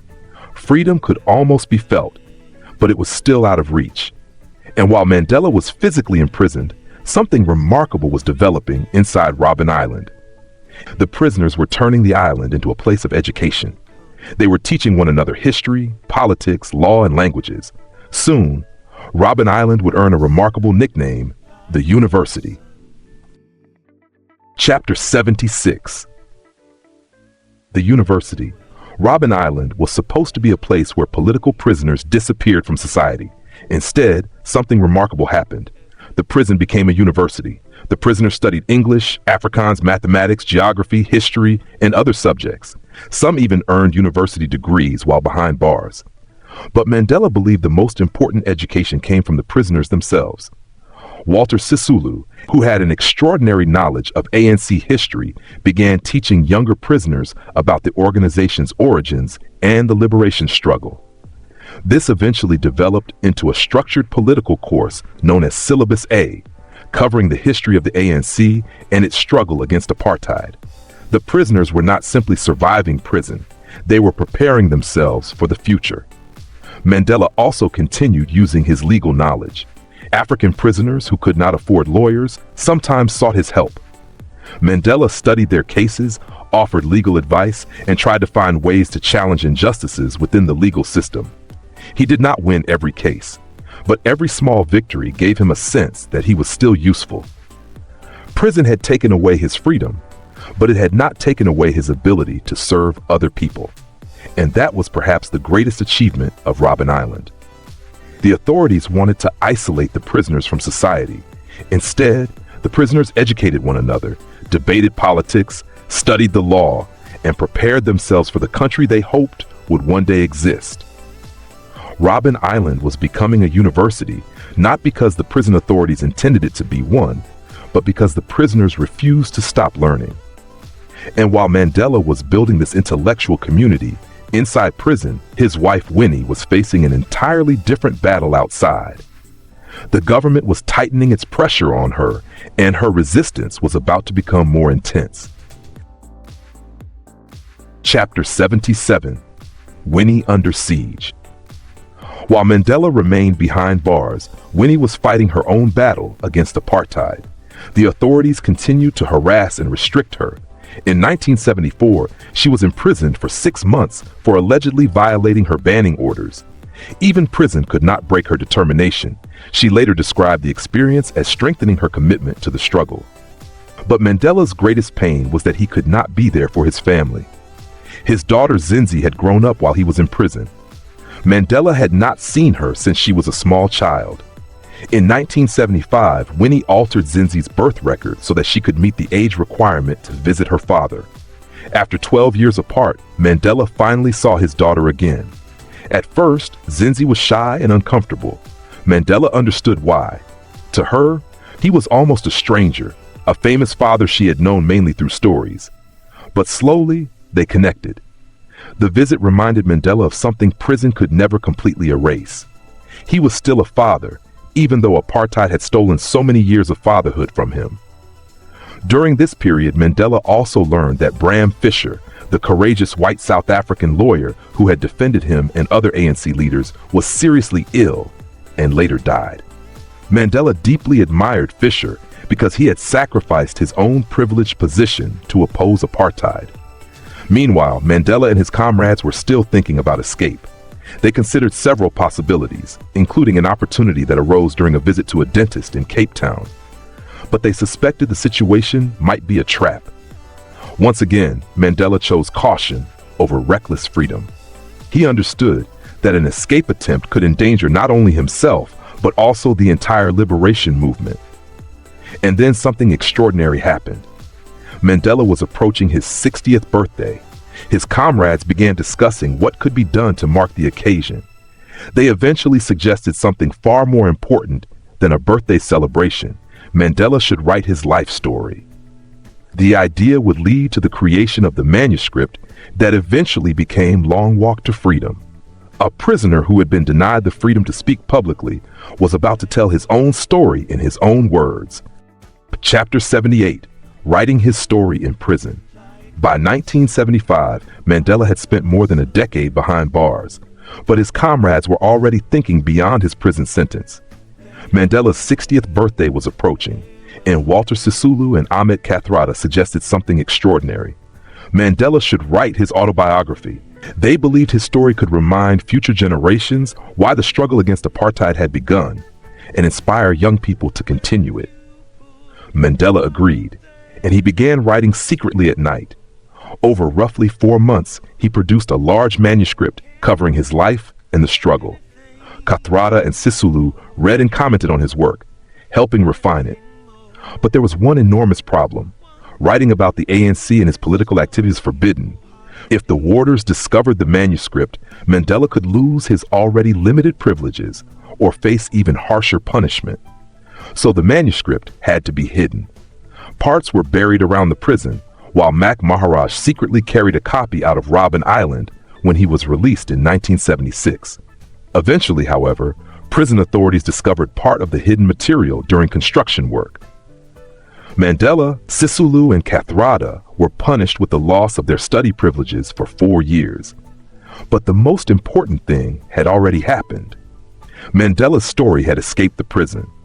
The manuscript was not published in 1978 as originally hoped, but it later became the foundation for Long Walk to Freedom, which was published in 1994 after Mandela worked with journalist Richard Stengel. Think about the irony.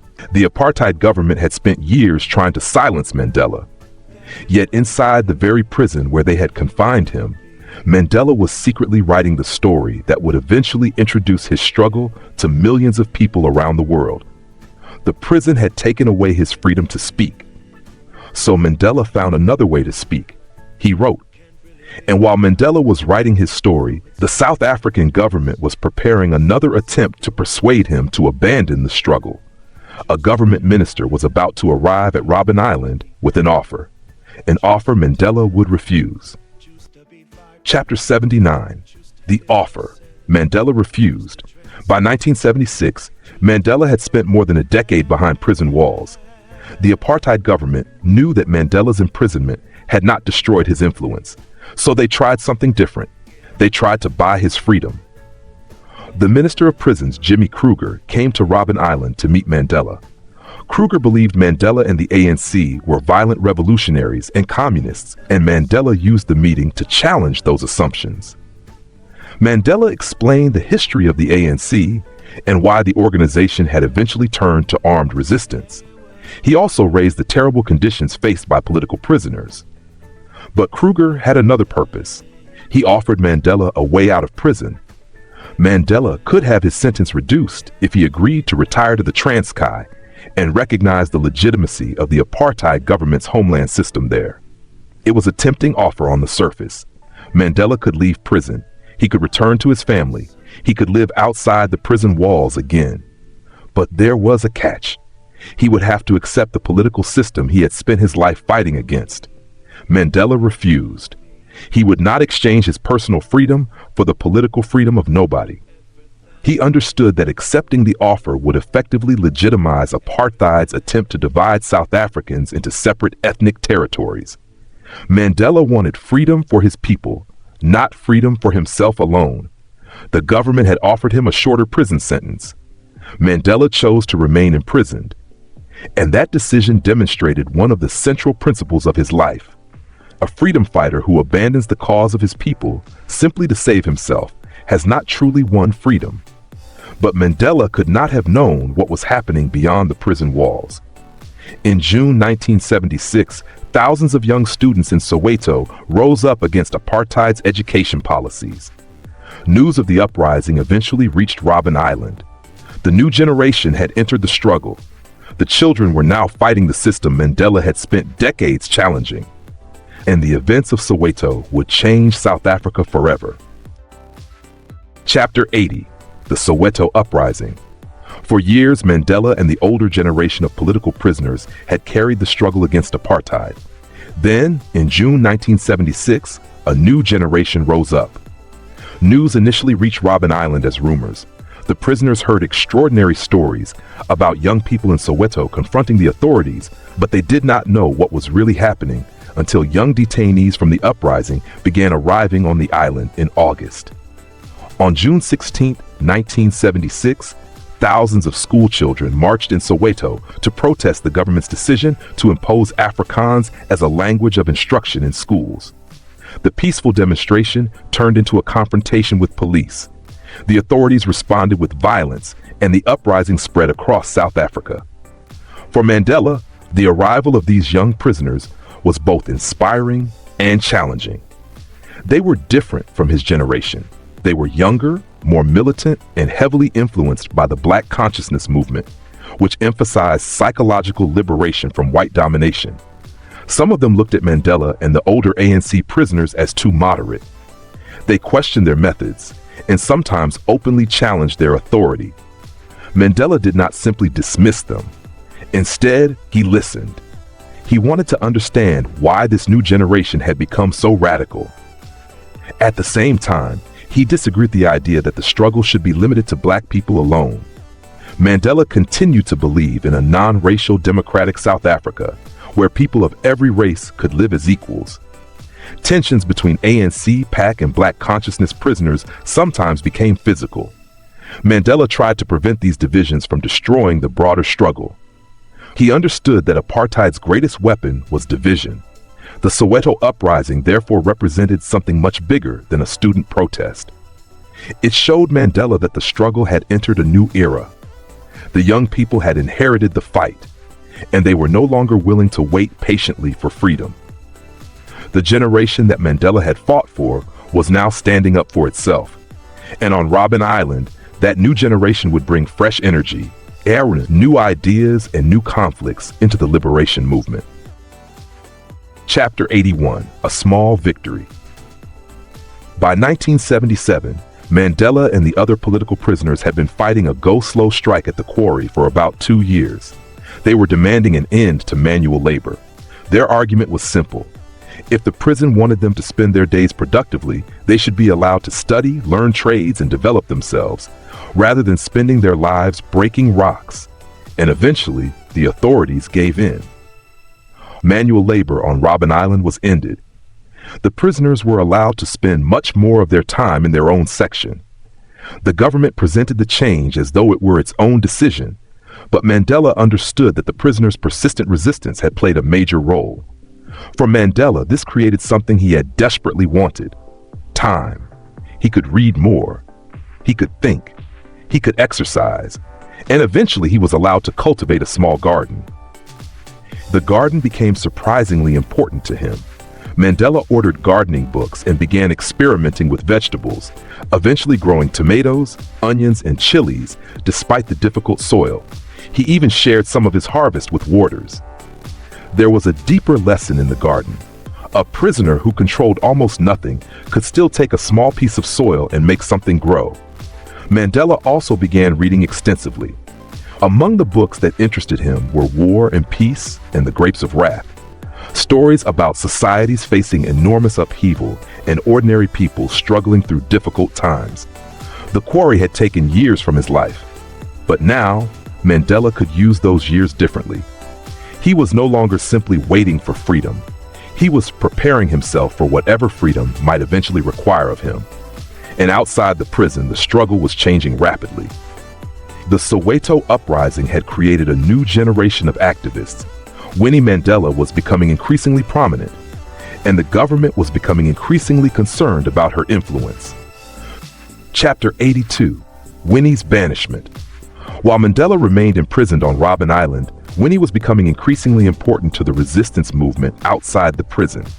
After the Soweto uprising, Winnie became involved with the Black Parents Association, helping support students and acting as a bridge between the young activists and community leaders. The authorities became increasingly concerned about her influence. In August 1976, Winnie was detained without charge and spent about 5 months in prison. When she was released, she returned to political activity. The government then decided to take a more drastic step.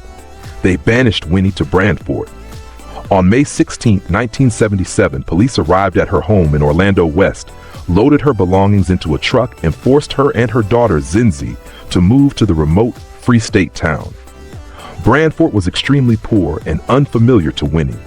She did not speak the local language, and the house provided for her lacked basic facilities. But Winnie refused to disappear. She gradually became involved with the local community, helping people and continuing her political work. The government had tried to isolate her from Soweto. Instead, she began building another base of resistance in Brandfort. Meanwhile, Mandela remained separated from his family. Then came a remarkable moment. His daughter Zenani married Prince Thumbumuzi Dlamini of Swaziland. Mandela could not attend his own daughter's wedding, so his friend and lawyer George Bezos represented him. The marriage eventually gave Zenani diplomatic privileges that allowed her to visit her father more easily. When Zenani later visited Mandela with her baby daughter, Mandela was able to hold his grandchild for the first time. He suggested the name Zaziwe, meaning hope. And that moment carried enormous meaning. Mandela had spent decades in prison. He had lost his mother and his son while behind bars. His family had been separated from him. Yet holding a new generation in his arms, he could still imagine a different South Africa. A South Africa where his granddaughter would grow up knowing apartheid only as history. That child represented exactly what Mandela had been fighting for all those years. Hope for a generation that might finally live free. Chapter 83: Dreams of Freedom. By this point, Mandela had spent well over a decade in prison. The physical walls of Robben Island were familiar to him, but as the years passed, his mind increasingly traveled beyond them. He began dreaming about freedom. Sometimes he dreamed of being released and returning home to Johannesburg, only to discover that the home he remembered was no longer there. At other times, his dreams were happier, reunions with Winnie, his children, and the family he had been separated from for so many years. Mandela also found himself looking backward. He remembered his childhood, his mother, his first marriage, his children, and the years before imprisonment. His memories of his son Thembi, who had died while Mandela was in prison, were particularly painful. The longer Mandela remained behind bars, the more he understood the personal price of his political life. He began creating a small photo album from pictures his family sent him. For Mandela, those photographs were precious. They gave him a connection to the world outside and allowed him to watch his children and grandchildren grow, even though he could not be physically present. But other prisoners were fascinated by the photographs too. They wanted to see images of life beyond the prison walls, and Mandela eventually shared them with his comrades. Some of the photographs were removed and kept by other prisoners. It was frustrating, but Mandela understood why they had done it. Everyone in prison was hungry for a piece of the outside world. And perhaps that was the deeper lesson of this period. Mandela had survived prison partly by looking toward the future, but now he was also drawing strength from the past.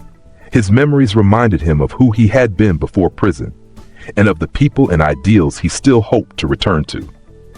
Freedom was no longer only a political dream. It had become deeply personal. It meant walking through his own front door, seeing his family without a glass barrier between them, walking through a South Africa where his children and grandchildren could live without apartheid. And Mandela continued to believe that such a day would come. He just did not know when. Meanwhile, the world outside Robben Island was changing. South Africa's political system was beginning to face increasing pressure, and even inside the prison, the authorities were gradually making concessions. The walls were still standing, but the world beyond them was beginning to change. And in the next chapter, Mandela would witness another small but important sign of that change. The prisoners would finally gain greater access to news and information from the outside world. Chapter 84, The World Begins to Change. By 1978, Mandela and the other political prisoners had spent nearly 15 years demanding something that most people outside the prison took for granted: the right to know what was happening in the world. Finally, the authorities introduced a limited radio news service inside Robben Island.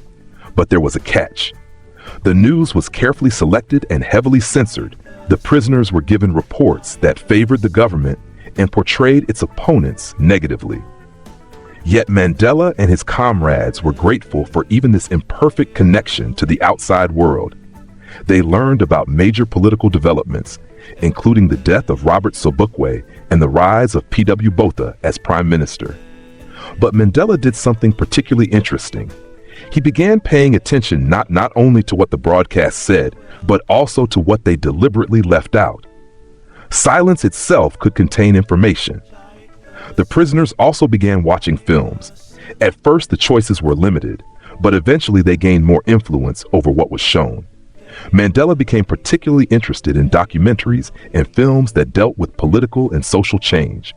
One film even made him question whether years of imprisonment might cause political prisoners to become disconnected from a changing world. Mandela realized that he had been imprisoned for so long that the South Africa he had left behind no longer existed in exactly the same form. The world was changing. New liberation movements were emerging. Colonial governments were collapsing. Young people were demanding freedom. And Mandela did not want to walk out of prison one day carrying ideas that belonged to another era. Then came another important development. In 1979, the prison authorities finally introduced an equal diet for African, colored, and Indian prisoners. It might sound like a small change, but Mandela understood its significance. Equality was beginning to appear even inside the prison system that had been built on racial inequality. For Mandela, these changes were signs of something much bigger. The apartheid government was still powerful. Mandela was still imprisoned, but the world was moving. And Mandela remained convinced that eventually the world would move in the direction of freedom.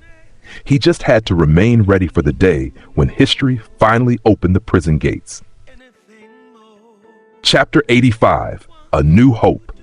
After years of imprisonment, Mandela's body was beginning to remind him that he was getting older. In 1979, while playing tennis, he injured his right heel badly.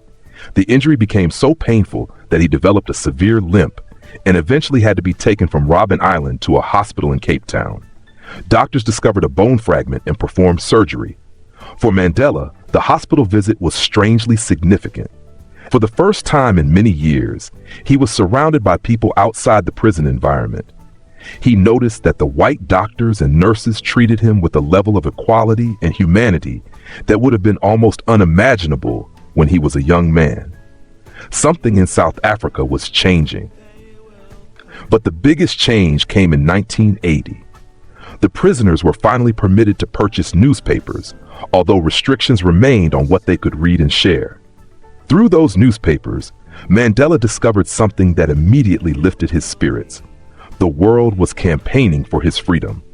The words "Free Mandela" were beginning to appear across the world. People who had never met him were demanding his release. Universities, organizations, and political movements were increasingly recognizing Mandela as a symbol of the struggle against apartheid. He was even nominated for the position of Chancellor of the University of London. For years, Mandela had wondered whether the outside world still remembered him. Now he had his answer. They had not forgotten him. More importantly, the campaign was not simply about Nelson Mandela. It was becoming a global demand for the end of apartheid. And this gave Mandela something he had desperately needed after so many years behind bars: hope. He still did not know when he would be released. He still had no guarantee that he would ever walk freely again.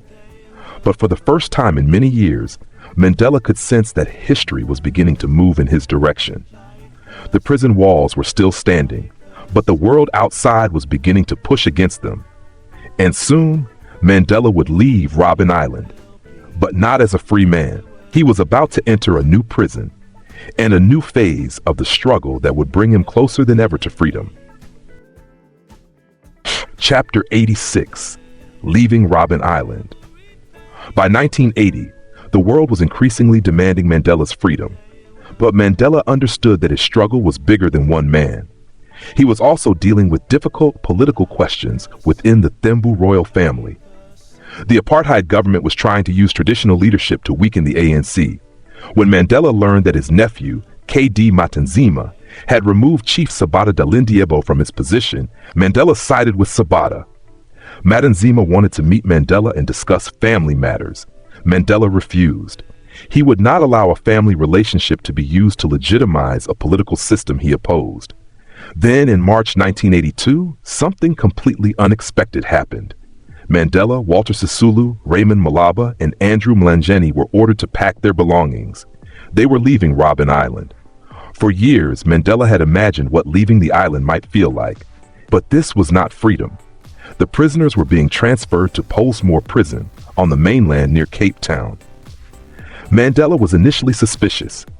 He wondered whether the government wanted to isolate him from the younger ANC prisoners who had arrived on Robben Island and had increasingly looked to him for leadership. But Pollsmoor brought some important changes. The food was better. The prisoners had more space. They had greater access to newspapers. Visitors could see them more easily, and Mandela was given space for a garden. After 18 years on Robben Island, even these small improvements felt enormous. Yet Mandela never forgot the comrades he had left behind. He understood that better conditions for himself meant little if political prisoners elsewhere were still suffering. Pollsmoor was therefore not freedom. It was simply a new stage of imprisonment. But there was something different about it. For the first time, Mandela was physically closer to the outside world, and the outside world was getting closer to him. And soon, the government would discover something it had tried for decades to prevent. Mandela was becoming impossible to ignore. Chapter 87: Pollsmoor Prison. After nearly 2 decades on Robben Island, Mandela was suddenly transferred to Pollsmoor Prison near Cape Town in 1982. At first, the move confused him.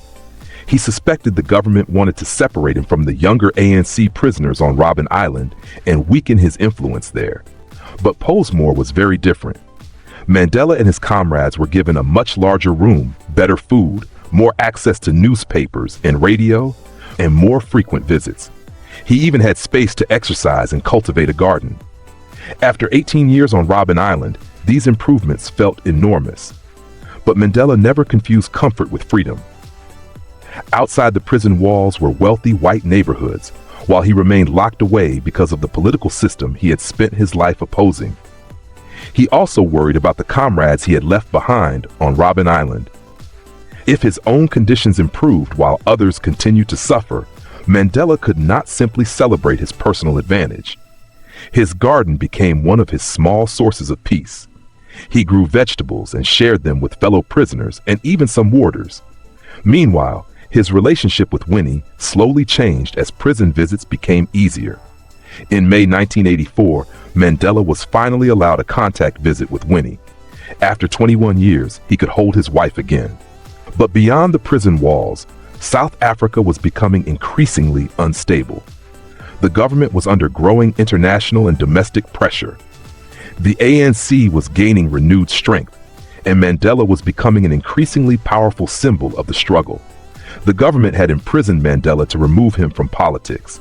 Instead, decades of imprisonment had transformed him into the most recognizable symbol of resistance to apartheid. And then came a moment that changed everything. In January 1985, President P.W. Botha offered Mandela freedom, but only if he unconditionally rejected violence. Mandela's response would make one thing unmistakably clear. He wanted freedom, but not freedom for himself alone. He wanted freedom for an entire nation. Chapter 88: Only free men can negotiate. By the mid-1980s, Mandela had become more than a prisoner. He had become the most powerful symbol of resistance to apartheid.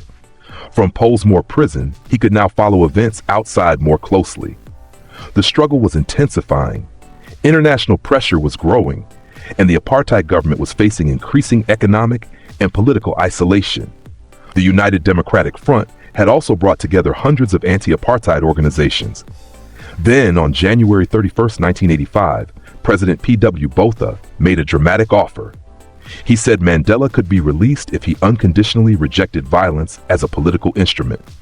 At first glance, it sounded like the freedom Mandela had been waiting for. But Mandela saw the trap. If he accepted, the government could portray him as abandoning the armed struggle while leaving the ANC banned and millions of South Africans without political rights. Mandela refused to trade his personal freedom for the continued imprisonment of his people. He prepared a response, which his daughter Zinzi later read publicly at a huge rally in Soweto on February 10, 1985. It became Mandela's first major public statement in more than 2 decades. His message was uncompromising. He wanted negotiations. He wanted peace, but he would not accept freedom on conditions imposed by the apartheid government. The famous principle behind his response was, only free men can negotiate. Mandela also made clear that he was not rejecting negotiations themselves. In fact, he believed negotiation was ultimately the path toward a peaceful solution, but meaningful negotiation required both sides to have political freedom. A prisoner could not negotiate freely with the government that imprisoned him. The government had tried to make Mandela choose between his own freedom and the freedom of his people. Mandela refused to make that choice, and the decision had enormous consequences. The world heard his voice again. Millions who had never heard Mandela speak now understood why he remained in prison. And the apartheid government faced a new reality. Nelson Mandela was no longer simply a prisoner they could hide away. He had become a political force they would eventually have to negotiate with. But before those negotiations could truly begin, Mandela would have to make another difficult decision. He would secretly begin talking to the very government he had spent decades fighting. Chapter 89, The First Secret Conversation. By 1985, Mandela had spent more than 2 decades in prison. Yet something extraordinary was beginning to happen. The man the apartheid government had locked away was becoming the person the government might eventually have to negotiate with. That year, Mandela underwent surgery for an enlarged prostate at a hospital in Cape Town. While he was there, he received a completely unexpected visitor, Kwameh Coetzee, the Minister of Justice. Coetzee's visit surprised Mandela. The two men had no reason to be friendly. Coetzee represented the very government that had imprisoned Mandela. Yet the minister behaved cordially. For Mandela, the visit was a signal. The government was beginning to realize that it could not solve South Africa's crisis simply by keeping the ANC's leaders in prison. Mandela used the opportunity to raise another matter close to his heart. He asked Coetzee to help Winnie remain in Johannesburg, rather than being forced back to Brandfort, where she had been banished. Coetzee said he would look into it. But Mandela was thinking about something much bigger. After returning to Pollsmoor, he was moved into a separate room away from his comrades. At first, the isolation seemed like another punishment. Then Mandela saw an opportunity. If the government wanted to speak with him privately, he could use that privacy to begin exploring a possible political settlement. He knew the danger.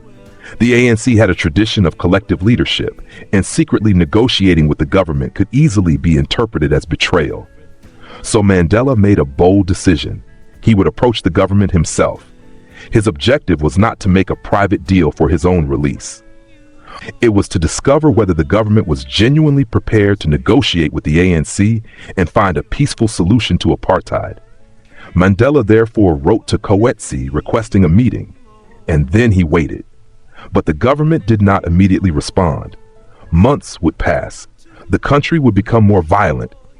International pressure would intensify, and Mandela would continue waiting for the door to open, because he understood something that many people around him did not yet fully appreciate. Sometimes the first step toward ending a war is simply getting the two sides to sit in the same room. Chapter 90, The Eminent Persons Group. Mandela had written to Kwameh Coetzee asking for talks. There was no reply. He wrote again. Still nothing. Mandela realized that if he wanted negotiations, he needed another way to make his position known. That opportunity came in early 1986, when a Commonwealth delegation known as the Eminent Persons Group arrived in South Africa to investigate the political crisis and the possibility of international sanctions. The group was led by former Nigerian leader Olusegun Obasanjo and former Australian Prime Minister Malcolm Fraser. Mandela met with the delegation. He immediately made one thing clear: he was not speaking on behalf of the ANC. Oliver Tambo was the ANC's leader in exile, and Mandela said the delegation should speak with him as well. But Mandela also gave his personal view. The time had come for negotiations between the government and the ANC. The delegates asked difficult questions about violence, sanctions, and what South Africa might look like under ANC leadership. Mandela defended the ANC's struggle while emphasizing his commitment to a non-racial and democratic South Africa. He wanted the delegation to understand that the ANC's objective was not revenge against white South Africans. It was equality. But before the Eminent Persons Group could complete its mission, the South African military launched attacks against ANC targets in Botswana, Zambia, and Zimbabwe. The delegation left South Africa in protest. Mandela's opportunity had been interrupted, yet something important had happened. The government had now heard directly from Mandela that he was prepared to negotiate, and Mandela had demonstrated that he was willing to speak with anyone who could help move South Africa toward peace. But the government still did not respond seriously. Violence continued to increase. In June 1986, the government declared a state of emergency. Mandela realized that waiting was no longer enough. He asked the prison authorities to arrange another meeting with Coetzee. This time, the door opened. Mandela and the apartheid government's representatives would finally sit down for a serious political conversation. Chapter 91, A Glimpse of Freedom. By late 1986, Mandela had spent 22 years in prison. Then, just before Christmas, something completely unexpected happened. Lieutenant Colonel Gawi Marks, the deputy commander at Pollsmoor, asked Mandela if he wanted to see Cape Town. Mandela agreed. They drove through the city, along the coast and through white neighborhoods. Mandela watched ordinary people shopping, walking their dogs, and enjoying everyday life. Simple things that free people barely noticed felt extraordinary to a man who had spent decades behind bars. Mandela was fascinated by the changes. Cape Town had changed dramatically since his imprisonment. Cars, buildings, and neighborhoods looked different. But there was another thing he noticed. The white population appeared largely insulated from the violence and unrest taking place in the black townships. South Africa was living two very different realities at the same time. During one outing, Mandela found himself alone in the car. For a moment, the possibility of escape crossed his mind. He could simply walk away, but he rejected the idea. Why? Because an escape would destroy the political process that was slowly developing. It could also put his comrades and the broader ANC struggle in danger. Mandela wanted freedom, but he wanted a freedom that could change South Africa, not merely free Nelson Mandela.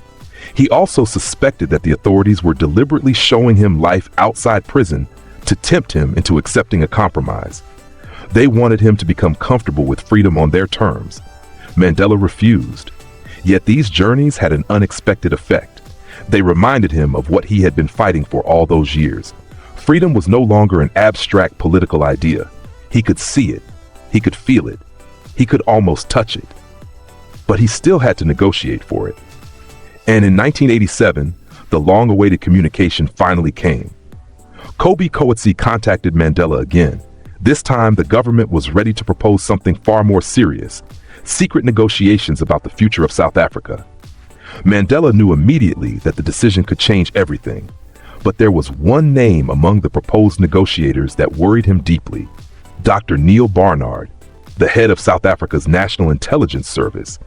Mandela wondered what the government was really planning. Was this a genuine attempt at peace or another trap? The most important negotiations in South African history were about to begin. Chapter 92, The Secret Path to Negotiation. Mandela knew that talking to the apartheid government could be dangerous. For decades, the government had portrayed the ANC as a terrorist organization and Mandela as one of its most dangerous enemies. Now, that same government was quietly asking to talk. Mandela agreed. but he refused to be careless. When he learned that Dr. Neil Barnard, the head of South Africa's National Intelligence Service, would be involved, he became suspicious. Why was the intelligence chief interested in meeting him? Mandela understood that intelligence officers were trained to manipulate people. So before proceeding, he tried to consult his ANC comrades inside prison and send word to Oliver Tambo outside the country. Tambo was concerned that Mandela might be moving too quickly or acting without sufficient consultation. But Mandela had not forgotten the principles of the struggle. He was willing to talk to the enemy without becoming the enemy's prisoner politically. He wanted to find out whether the government genuinely wanted a negotiated settlement or whether it was simply trying to divide the ANC. Eventually, Mandela accepted the proposed discussions. And in May 1988, the first formal meeting of the secret working group took place at an officers' club near Pollsmoor. Mandela sat across the table from Kobe Coetzee, General Willemse, Fanny van der Merwe, and Dr. Barnard. The first meeting was stiff. These men represented a government Mandela had spent decades fighting. But as the meetings continued, something surprising happened. Mandela discovered that many of them knew surprisingly little about the ANC. They had been exposed to decades of government propaganda. So Mandela did something unexpected. He began teaching them. He explained the history of the ANC, its objectives, and why it had eventually adopted armed resistance. Then they reached the most difficult issue of all: violence. The government demanded that the ANC abandon its armed struggle before negotiations could begin. Mandela rejected that condition. His argument was that the government had created the conditions that produced violence in the first place. If the state stopped using violence and created genuine political space, he argued, the ANC could also move toward peaceful methods. Then came another difficult issue: the ANC's relationship with the Communist Party. The government feared that communists controlled the ANC. Mandela rejected that idea and explained that the ANC was a broad liberation movement with its own objectives and its own leadership. The discussions were difficult, but something fundamental had already happened. For the first time, representatives of the apartheid government and Nelson Mandela were sitting across a table and talking about how to end the conflict. Neither side was ready to surrender. Neither side trusted the other completely. But they had finally opened a door. And Mandela knew that once that door opened, the future of South Africa could begin to change. The next challenge was even bigger. Mandela wanted to meet the man who held the highest political power in the country, President P. Chapter 93, Talking to the Enemy. The secret meetings continued. Mandela was surprised to discover that the government officials sitting across from him were not the monsters he had imagined.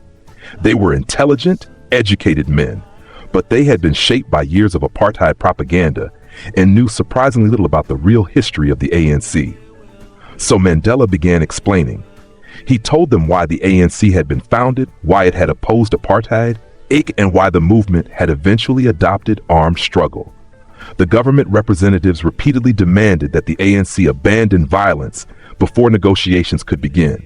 Mandela refused to accept that condition. His argument was straightforward. The government had created the conditions in which violence became necessary. If the state wanted peace, Mandela argued, it had to be willing to end its own violence and create genuine political negotiations. Then came another major issue: communism. The apartheid government feared that the ANC was controlled by the South African Communist Party. Mandela explained that the ANC was an independent liberation movement with its own goals. He also emphasized something crucial. The ANC wanted a democratic South Africa that belonged to everyone, black and white. Mandela was trying to remove the fear that many white South Africans had been taught to associate with the ANC. He wasn't weakening his principles. He was finding common ground. The meetings continued for months. Sometimes they met every week. At other times, several weeks passed between meetings. Slowly, the atmosphere changed.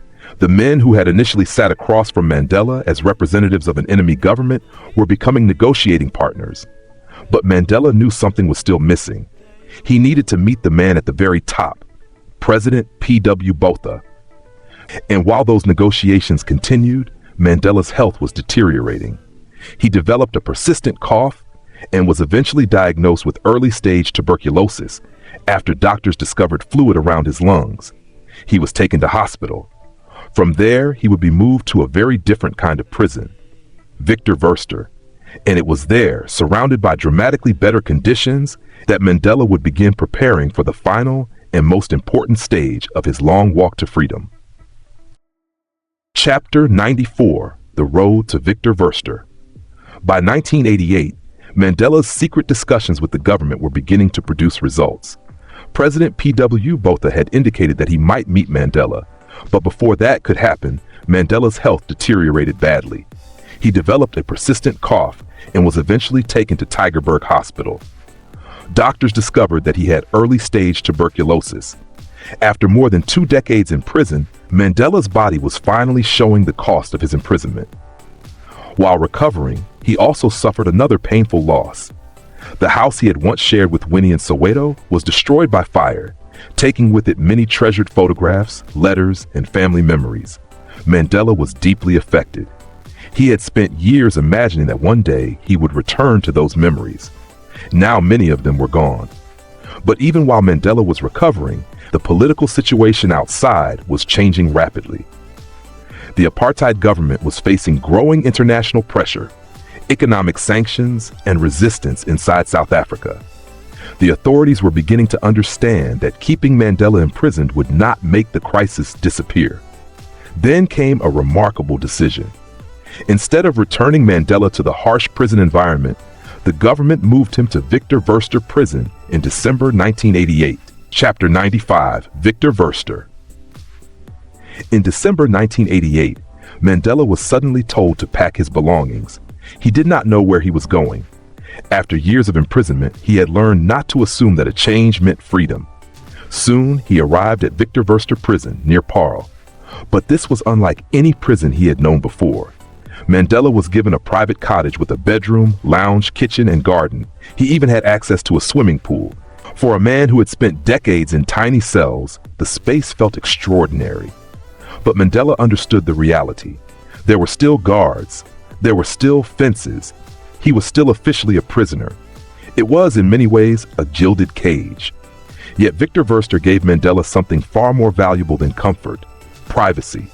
He could now receive important visitors without the restrictions he had faced on Robben Island and at Pollsmoor. He could communicate more easily with people involved in the struggle. And he could spend more time thinking about the negotiations that would eventually determine South Africa's future. Mandela also developed a surprisingly warm relationship with his warder and cook, Warrant Officer Jack Swart. Swart had once worked on Robben Island. Their relationship demonstrated something Mandela had learned repeatedly during his imprisonment. People are not always the same as the systems they serve. Meanwhile, the political situation outside was changing rapidly. Mandela had been imprisoned to prevent him from influencing South African politics. Now the government was giving him better conditions precisely because it needed to talk to him. The prisoner was becoming a negotiating partner. And Mandela knew the moment he had spent decades waiting for might finally be approaching. But there was still one major obstacle. President P.W. Botha refused to move quickly enough. Mandela would soon send him a memorandum outlining the conditions for peace. Before Botha could properly respond, however, his political career was about to collapse. A new president was coming, and his name was F.W. de Klerk. Chapter 96: The Memorandum. At Victor Verster, Mandela now had much greater freedom to communicate with people outside prison. He used that opportunity carefully. He was determined to convince the government that negotiation was the only realistic way forward. In January 1989, Mandela began preparing a memorandum for President P.W. Botha. His message was clear. South Africa could not continue indefinitely with apartheid, political repression, and violence. The government had to face the reality of majority rule. Mandela also wanted Botha to understand that the ANC was not simply an organization of terrorists, as government propaganda claimed. It was a political movement with a long history and a political constituency. He argued that the central issues, including political equality, majority rule, the armed struggle, and the future of South Africa, had to be resolved through negotiations. But Mandela was careful. He did not want to negotiate the surrender of the ANC. He wanted negotiations between equals. The memorandum eventually became an important step toward direct contact with Botha. But before the president could properly respond, something happened that would dramatically alter South African politics. In January 1989, P.W. Botha suffered a stroke. His political position weakened rapidly. By August, Botha was forced to resign as president. He was replaced by F.W. de Klerk. At first, Mandela did not know whether de Klerk would simply continue apartheid under a different face. But he watched carefully, and then de Klerk began making changes that would have seemed almost impossible only a few years earlier. The political system was beginning to crack. Mandela understood that this could be the moment the liberation movement had been waiting for. But he also knew that hope could be dangerous if it led to carelessness. So he prepared himself for another meeting. On 13th of December 1989, Mandela finally met F.W. de Klerk. The man who had spent 27 years behind bars was now sitting face-to-face with the president who controlled his freedom. This meeting would help determine whether Mandela would remain a prisoner or become a free man.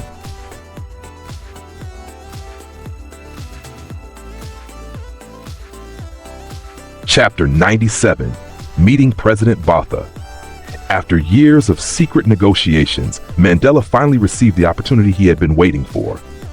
On the 5th of July 1989, he was told that he would meet President P.W. Botha. Mandela was nervous.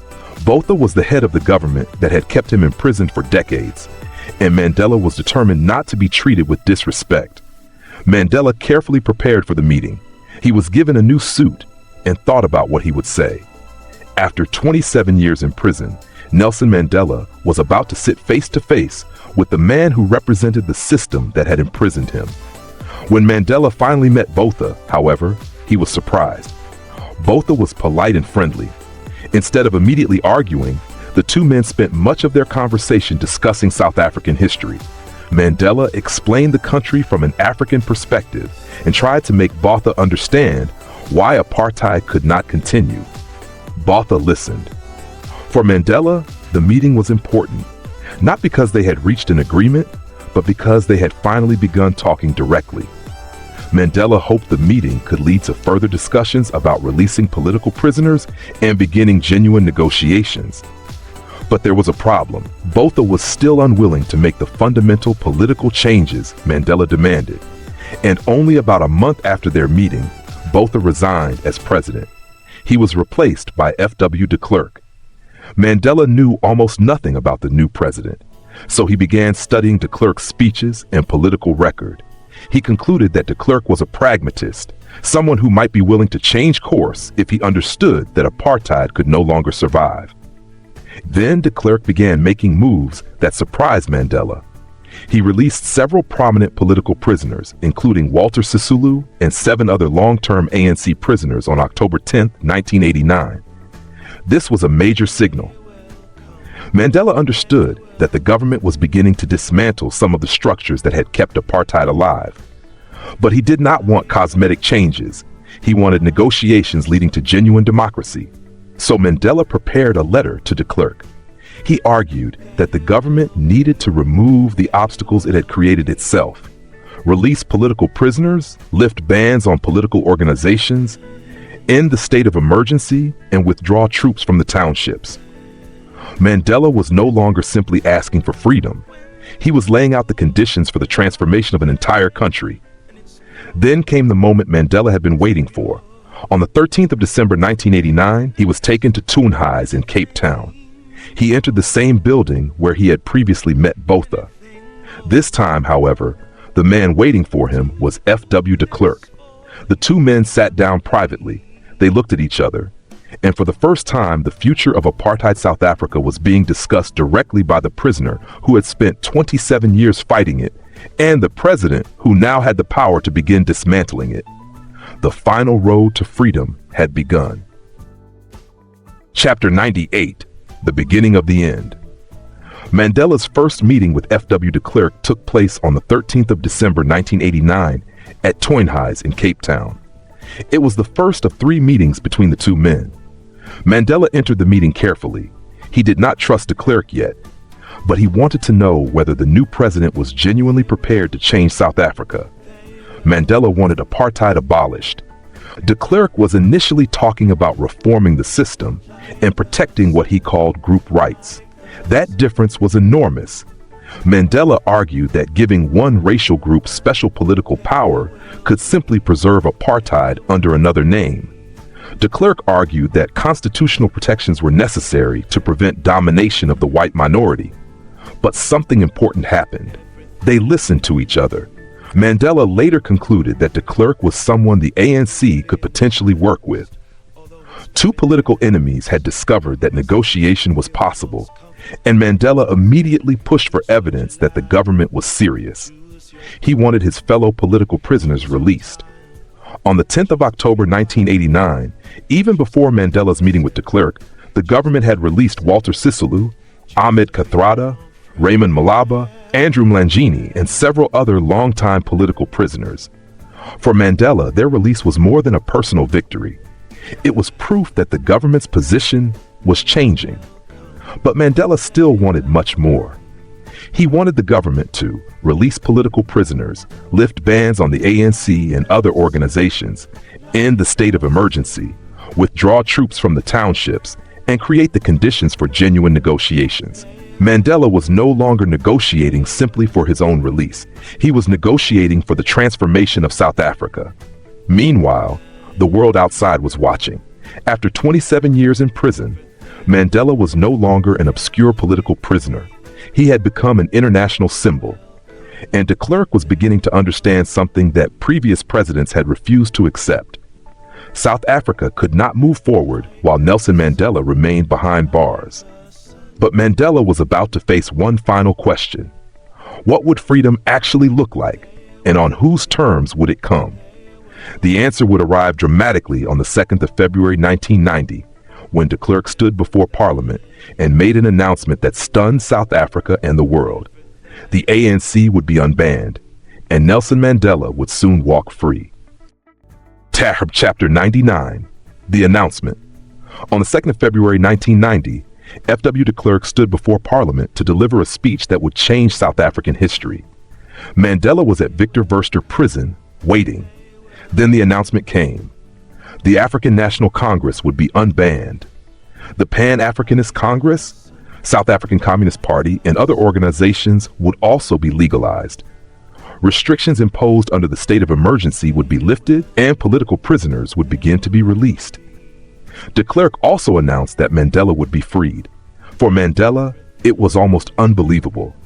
After decades of persecution, the ANC was legal again. The organization he had joined as a young man could finally operate openly, and the man who had spent 27 years in prison was finally going to walk out. But Mandela did not simply want to be released under whatever conditions the government chose. He wanted to leave Victor Verster walking through the prison gates rather than being quietly driven away. He understood the symbolism. For 27 years, apartheid had tried to portray him as a defeated prisoner. Mandela wanted the world to see something different. He was leaving prison as a free man. The government wanted the release to happen quickly. Mandela initially wanted more time so that supporters could be informed and a proper political gathering could be organized. Eventually, a compromise was reached. He would be released the following day, February 11, 1990. That night, Mandela prepared himself. He had imagined this moment for decades, but now that it was finally here, he understood something important. Walking out of prison was not the end of the struggle. Apartheid still existed. Millions of South Africans still lacked equal political rights. Violence was still spreading, and the negotiations required to create a democratic country had only just begun. Mandela therefore did not see his release as the final destination. It was the beginning of the final journey. The following afternoon, the prison gates would open, and Nelson Mandela would finally step into freedom. After 27 years behind bars, the world was about to see him again. Chapter 100, Freedom.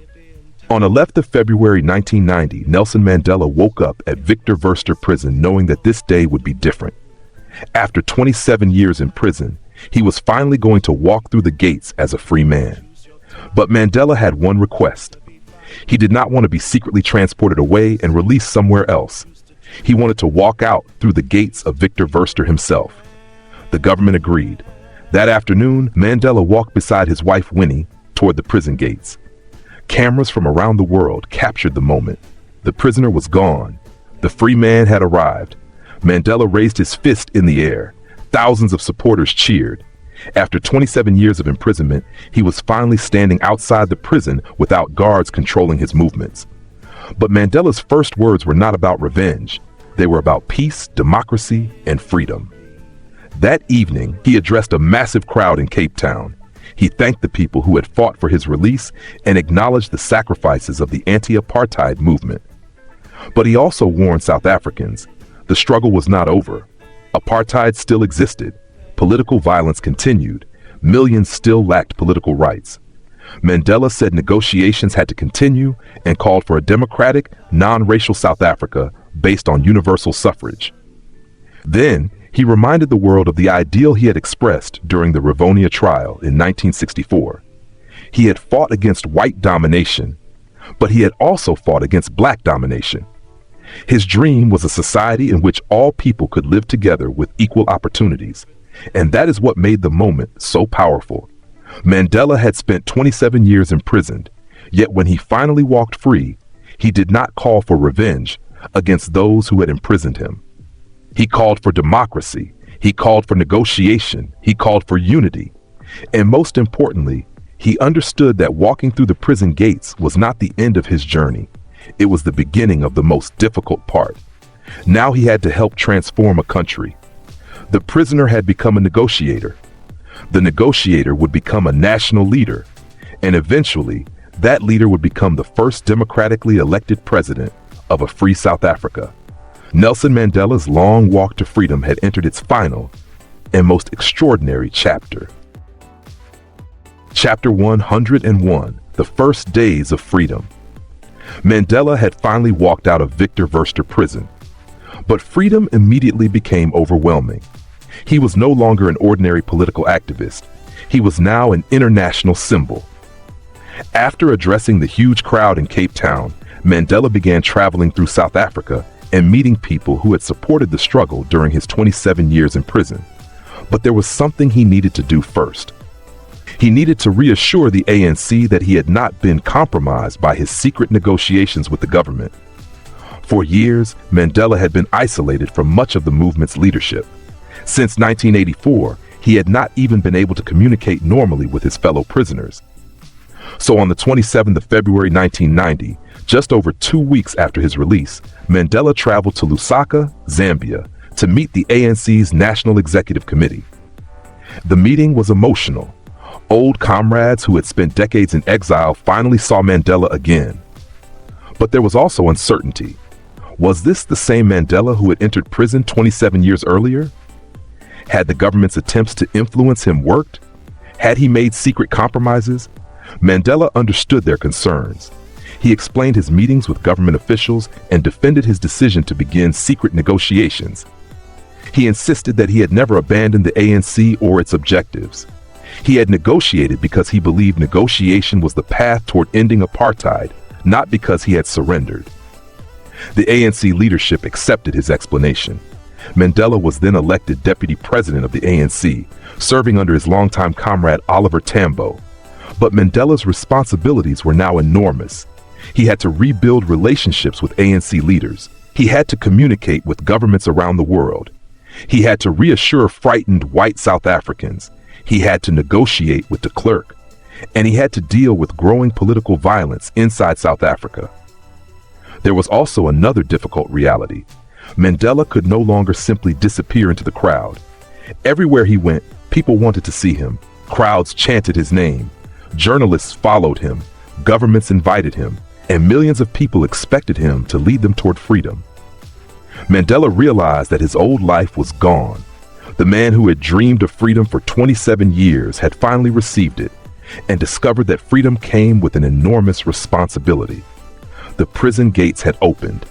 Now Mandela had to help open the gates of an entire country. And the next battle would be one of the most dangerous yet. Negotiating a peaceful transition while political violence threatened to tear South Africa apart. Chapter 102: The ANC Reunion. Mandela had been free for only a little over 2 weeks when he faced his first major responsibility. He had to report to the leadership of the ANC.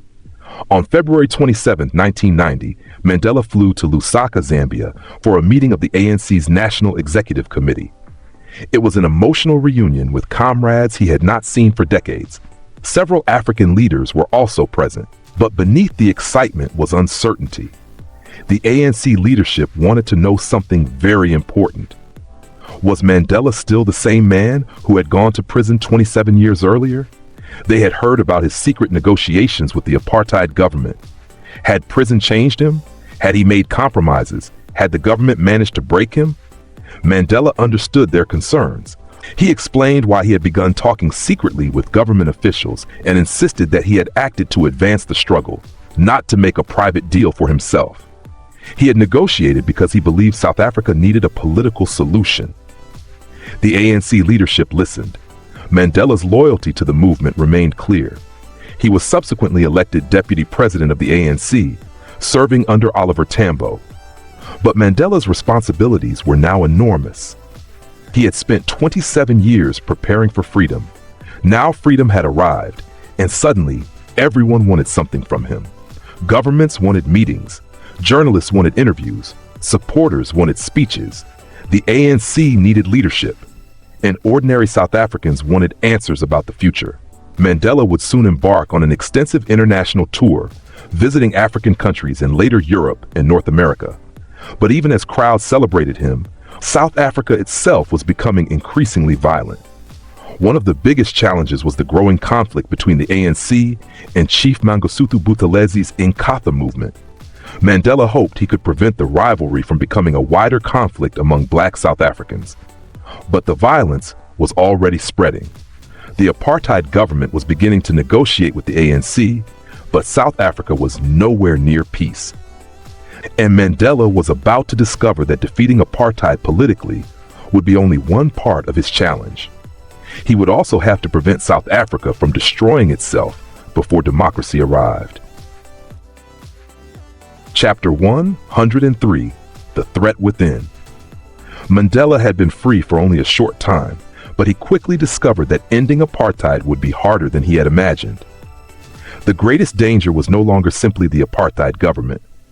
There was now a growing conflict between the ANC and Chief Mangosuthu Buthelezi, leader of the Nkrummah Freedom Party. Buthelezi had once been connected to the ANC and had opposed apartheid, but over the years, he had moved further away from the movement. He opposed the ANC's armed struggle and had developed his own powerful political base, particularly among Zulu communities. Mandela understood the danger immediately. If the conflict between the ANC and Nkrummah continued to grow, South Africa's struggle against apartheid could turn into a war between black South Africans themselves. That was something Mandela desperately wanted to prevent. So he decided to meet Buthelezi personally. On the 30th of March 1990, Mandela and Buthelezi met to discuss the escalating violence and search for a way to end it. Mandela hoped they could put their differences aside, but the meeting did not solve the problem. Violence continued, particularly in Natal, where ANC and Nkrummah supporters were increasingly attacking one another. Mandela was deeply concerned. He knew that apartheid had always benefited from divisions among South Africans. If black South Africans turned against one another, the dream of a democratic South Africa could collapse before it was even born. Mandela therefore tried another approach. He wanted to reach the Zulu king, Goodwill Zwelithini, believing that the king might help reduce Buthelezi's influence over the violence. But the political situation was becoming increasingly complicated. The government was negotiating with the ANC while violence continued on the streets. Mandela began to wonder whether some elements within the security forces were deliberately allowing or even encouraging the conflict. The country was supposedly moving toward democracy, yet people were still dying. And Mandela was beginning to realize that walking out of prison had not made the road to freedom easier. It had made the road far more complicated. The first formal negotiations between the ANC and the government were scheduled for April. But then, on the 26th of March 1990, Police opened fire on demonstrators in Sebokeng, killing 12 people. Mandela was furious. He decided that the ANC could not simply sit at a negotiating table while people were being killed. The talks would have to be suspended. Mandela had spent 27 years fighting for freedom. Now he faced his greatest challenge yet. How do you negotiate peace with a government while its security forces are still using violence against your people? And that question would dominate the next stage of his long walk to freedom. Chapter 104, The First Negotiations.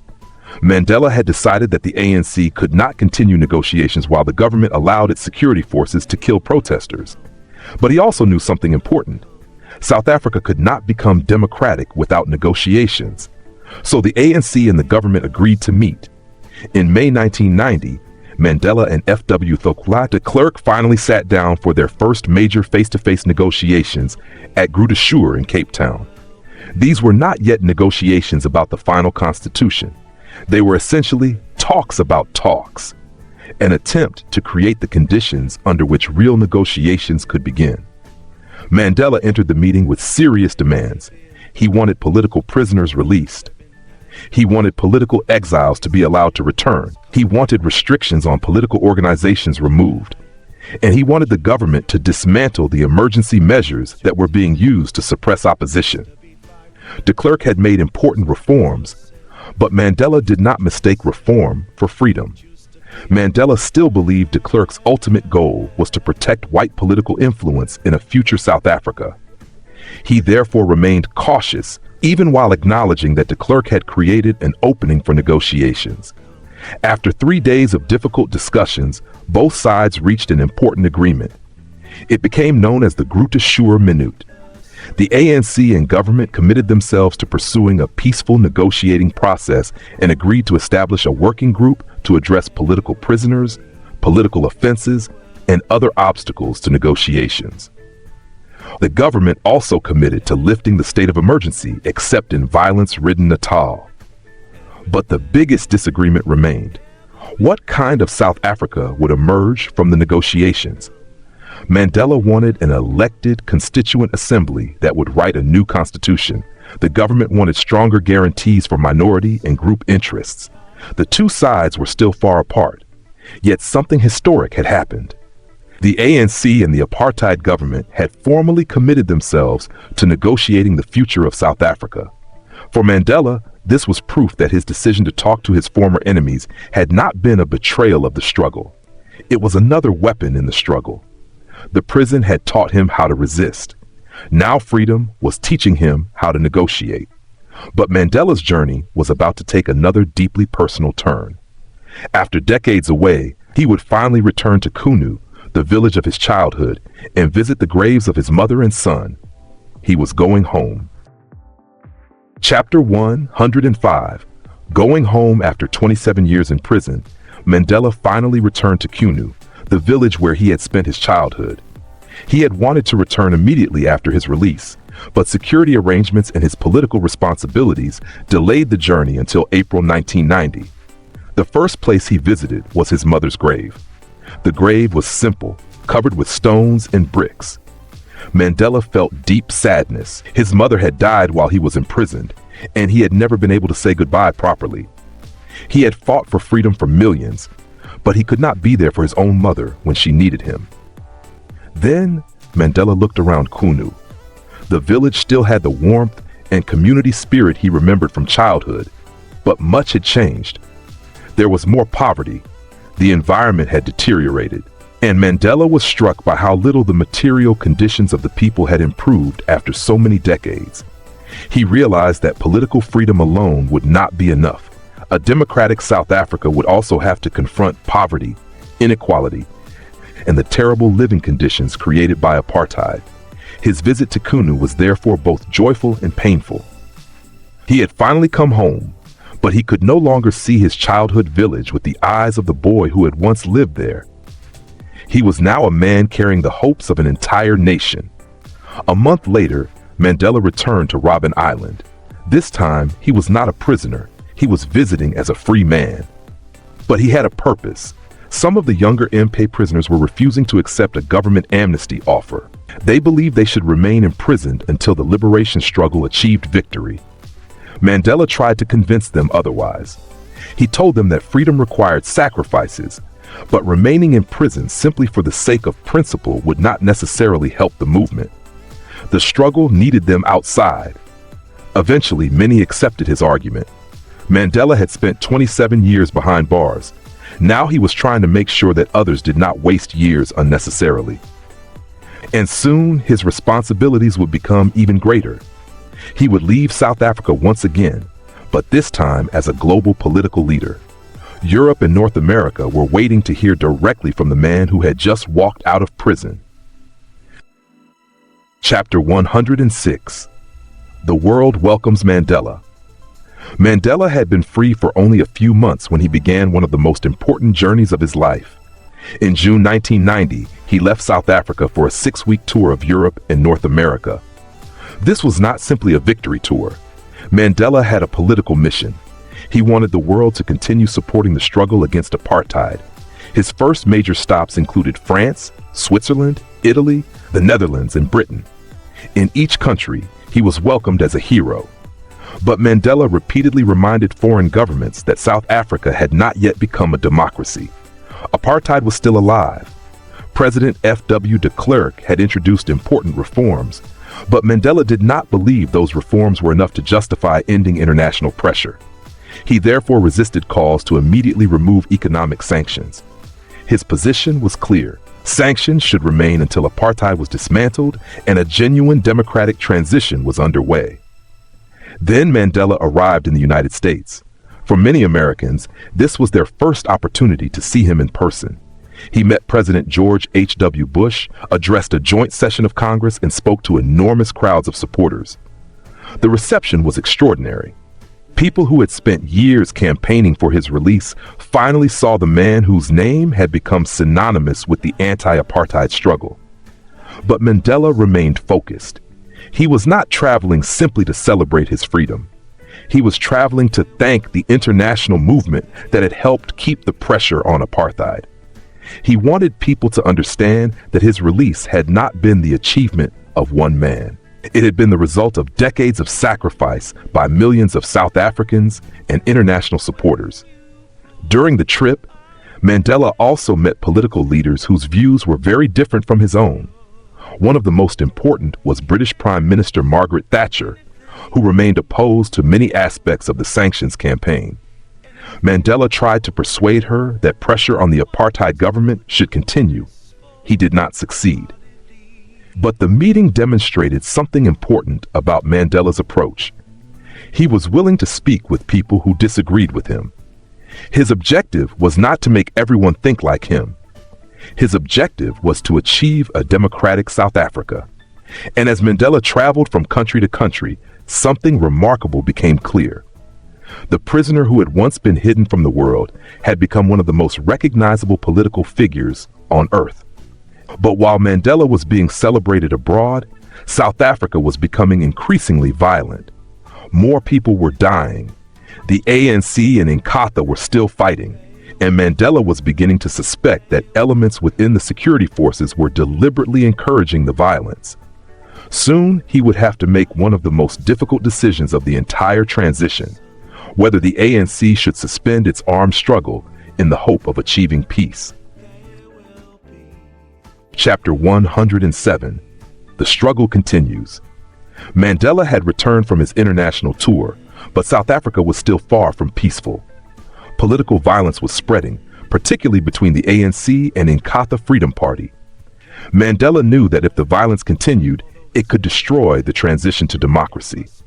In December 1990, Oliver Tambo finally returned to South Africa after nearly 3 decades in exile. His return was deeply emotional for Mandela and the ANC. Tambo had kept the ANC alive internationally, while Mandela and many other leaders were imprisoned. Now the two old comrades could finally work together again inside South Africa. But Tambo surprised many people by questioning the ANC's continued support for international sanctions. The proposal caused debate within the movement, and it was not immediately accepted. Meanwhile, Mandela continued trying to stop the violence. In April 1991, he met Chief Buthelezi again. Both sides agreed to encourage their supporters to reduce the violence and follow a code of conduct. But the agreement did not bring the peace Mandela hoped for. People continued to die. Mandela also recognized that violence was not committed by only one side. ANC supporters were involved in violence as well, and he understood that the movement had to take responsibility for its own actions. Then came another historic moment. In July 1991, the ANC held its first national conference inside South Africa in 30 years. Mandela was elected president of the ANC. For decades, the organization had been banned and forced underground or into exile. Now it was becoming a legal political movement preparing to govern a democratic country. Mandela also recognized a brilliant young negotiator within the movement, Cyril Ramaphosa, who was elected Secretary General. The ANC was preparing for the enormous political battle ahead. The struggle had changed. It was no longer simply about resisting apartheid. Now the ANC had to prepare to build a new South Africa. But Mandela's personal life was becoming increasingly difficult. Winnie Mandela was facing serious legal problems involving the kidnapping of 4 young people and the death of one of them. She was convicted and sentenced to 6 years in prison, although she was released on bail while appealing the conviction. Mandela continued to maintain that she was innocent. Mandela was now carrying 2 enormous burdens: building a democratic future for South Africa while dealing with growing problems inside his own family. And the next stage would be even more difficult. In December 1991, representatives of the government and major political organizations would gather for what became known as COTSA, the Convention for a Democratic South Africa. For the first time, the different political forces of the country would sit together to negotiate the rules of a new democracy. The final battle for South Africa's future was about to begin. Chapter 108, CODESA. On 20th of December 1991, something historic happened. After years of secret meetings, political violence, and preliminary negotiations, representatives of South Africa's major political organizations finally gathered for CODESA, the Convention for a Democratic South Africa. It was the first major formal negotiating forum involving the government, the ANC, and other political parties. The meeting brought together 18 delegations, along with international observers. For Mandela, this was an extraordinary moment. For decades, South Africa's political system had been designed to exclude the black majority. Now representatives of the majority were sitting at the table to determine the country's future. The struggle had entered a completely new phase. The negotiations focused on questions that would determine what the new South Africa would look like. Who would write the Constitution? How would elections work? How would minority rights be protected? How would the country move from apartheid to democracy? And perhaps the biggest question of all, could South Africa become one united democratic country without descending into civil war? Not every political organization participated. The Pan-Africanist Congress refused to join, while the Nkrummah Freedom Party also stayed away. But most major political forces were present. Mandela believed the significance of CODESA could not be overstated. For the first time, South Africans were attempting to negotiate a political system in which all citizens would have a voice. The parties eventually agreed to a declaration of intent, committing themselves to an undivided South Africa, democracy, and equal protection under an independent judiciary. But then tensions returned. At the closing session, de Klerk criticized the ANC, particularly over its weapons caches and the continued existence of its armed wing, Umkhonto we Sizwe. Mandela was furious. He believed de Klerk was using his position as president to attack the ANC rather than acting as a neutral negotiating partner. Mandela took the microphone and responded forcefully. The atmosphere changed immediately. The trust that had been developing between the two sides was damaged. Mandela understood that negotiations were never going to be easy. There would be arguments. There would be suspicion. There would be setbacks. But there was also progress. And that mattered. The old South Africa had begun negotiating its own replacement. Yet another obstacle was approaching. White South Africans were becoming increasingly divided over de Klerk's reforms. So de Klerk decided to ask the white electorate a direct question. Did they support his negotiations with the ANC and his reform program? The answer would determine whether he had enough political support to continue, and the result would surprise almost everyone. 69% voted yes. The road to democracy had not yet been completed, but South Africa had crossed another major bridge. The end of apartheid was becoming increasingly difficult to reverse. Chapter 109, The Separation. The political struggle had transformed South Africa, but it had also taken an enormous personal toll on Mandela. On the 13th of April 1992, Mandela announced that he and Winnie had decided to separate. The decision came after years of growing difficulties between them, following decades in which imprisonment and political struggle had kept them apart. Mandela did not publicly attack Winnie. Instead, he acknowledged the sacrifices she had made while he was imprisoned and said that their differences had become irreconcilable. It was one of the most painful moments of his life. Mandela had spent much of his adult life fighting for freedom, but he recognized that his dedication had come at a tremendous cost to his family. He had missed his children's childhoods. He had been absent during important family moments. And even after his release, his political responsibilities left little room for a normal family life. Mandela reflected on the painful contradiction. Being a leader of a nation was an extraordinary honor, but being a father and husband was a joy he had experienced far too little. Yet he knew he could not turn back the clock. The years were gone. His children had grown up, his marriage had changed, and the political struggle had permanently shaped his life. Mandela therefore chose to move forward. But South Africa itself was entering another dangerous period. The negotiations that were supposed to create democracy were beginning to collapse. CODESA would soon enter its second and much more difficult phase. And this time, Mandela would face one of the biggest political crises of the entire transition. The country was running out of patience. Chapter 110, The Darkest Hour. By May 1992, South Africa's negotiations entered a dangerous new phase. The second round of CODESA, known as CODESA II, began after months of preparation. Mandela and F.W. de Klerk were still deeply divided over how power should be transferred and what guarantees should exist in the new South Africa. But before the talks even began, the government was hit by serious scandals. There were revelations of corruption inside the Department of Development Aid, while evidence emerged linking senior security officials to the murder of anti-apartheid activists.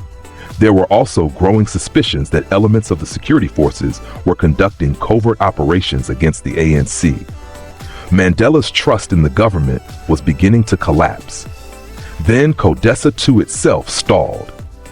One of the government's proposals involved creating a Senate with significant powers that could potentially protect minority interests and restrict majority rule. Mandela saw the danger. He feared that apartheid could disappear legally while white political power remained protected through constitutional mechanisms. The negotiations were supposed to create democracy, not a new version of minority rule. With the talks deadlocked, the ANC changed strategy. Mandela and his colleagues began preparing a campaign of rolling mass action. Strikes, demonstrations, boycotts, and other forms of organized pressure designed to force the government back to the negotiating table. But then South Africa entered an even more dangerous period. On the 17th of June 1992, heavily armed attackers descended on the township of Boipatong. 46 people were killed, many of them women and children. The massacre intensified accusations that the security forces were tolerating or assisting violence against ANC supporters. Mandela was furious. He believed the government had failed to protect innocent people and had failed to investigate the killings properly. For him, this was the breaking point. Mandela announced that the ANC would suspend negotiations with the government. The relationship between him and de Klerk had reached its lowest point. South Africa appeared to be moving toward disaster, but Mandela did not want to abandon the dream of a negotiated settlement. Instead, the ANC intensified its mass campaign. Hundreds of thousands of people participated in demonstrations and strikes. And then, in September, another tragedy occurred. At Bisho in the Ciskei homeland, soldiers opened fire on a massive ANC demonstration. 29 people were killed and more than 200 were wounded. For Mandela, this was perhaps the darkest moment of the entire transition. Yet something unexpected followed. Mandela and de Klerk realized that if the negotiations completely collapsed, South Africa could descend into civil war. So they returned to the negotiating table. Eventually, they reached the record of understanding, establishing a framework for restarting negotiations and moving toward democratic elections. It was an imperfect agreement, but it saved the peace process. The darkest hour had not destroyed the dream. Instead, it pushed Mandela and his opponents toward the realization that there was no safe alternative to negotiation. The next stage would bring another devastating tragedy, and one that would test Mandela's ability to hold the country together like never before. Chris Hani would be assassinated. Chapter 111. The assassination of Chris Hani Mandela had begun building a home in Nkrummah, the village of his childhood. It was meant to be a place where he could eventually rest after decades of political struggle. By the fall of 1993, the house would be complete. But in April 1993, Mandela was staying at his home in the Transkei when an urgent telephone call came. His housekeeper was crying. The news was devastating. Chris Hani had been assassinated. Hani was one of the most popular leaders of the ANC and the South African Communist Party. He had also been chief of staff of Umkhonto we Sizwe, the ANC's armed wing. He had been shot outside his home in Boksburg. South Africa was suddenly standing on the edge of a political explosion. Hani's popularity was enormous, particularly among young black South Africans. Mandela immediately understood the danger. If his supporters responded with violence, the country could descend into a racial war. And that was precisely what Mandela feared. The assassination was carried out by Janusz Walusz, a Polish-born white supremacist, with the involvement of Conservative Party politician Clive Derby-Lewis. Their actions threatened to derail the fragile negotiations that were leading South Africa toward democracy. Mandela was devastated. But instead of responding with anger, he made a decision that would demonstrate the extraordinary responsibility he had assumed. He would speak directly to the entire nation. On the 10th of April 1993, Mandela appeared on television. He addressed black and white South Africans. He mourned Hani. He condemned the assassination. But most importantly, he appealed for calm. Mandela warned South Africans not to allow the killers to achieve their objective. They wanted the country to descend into violence. The answer, Mandela argued, had to be the opposite. South Africans had to remain united and continue toward democracy. His intervention helped calm an extremely dangerous situation. The ANC organized mass demonstrations and encouraged its supporters to remain disciplined. For Mandela, this was a defining moment. He had spent much of his life fighting an unjust system. He had once believed that armed struggle was necessary, but now he was standing at the threshold of democracy. He understood that victory could no longer be measured by defeating an enemy. Victory meant preventing South Africa from destroying itself. And Mandela would soon suffer another devastating loss. Only weeks after Hani's assassination, Oliver Tambo, Mandela's closest political friend, and the man who had led the ANC in exile for decades, suffered a stroke and died. Mandela had spent years imagining the day when he and Tambo would finally build a democratic South Africa together. Now, that dream was gone. One of the men who had walked beside Mandela through the long struggle would never see the freedom they had fought for. But Mandela refused to allow Tambo's death to become another source of division. Chapter 112. The date is set. After the assassination of Chris Hani and the death of Oliver Tambo, Mandela understood that South Africa had reached a decisive moment. The country could either move forward toward democracy or fall back into violence. The negotiations therefore resumed with renewed urgency. And then on the 3rd of June 1993, the negotiators made a historic decision. South Africa's first non-racial, one-person, one-vote election would be held on the 27th of April 1994. For the first time in South African history, the black majority would have the same political right as every other citizen. One person, one vote. The election would also do something extraordinary. The elected representatives would form a constituent assembly, which would serve as parliament while writing the country's new constitution. The assembly would then elect the country's president. A date had finally been placed on the end of apartheid. But agreeing on the election did not mean that everyone accepted the new political order. Nkrummah and other groups continued to resist aspects of the process. There were disagreements over regional government, minority protections, and the balance between national and provincial powers. The negotiations were still extremely fragile, yet Mandela pressed forward. He understood that perfection was impossible. The priority was to create a democratic system in which disagreements could eventually be settled through elections rather than bullets. In July, the multi-party forum agreed on a first draft of an interim constitution. Later, an interim constitution was approved, creating the framework for the transition and providing for a government of national unity. Then came another extraordinary moment. In 1993, Nelson Mandela and F.W. de Klerk were jointly awarded the Nobel Peace Prize for their work toward peacefully dismantling apartheid and establishing the foundations of democracy. Mandela accepted the honor, but he did not see it as a personal achievement. He knew that thousands had died. Thousands more had been imprisoned, tortured, exiled, or forced from their homes. The freedom being created belonged to millions of South Africans, not one man. And now Mandela had a new responsibility. He had to take the ANC's message directly to the people. He began traveling across South Africa, listening to ordinary citizens and preparing the movement for the election. The ANC produced an extensive program outlining how it intended to rebuild the country. But there was still one enormous question. Could the election actually happen peacefully? The answer would depend on whether the remaining political opponents accepted the new democratic process. And as the election campaign intensified, Mandela would face one of his most extraordinary political opponents, F.W. de Klerk himself. The two men who had negotiated the end of apartheid were now preparing to compete for the future of South Africa. Chapter 113, The Road to Freedom. The road to South Africa's first democratic election was far from smooth. At the beginning of 1994, the Transitional Executive Council was already functioning, helping prepare the country for democratic government. But several important political groups still refused to participate in the election. Nkrummah was one of them. Chief Mangosuthu Buthelezi and King Goodwill Zwelithini supported the idea of an autonomous and sovereign KwaZulu and discouraged people in the region from voting.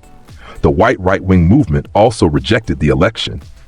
They argued that the process betrayed white South Africans and demanded a separate territory, a Volksstaat, for Afrikaners. Mandela was deeply concerned. He understood that an election could only succeed if South Africans accepted its legitimacy. He did not want democracy to begin with large sections of the population refusing to participate. The deadline for political parties to register was 12th of February 1994. On that day, Nkrummah, the Conservative Party and the Afrikaner Volksfront still had not signed up. The government of Bophuthatswana also refused to participate and resisted being incorporated into a united South Africa. Mandela was disturbed. The country had come too far to allow the transition to collapse at the final stage. So he continued negotiating. He repeatedly reached out to Buthelezi and tried to convince him that participation was better than resistance. At the same time, the ANC was preparing for its first real national election campaign. This was a completely new experience. For decades, the ANC had been banned. It had never operated openly as a normal political party, competing for votes across the entire country. Now it had to build campaign structures, train volunteers, and convince millions of people to vote. Mandela traveled extensively. He visited cities, townships, and rural communities. He spoke to ordinary people and listened to their hopes and fears. The campaign was not simply about winning power. Mandela wanted South Africans to understand what democracy meant. The ANC promised a non-racial and democratic South Africa, with greater attention to housing, education, healthcare, workers' rights, and rural poverty. But political violence remained a serious threat. Mandela knew that a single major incident could derail the election. He therefore continued appealing for restraint. Then, after months of pressure and negotiation, Buthelezi finally agreed that the Nkrummah Freedom Party would participate in the election. It was a crucial breakthrough. South Africa's first democratic election would now include the country's major political forces. But another confrontation was waiting. Mandela and de Klerk would face each other publicly during the election campaign. The former prisoner and the former president who had helped release him were now competing for the votes of a nation. And Mandela was ready. The man who had spent 27 years fighting for the right to vote was finally preparing to cast his own ballot. The election was only weeks away, and on the 27th of April 1994, millions of South Africans would stand in line for something generations had been denied: the right to choose their own government. Chapter 114, The First Vote. On the 27th of April 1994, Nelson Mandela woke up knowing that he was about to do something he had never been allowed to do before. He was going to vote. For most people, voting is an ordinary democratic right. For Mandela, it represented the culmination of decades of struggle. He traveled to Olange High School in Ananda, Natal, where he would cast his ballot. He deliberately chose Natal because it had been one of the most politically divided and violent parts of the country. But there was another reason. Nearby was the grave of John Dube, the first president of the ANC, who had helped establish the organization in 1912. Mandela stood at Dube's grave and reflected on the extraordinary journey that had brought him there.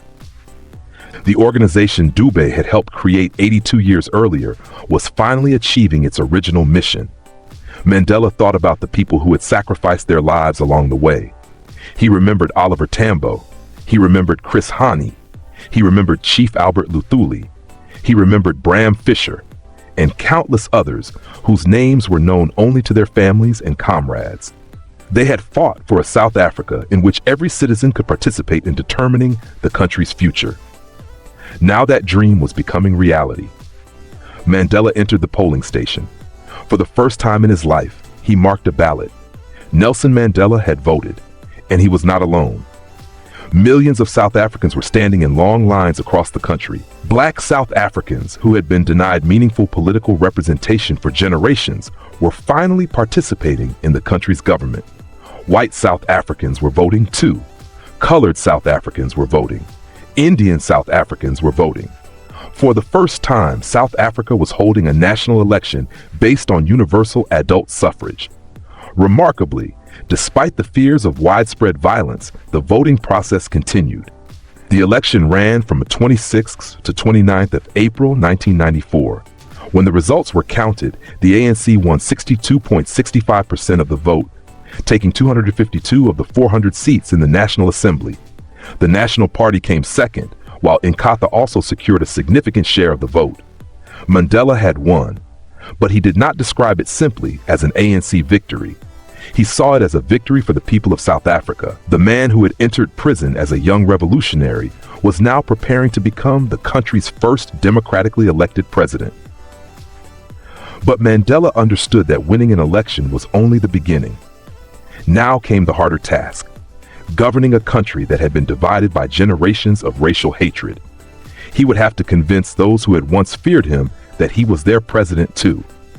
He would have to reassure the white minority. He would have to address poverty and inequality. He would have to rebuild institutions. And above all, he would have to prevent the newly liberated South Africa from becoming trapped in the cycle of revenge. Mandela had spent 27 years fighting to get to the ballot box. Now he had to prove what democracy could do once everyone was finally allowed inside it. And on the 10th of May 1994, another historic moment awaited him. Nelson Mandela would take the oath of office as President of South Africa.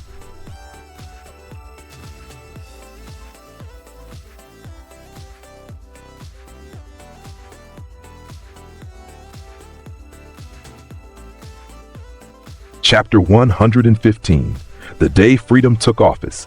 On the 10th of May 1994, Nelson Mandela arrived at the Union Buildings in Pretoria. Only 4 years earlier, he had walked out of prison after 27 years behind bars. Now he was about to take the oath as South Africa's first democratically elected president. The prisoner had become the president. The ceremony brought together leaders and dignitaries from around the world. But the most important people were the millions of ordinary South Africans whose struggle had made the moment possible. Mandela understood that he was not standing there alone. Behind him were generations of people who had suffered under apartheid. Behind him were those who had been killed, imprisoned, tortured, and exiled. Behind him were his comrades who had sacrificed their lives without ever seeing freedom. This victory belonged to them too. Chapter 115. The day freedom took office. On the 10th of May 1994, Nelson Mandela arrived at the Union Buildings in Pretoria. Only 4 years earlier, he had walked out of prison after 27 years behind bars. Now he was about to take the oath as South Africa's first democratically elected president. The prisoner had become the president. The ceremony brought together leaders and dignitaries from around the world, but the most important people were the millions of ordinary South Africans whose struggle had made the moment possible. Mandela understood that he was not standing there alone. Behind him were generations of people who had suffered under apartheid. Behind him were those who had been killed, imprisoned, tortured, and exiled. Behind him were his comrades who had sacrificed their lives without ever seeing freedom.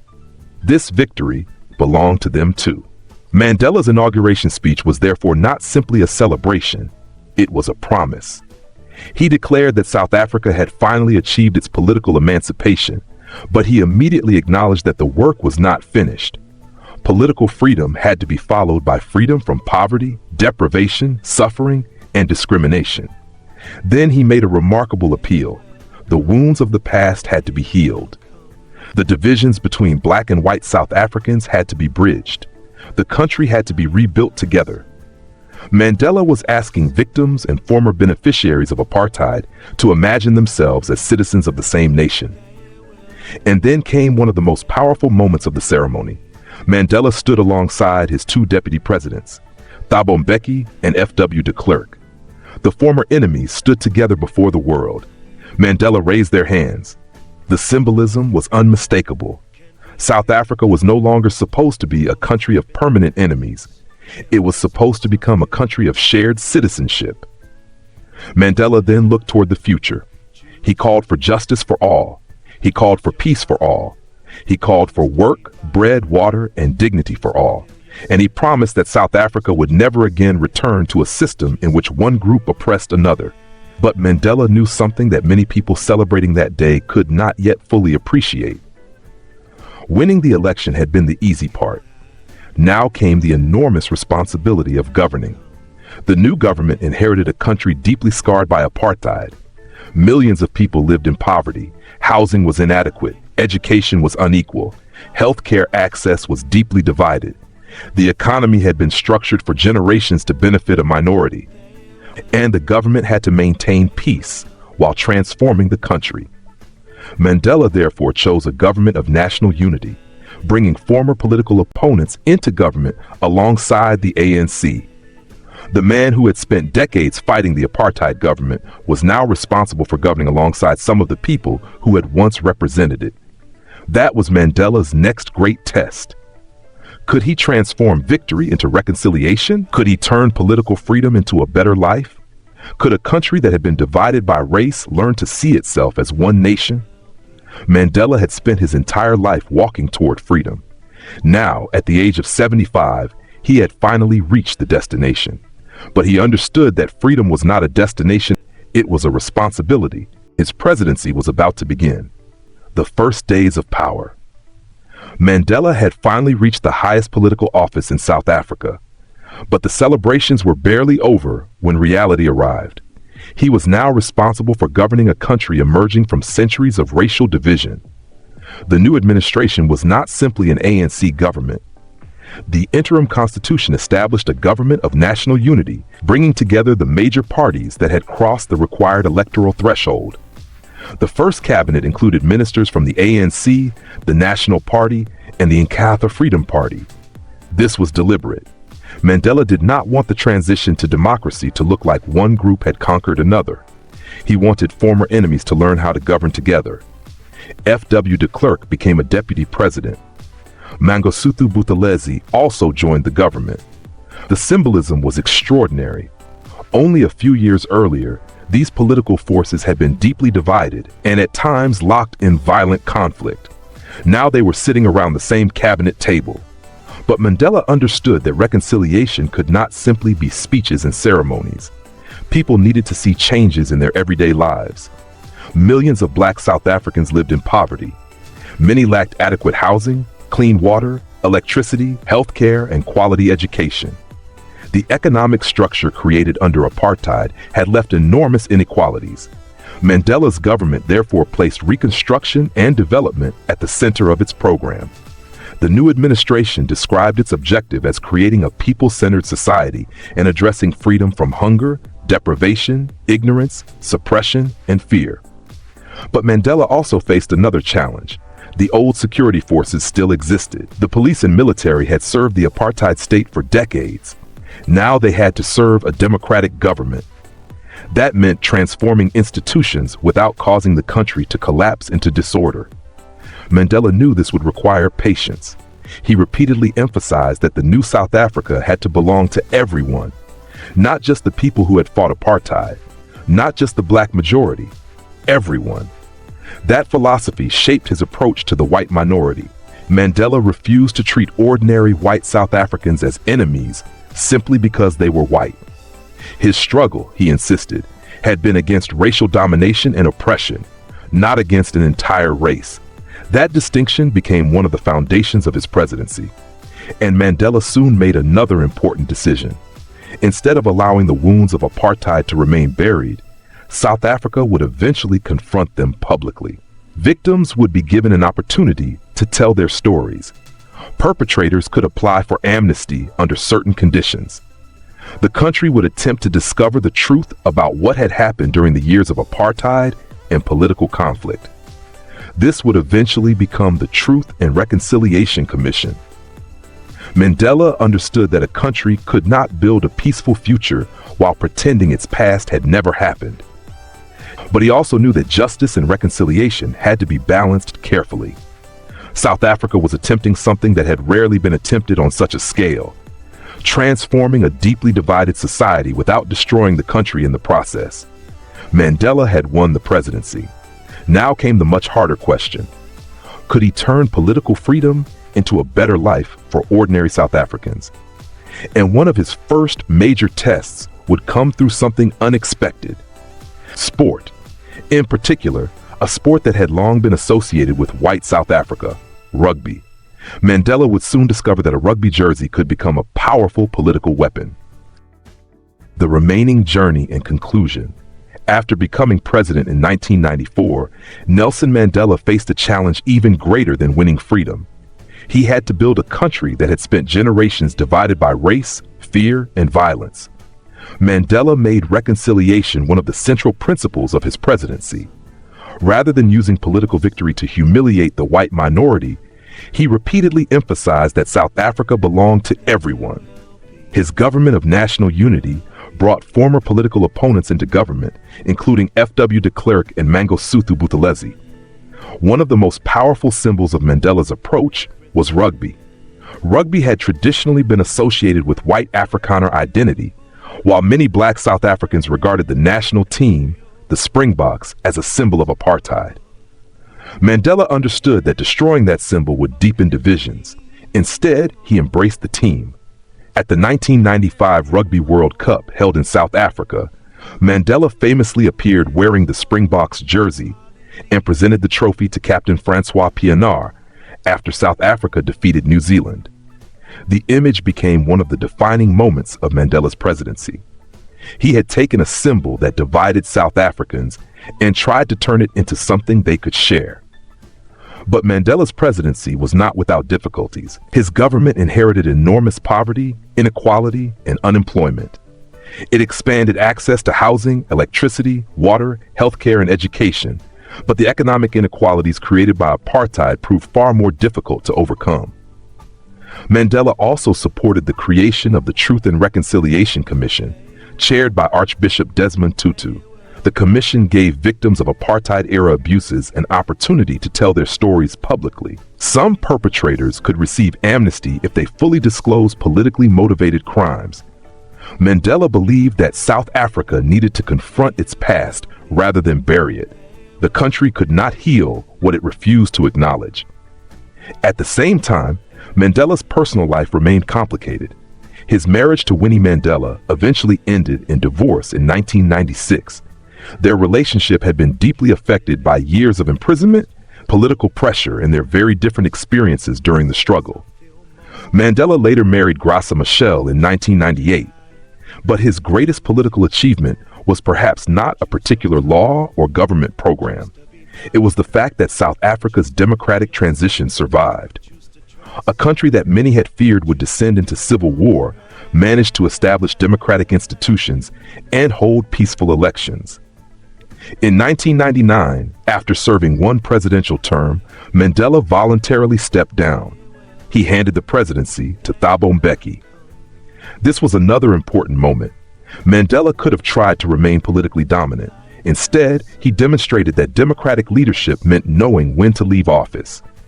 After retirement, Mandela continued working on issues including HIV/AIDS, poverty, children's rights, and international peace. He became one of the world's most respected statesmen. But Mandela never presented himself as a perfect man.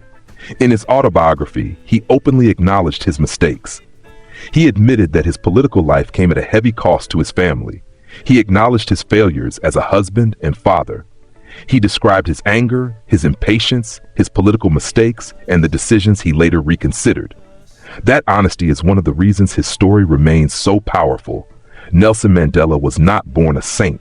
He was a young man who enjoyed life, made mistakes, became angry, fought injustice, and eventually learned that leadership required more than courage. He began his political journey believing that resistance might require armed struggle. Prison changed him. It taught him discipline. It taught him patience. It taught him how to negotiate. And perhaps most importantly, it taught him that freedom without reconciliation could simply create another cycle of violence. Mandela's final years were increasingly affected by age and declining health. He withdrew from public life, but remained an international symbol of freedom. He died on the 5th of December 2013 at the age of 95. He had lived long enough to see the country he had fought for become a democracy. But the meaning of his life goes beyond the presidency. It goes beyond the Nobel Peace Prize. It goes beyond the famous photographs and speeches. Mandela's greatest legacy is the lesson that a person can suffer injustice without allowing injustice to define the person they become. He spent 27 years in prison, but prison did not destroy his ability to imagine a better future. He lost friends. He lost years with his children. He lost his mother while he was behind bars. His marriage suffered. His country remained divided. Yet when he finally walked through the prison gates, he chose not to dedicate his freedom to revenge. He dedicated it to building something better. That is what made his journey extraordinary. Mandela once wrote that he had discovered that courage was not the absence of fear, but the triumph over it. His life demonstrated that principle repeatedly. He was afraid, but he continued. He was angry, but he learned restraint. He was imprisoned, but he refused to surrender his beliefs. He became powerful, but he eventually gave power away. And when he finally became president, he understood something that many political leaders forget. The purpose of power is not simply to possess it. It is to use it to serve people. Nelson Mandela's long walk to freedom therefore did not begin when he left prison in 1990. It began much earlier, in the villages of the Transkei, in Johannesburg, in the ANC, in the courtroom, on Robben Island, and in every moment when he chose to continue despite the enormous cost. And it did not end when he became president. Because Mandela understood that freedom is never truly complete while people remain trapped by poverty, discrimination, fear, and injustice. His journey was the journey of a man, but it was also the journey of a nation.